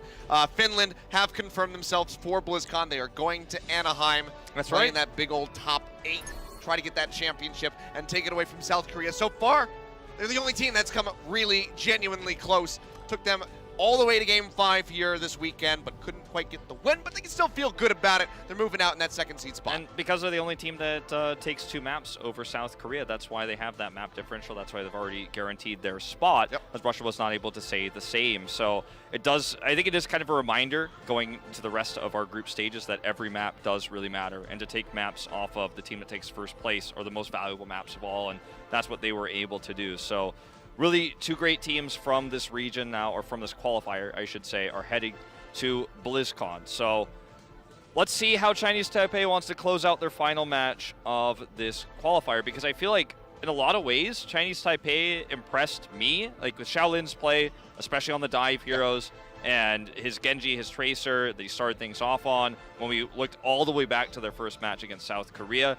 So, you know, the map choice there of Kings Row, maybe not the greatest one for them, but at the same time, I think that if they could show us something here in these final 2 maps, something exciting, maybe a new composition, something weird like you were kind of alluding to earlier, I think it'd be a little bit fun. I mean, I think when they leave this qualifier, I think they're going to feel good about what they've done for their region, for their nation, and I think they left a good impression on a lot of people. Shaolin especially is the player that everyone's looking at saying, like, this guy could actually be an Overwatch League player. He speaks Chinese, obviously, so could fit into Shanghai maybe. Who knows? Who knows? Plenty of opportunities there. But, yeah, I mean, this is a time where you can experiment, There's nothing else on the table for you if you're Chinese Taipei. Nothing else, really, if you're Finland. You've already eaten everything on the table. You've consumed it. It's in your stomach right now. Yeah. And now you just got to wait till BlizzCon. That's it. But, guys, we do have something a little bit more exciting. I know a lot of people have been thinking about it. Some substitutions. Maybe that's going to happen. And we do have one, but it's not going to be Davin. It's going to be Blue. Not going to be Davin. Blue's coming in over Kant. This will be the second time that Kant started today, and Blue subbed in after halftime. It's the only time you could sub in this format is after halftime. So he'll come in, usually the Widowmaker player for the squad. And, if you compare the two in Widowmaker prowess, Blue is the stronger one. But we'll see what he can get done as we head into Assault. It will, of course, be their map choice.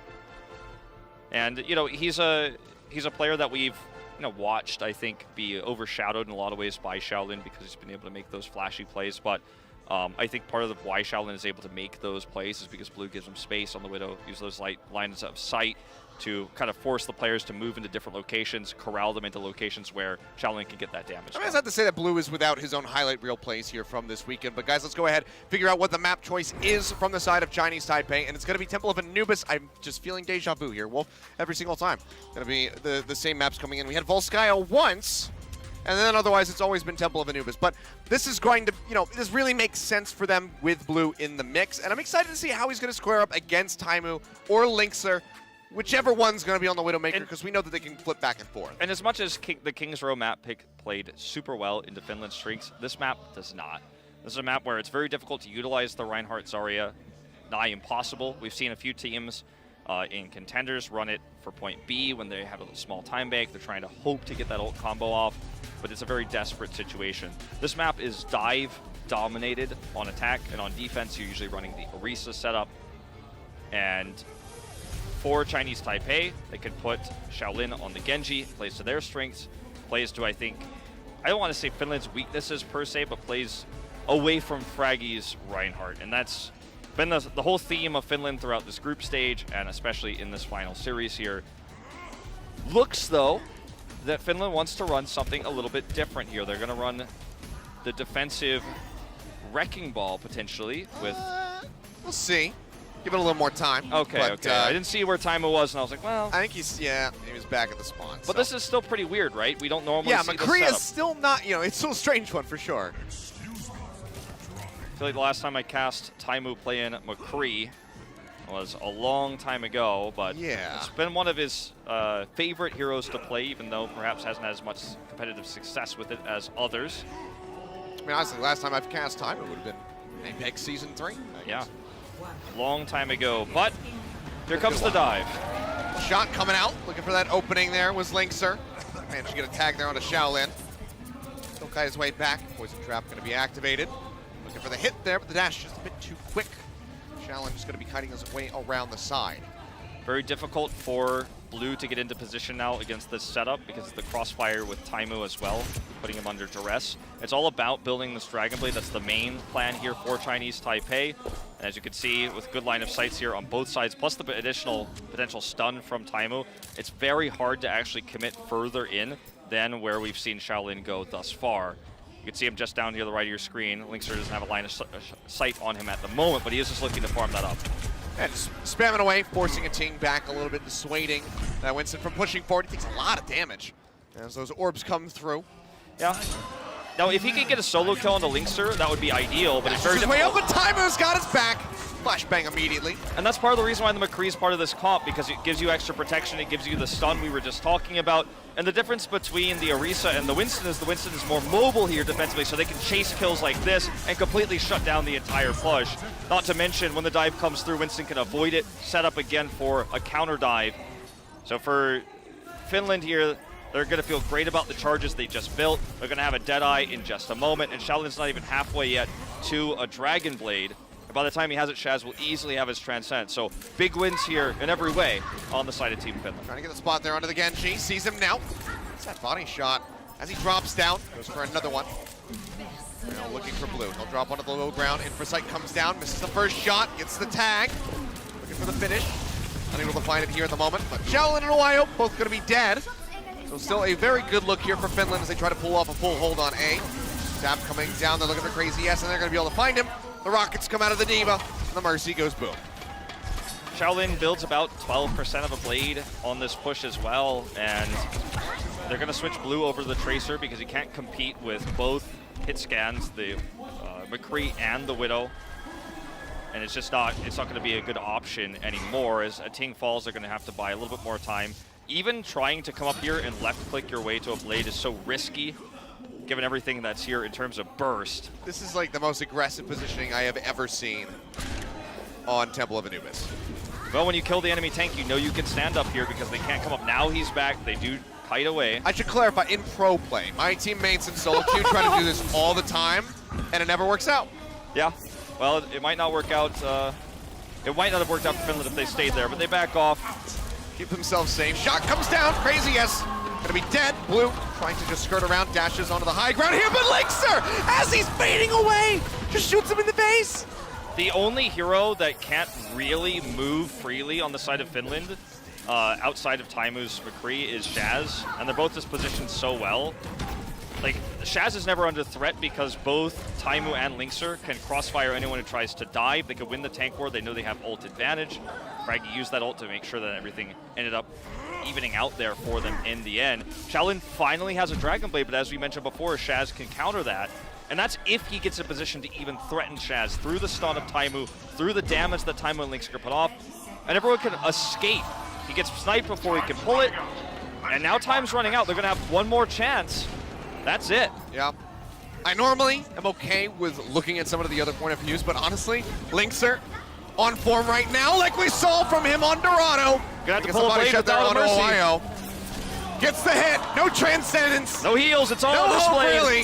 Flexion comes up, Linkser takes the hit, goes low, but the pocket is available. Finds another one there on the Blue as the Deadeye comes out from Taimu. Self-destruct up into the air, he's trying to get the finish there onto that Baby Diva. Not gonna be able to get it, but neither is 1010 going to be able to get that remech. Jump forward comes in from a Ting, but he is so far away from a primal range that he will just go ahead and get chewed up by the members here from Finland as they pause forward onto the point. Ohio arriving sadly by himself, going to die as soon as that Transcendence comes down. Shaolin can't even swipe once with that Dragon Blade, and this should just be the OT ticking away. Finland. It was a pretty solid win. Dixer is here, man. They say you hate to see it, but the Dragon Blade, we barely saw it. We saw the animation and got blown up, but Linkser carries here by shutting down Shaolin multiple times. This time he kills the supports in this highlight reel. And watch this. Oh. Are you trying to kill me or am I trying to kill you? It's just so. Not to mention he kills Owayo right Wonderful. afterwards. Yeah. And then he gets the Zen before he can use the Transcendence. So he's like, yeah, you know, this is what I do. He shut down Shaolin so many times that it took him a long time to build the blade, then killed him before he could use the blade, then was able to kill the support so he couldn't come in the support to utilize that. And I think a lot of people look at this and say like, well, Taimu's just messing around, he wants to play McCree, but the way they utilize this comp works very well against Chinese Taipei's hero pools. Once Blue was losing the Widow War, he decided to flip over to Tracer, which is his secondary hero. Which is still going to be very poor into the McCree. Exactly, so everything that Finland did here on this defensive setup is intelligent and was well executed. For Chinese Taipei, they're going to have to hope for just as immaculate of a hold here. The Ting wants to mess around with his own Wrecking Ball. You know, we'll see if that comes out or not, but at least he's the Wrecking Ball player, so it looks more realistic than what we just saw earlier from Taimu. You can just collapse onto Finland if Finland were to run the Goats comp, which is not that viable on this point, but you know, it's something that they're really good at. Maybe that way a Ting runs the Wrecking Ball to kind of collapse on top of that, knock them up, and prevent that Death Ball from being successful. So that may be the idea here for Chinese Taipei. Taimu, let's see what he's going to swap over to. Could just be the Widow Hanzo, maybe even just to go for the double sniper, but looking for the McCree again. Yep. You know, if there's anybody in this tournament that could show us the Symmetra on the final map, I suppose it would have to be, it would be Taimu. Yeah. Thought maybe we'd see Linkster on the Genji Taimu Widow, but he wants to play that McCree yet again, and a Ting just going to try to get some high ground here to pile drive off of, but gets knocked away immediately. And now, I mean, Finland has free reign of this approach.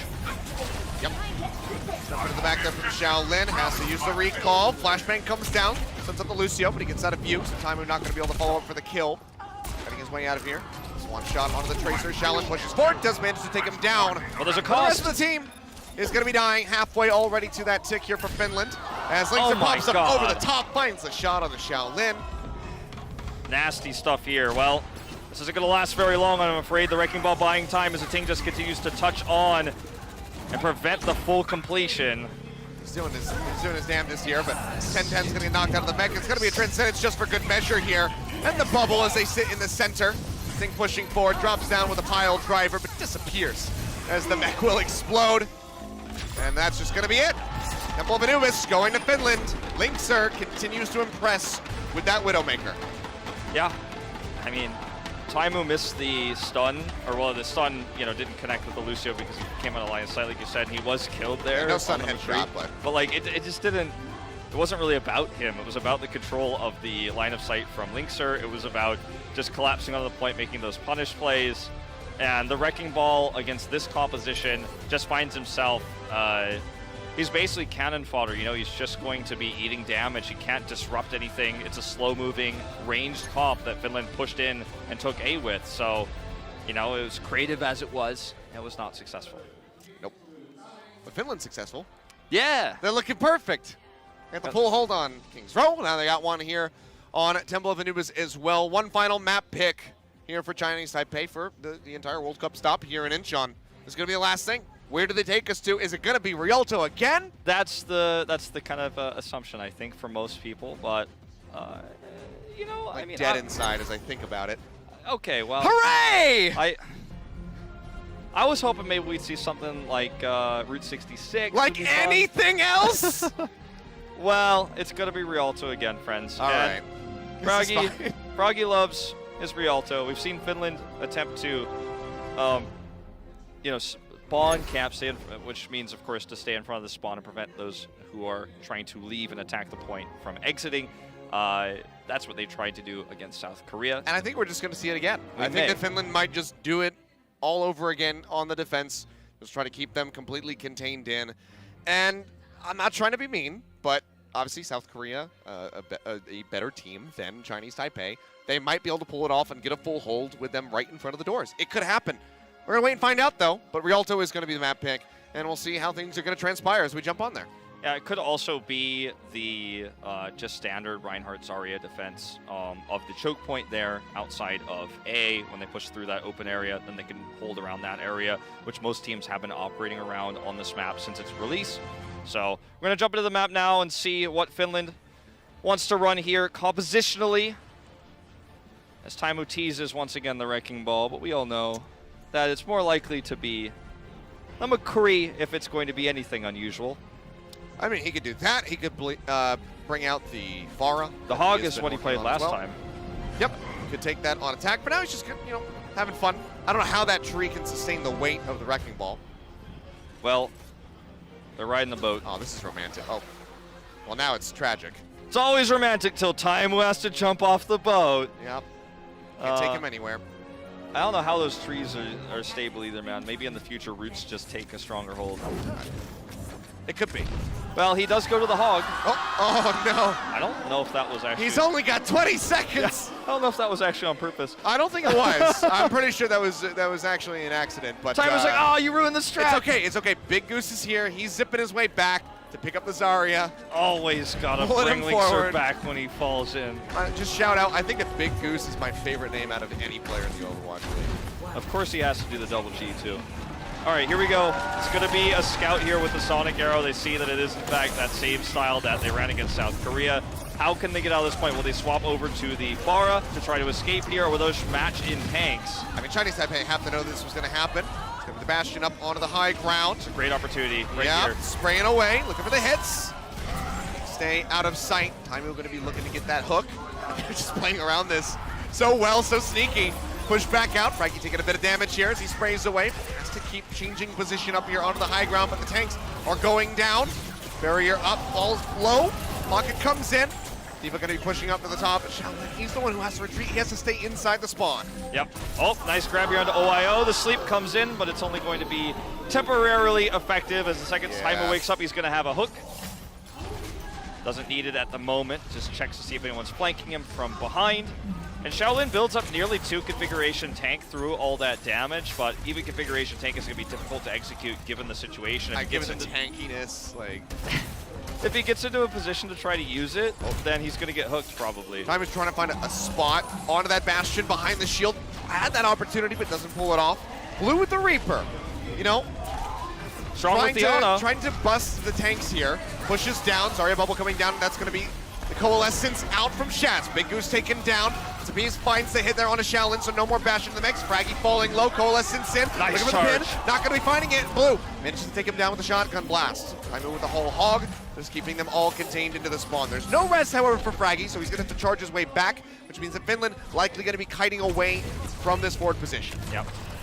Big Goose can just bring Fraggy back to the point again, as he did with Linkzr just earlier in the unfortunate gondola incident. But Chinese Taipei have configuration tank. They could somewhat have this pirate ship-esque composition here on the cart that has massive damage, can break through tanks. Blue's close to that Death Blossom now. 100 energy here from Linkzr, pushing forward. Grab's ready to go, hasn't tossed it yet. Swing's coming down, Shaolin's gonna fall. Shaz traded out, now Linkzr dead, with the ultimate still in the war chest. Chinese Taipei trying to stay in this fight as crazy as it brings that Bastion back into the mix. The Foster back up in onto the cart. They'll go ahead, Zapiz out of that mech. And they can keep rolling here, for the most part, you would have to say. Big Goose will die, so they can go ahead and keep pushing forward towards A. And I think they could even keep the Bastion at this point. They have a good setup for it. It works well against what Finland is running. But Taimu's swap over the Wrecking Ball is what's going to really mess this formation up, because he's going to be able to, assuming he gets a good swing, pile drive onto this. Those Blues positioning up on the high ground here. He's going to look for a Death Blossom. Coming way in over the top, straight in onto the cart. Graviton Surge going to be polished in by here by a Linkzr. Death Blossom's out. Blue has managed to find the Zarya, and Fraggy's going to die. A thing with the Shatter takes down Big Goose. That is actually going to be Chinese Taipei turning around this engagement from Finland. This ended up being really bad for timing for Taimu. We didn't get a first-person look on it, but Blue was up on the high ground, ready for this. He set up the Death Blossom throughout that longer fight, jumped down onto the back line of Finland right when Taimu came in. He was not knocked up, was able to do massive damage despite Zapiz's best efforts to mitigate that damage. He just did too much there. So now they've got a nice time bank, actually, despite the opening circumstances here to work with, and another tank, as mentioned. Blue's still sticking through. Taimu's over onto the Tracer, just going to be zipping his way around. Oh, no! Oh, dear, the saddest robot! Configuration tank gets popped, and he goes down. So finds a hit as Finland tries to regain control over the cart. 10-10 building up, nearly has that extra Graviton Surge ready to go. Falls down to about half HP, but his supports are dying, so it's going to have to hold on to that ultimate for a bit longer, it would seem. Taimu's just finding a good angle in the back line to do massive damage. Oh, dear. He threw it. Okay. The Graviton Surge, I mean. Yeah. Now it's going to be Transcendence out from Shaz. Waiting for Fraggy to come back in. He's on the Winston.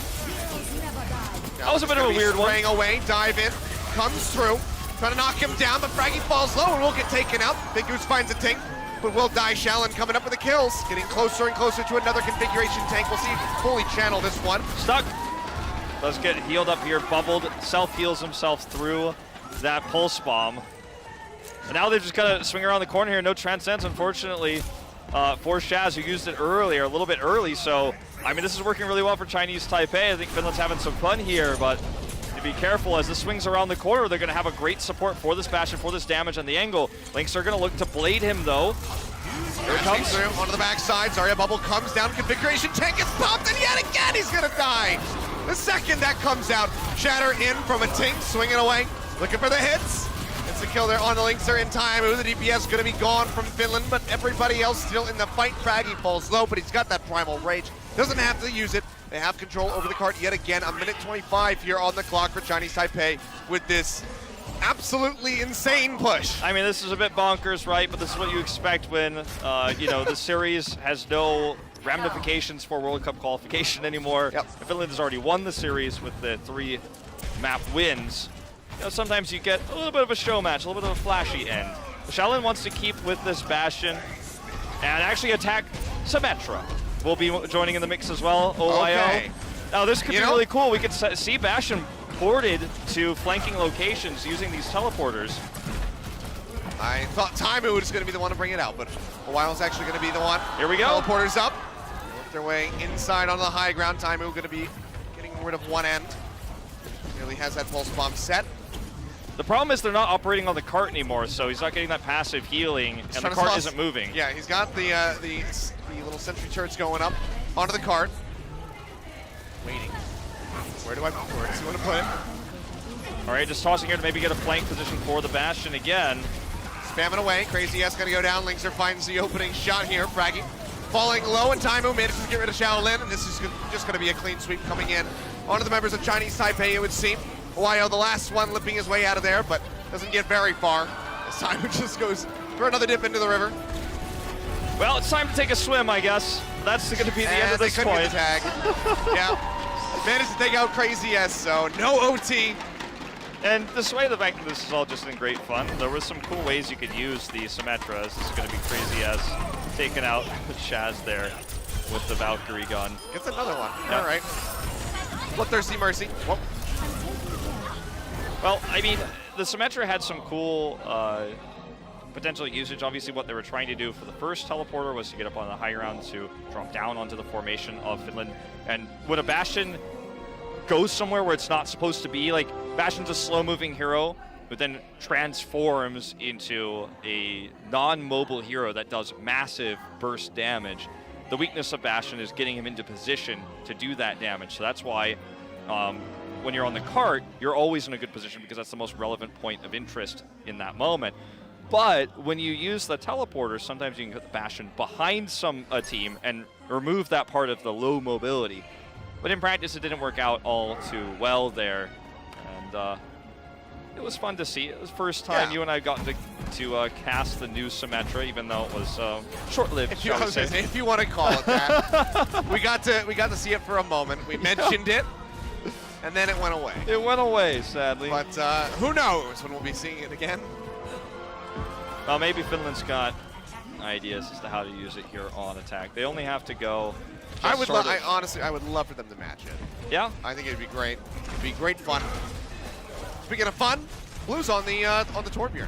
Yep. Well. So for you and I, at least, the rare DPS player on the Torbjorn, they're going for double sentry because Shaolin is back onto the Bastion. Yep. And of course, historically speaking, for Torbjorn, it's usually the support player who plays that. But they're going to be running double support with the Torbjorn and the Orisa setup here. Maybe a bit of a surprise for Finland as they come out of the gates, but they're running a comp that can push through it. They're just going to avoid it directly using Big Goose to speed boost around the right side. And it's not going to be long for this world if they can get on top of it. Yep, they're up here onto the high ground, Lynxer.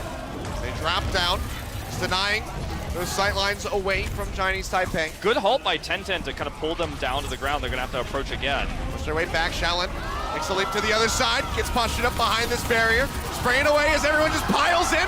He'll deny. or rather the heel bump comes through from Ohio, but Big Goose comes up with 2. The right click takes out the Yana and the Torbjorn. Linksa gets the rest of them, and that's going to be the card moving forward as the Ting also goes for a dip. Can't swim with that armor on, though. No, a bit weighted, you would say. Linksa waves to the crowd. They give a big scream as we see that camera shot. Let's take a look at Big Goose's double kill here as he jumps across. Everyone's just low health. Boop. And into the water. Yep, tumble into the water. Everyone's low health gets blown up there as well as Finland gets onto the point.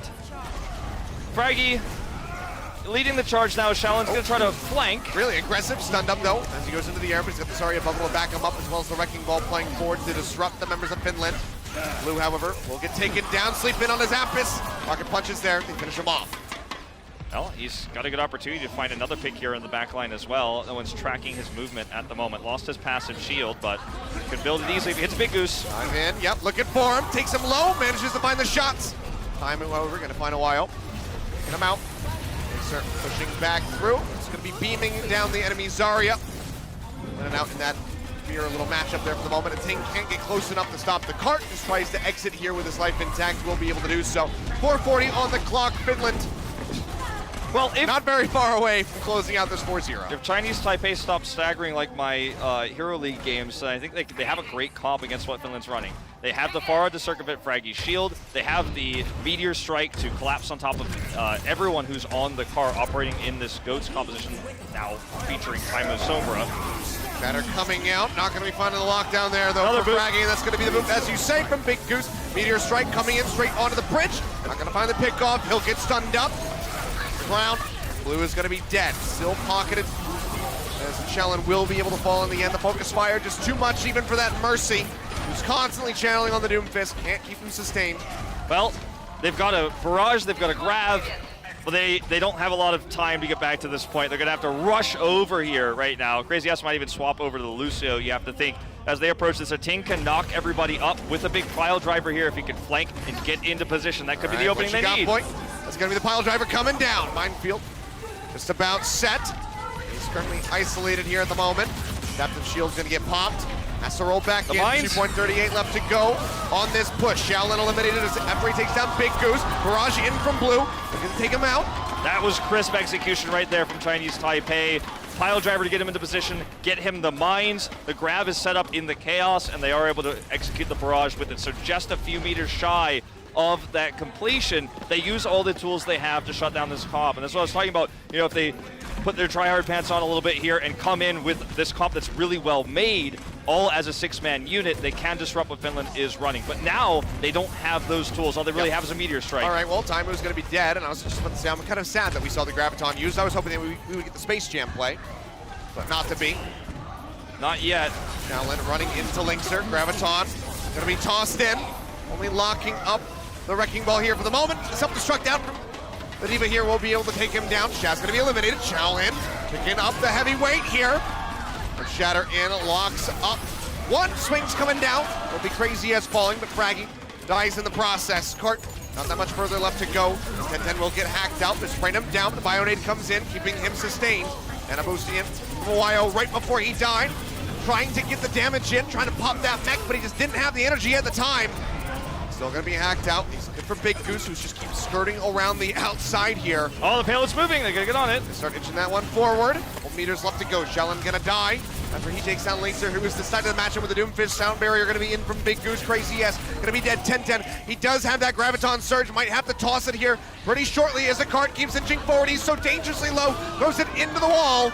Big Goose and Shaz trying to stay sustained. They will be able to do so. Raggy up into the front. Doomfist comes down. Shaolin trying to get the hit. Zone him back with that D.Va bomb. Shaolin's gonna die. Ohio is gone, and Finland will be able to close out the 4-0 here to round out the World Cup stop in Incheon, South Korea. They get the win. They're going to BlizzCon alongside South Korea. Certainly a map to be remembered, Achilles, as there's some silliness. We saw a little bit of everything there, but we had a Torbjorn, we had Bastion a lot, Doomfist, Sombra. It's just all over the place. Symmetra. What we saw there was really, I think, a bigger picture of the scenario in this final map is, you know, these two teams respect each other a lot, and, you know, at that moment when, you know, they did try the spawn camping strategy. I think Chinese Taipei decided, look, let's have a little bit of fun. They're using an unusual tactic. The Bastion's going to be strong against this, and let's see what else we can pull off. And they did have some really nice defensive setups there against Finland's attack at the end with the, Doomfist coming out, the Wrecking Ball to knock everybody up, and setting up that big barrage there. So Finland's send-off here is a final win. They only needed one map, but they got all 4. So they do end up with that second place score, jumping up 4 maps, and Russia will take 3rd. Yeah, very, very clean there, finishing off with, I believe, the plus 12 differential on their map scores. That's so right. very strong finish for Finland to come out here. And I mean, Russia, after coming off the back of that loss against South Korea, kind of had to know that things were pretty much going to be done. The likelihood of Finland not winning a single map in this series, getting 4-0'd by Chinese Taipei. I mean, if you were a betting man, you put money on that and you happen to win, you're rich. Yeah. You can go to the casino. That's one of the casinos here in South Korea afterward, because you got some money to spend, but not to be. Finland comes up clean. Only thing we were really missing in that one, we even had the Reaper. Only thing we were missing was a Mei. I think that really would have sealed it all together for just all of the off-meta picks. But not going to see that one. But guys, let's go ahead and throw over to the floor where we have an interview with Team Finland. Thank you very much. I'm here with Taimu and the rest of the handsome gentlemen from Team Finland standing behind me. These guys just qualified for BlizzCon. Taimu, man, I remember in Australia how disappointed you were after you guys weren't able to qualify. So is it revitalizing to be back at BlizzCon this year? It is indeed. It's always the biggest pride to go into the big stage of BlizzCon and show the world what we got. Right. There's been a lot of tough challenges for you guys. This was not easy. You had the match against South Korea. Then you had to pick yourself back up and play against Russia. Between those 2 matches, what would you say was tougher? Was it tougher for you guys to kind of collect yourselves and focus on Russia, or was that South Korea match just kind of pushing you guys to your limits? I don't know. I think after we lost the first map to Russia, I think I was panicking a bit. I was and also drawing the second map and then being so how do you say in such a disadvantage going into the third map. I think I was scared. I think my team was completely fine with it, and we pulled through, and it was fun. You guys pretty much had your backs against the wall and had to fight all the way back. Now, Mr. Good Aim, I have to ask, since we got the rest of the team here, and this is going to be the last time anyone hears from you guys until BlizzCon, is there anything you would like to say to all the Finnish fans out there who are watching you guys and supporting you guys throughout the entirety of this World Cup so far? And if any of you guys want to chime in, feel free to step on up and chime in. I'm gonna start with you, Taimu. One word. Torille! Woo! I don't know what that means, but it sounds awesome. But anyways, guys, congratulations to Team Finland. Everybody give them one more hand. And we're going to go ahead and break down the action with the casters. Take it away. Thank you, Malik. I have no idea what it means, but it's definitely a good thing. The Finnish players very hyped up. I'm sure everybody watching back home in Finland as well, excited to see that they have some representation at BlizzCon this year. Yeah, and I think the most incredible part about Finland's run here is they nearly defeated South Korea on the way. That makes them such a scary force going into that that final stage at BlizzCon, and they did it with a tough group that didn't. It wasn't just South Korea they had to go through. They had to go through a stronger Russia, I think, than what we saw last year, and also somewhat reinvigorated, revitalized Japan. So it was a tough group. They looked dominant, and I think they could feel very confident going to that BlizzCon stage. Yeah, I mean, they might be very serious contenders on the BlizzCon stage, try to take home that championship, try to wrest that out of South Korea's grasp for the first time. They got the map wins away from South Korea for the first time. Can they be the champions for the first time over South Korea? That's the question. We have to wait a little while. BlizzCon's still a ways off. There's still 3 more stops to the World Cup set to go. But it was a whirlwind of a series, guys. A lot of stuff going on there. We saw some unique picks all throughout. Starting off with Nepal, however, it's got to be Fraggy's Earthshatter. Built it up so rapidly. 12 seconds before control point unlocks. He's got the choke point advantage here, takes them out. And Fraggy was the story of the first 2 maps as he just totally dominated. Stayed alive here on Nepal, as we're going to see this big Zappi is self-destruct. I don't know how many self-destruct kills he's had this qualifier, but it's insane. It's a lot. And then, Fraggy setting up for multiple shatters here on King's Row. They end up getting the full hold. And, a lot of people probably question, ourselves included, why Chinese Taipei would run this map into Fraggy. But They did, and they got totally shut down, as we see a little clip of Linkzr blowing everybody up. I mean, this guy on the snipers, absolutely phenomenal. I'm sure we're going to see a lot of those highlight plays on Temple of Anubis as well as we keep pushing through. On the Zarya too, you know, I mean, it's the bread and butter that Finland's been running so much. The Reinhardt Zarya. So we're going to see Linkzr. This is the incredible stun that comes through from Taimu. You could talk about how that duo of DPSs here on the defense gave them an extra crossfire, gave them the stun to deal with both dive heroes. This is a great moment here. The flick, bam, right in the face. I couldn't hit that Tracer if she was standing still. If you gave me 100 tries, I probably couldn't do it, man. But that's why they're the ones on stage and we're the ones here just kind of talking about the action. Because we can appreciate it, but we can't execute it ourselves. But Linkzr, he was just executing everybody on Chinese Taipei, left and right, with that Widowmaker pick, with a Hanzo. Doesn't matter what he's got, really. Well, we're going to see Blue here on this Reaper. He actually had a huge Death Blossom right before this that helped set up this fight win here. And even though it looks a little bit unconventional, and it certainly was, the execution here of this really weird strategy actually went pretty well for the side of Chinese Taipei overall. I mean, not this Torbjorn part in particular, but this section here where we saw the Doomfist coming through. They actually did a lot with it. Xiaolin was able to set up some good fights with the Wrecking Ball and the Meteor Strike, etc. But guys, it's been a pretty quick day overall, but we have our two BlizzCon teams established. Let's go ahead and take a look at the matches. Remember what happened here on the final day of this stage of the World Cup. Finland started things off with a 4-0, and they finished it the same way. Yeah, it ended up being 5 4-0s today, but I think the most exciting one was South Korea versus Russia. Yes. And Finland was able to solidify their spot. You could see here that with that win, Finland jumps up to the +12 you were talking about. Russia sits in 3rd. South Korea dropping 2 maps, both of them to Finland, but otherwise come in the only undefeated team in the Incheon group stage with a +17 score. They will advance along with Finland.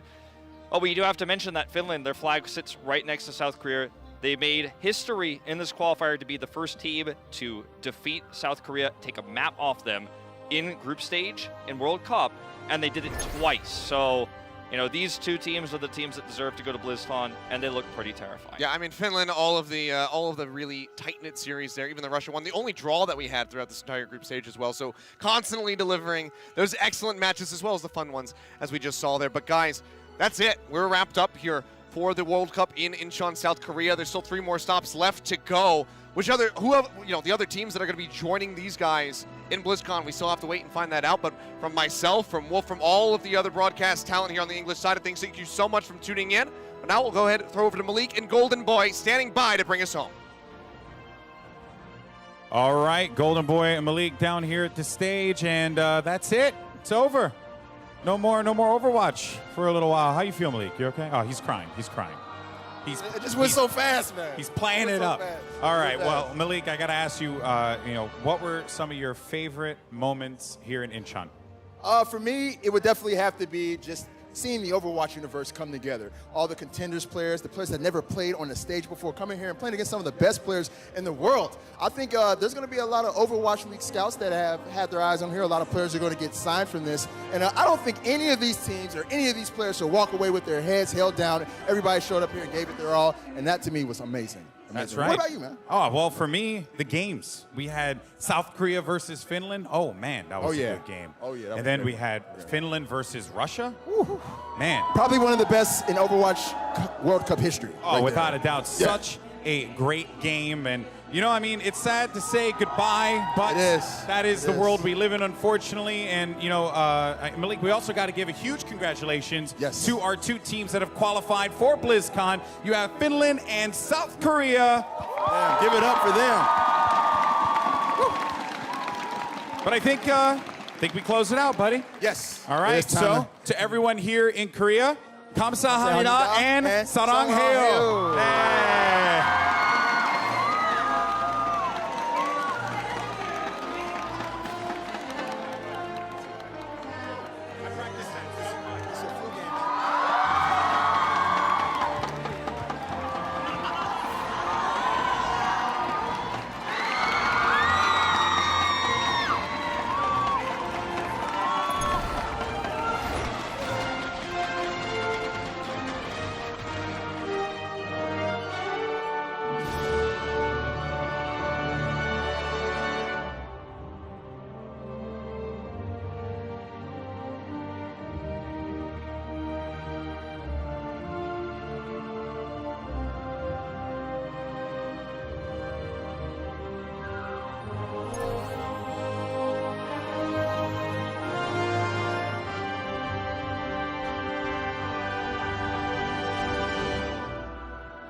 Overwatch World Cup is brought to you by T-Mobile, America's fastest network ever.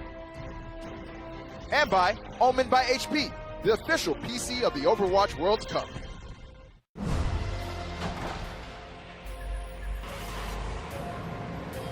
They don't just play for a team. They play for every fan, every rival, every moment, every match.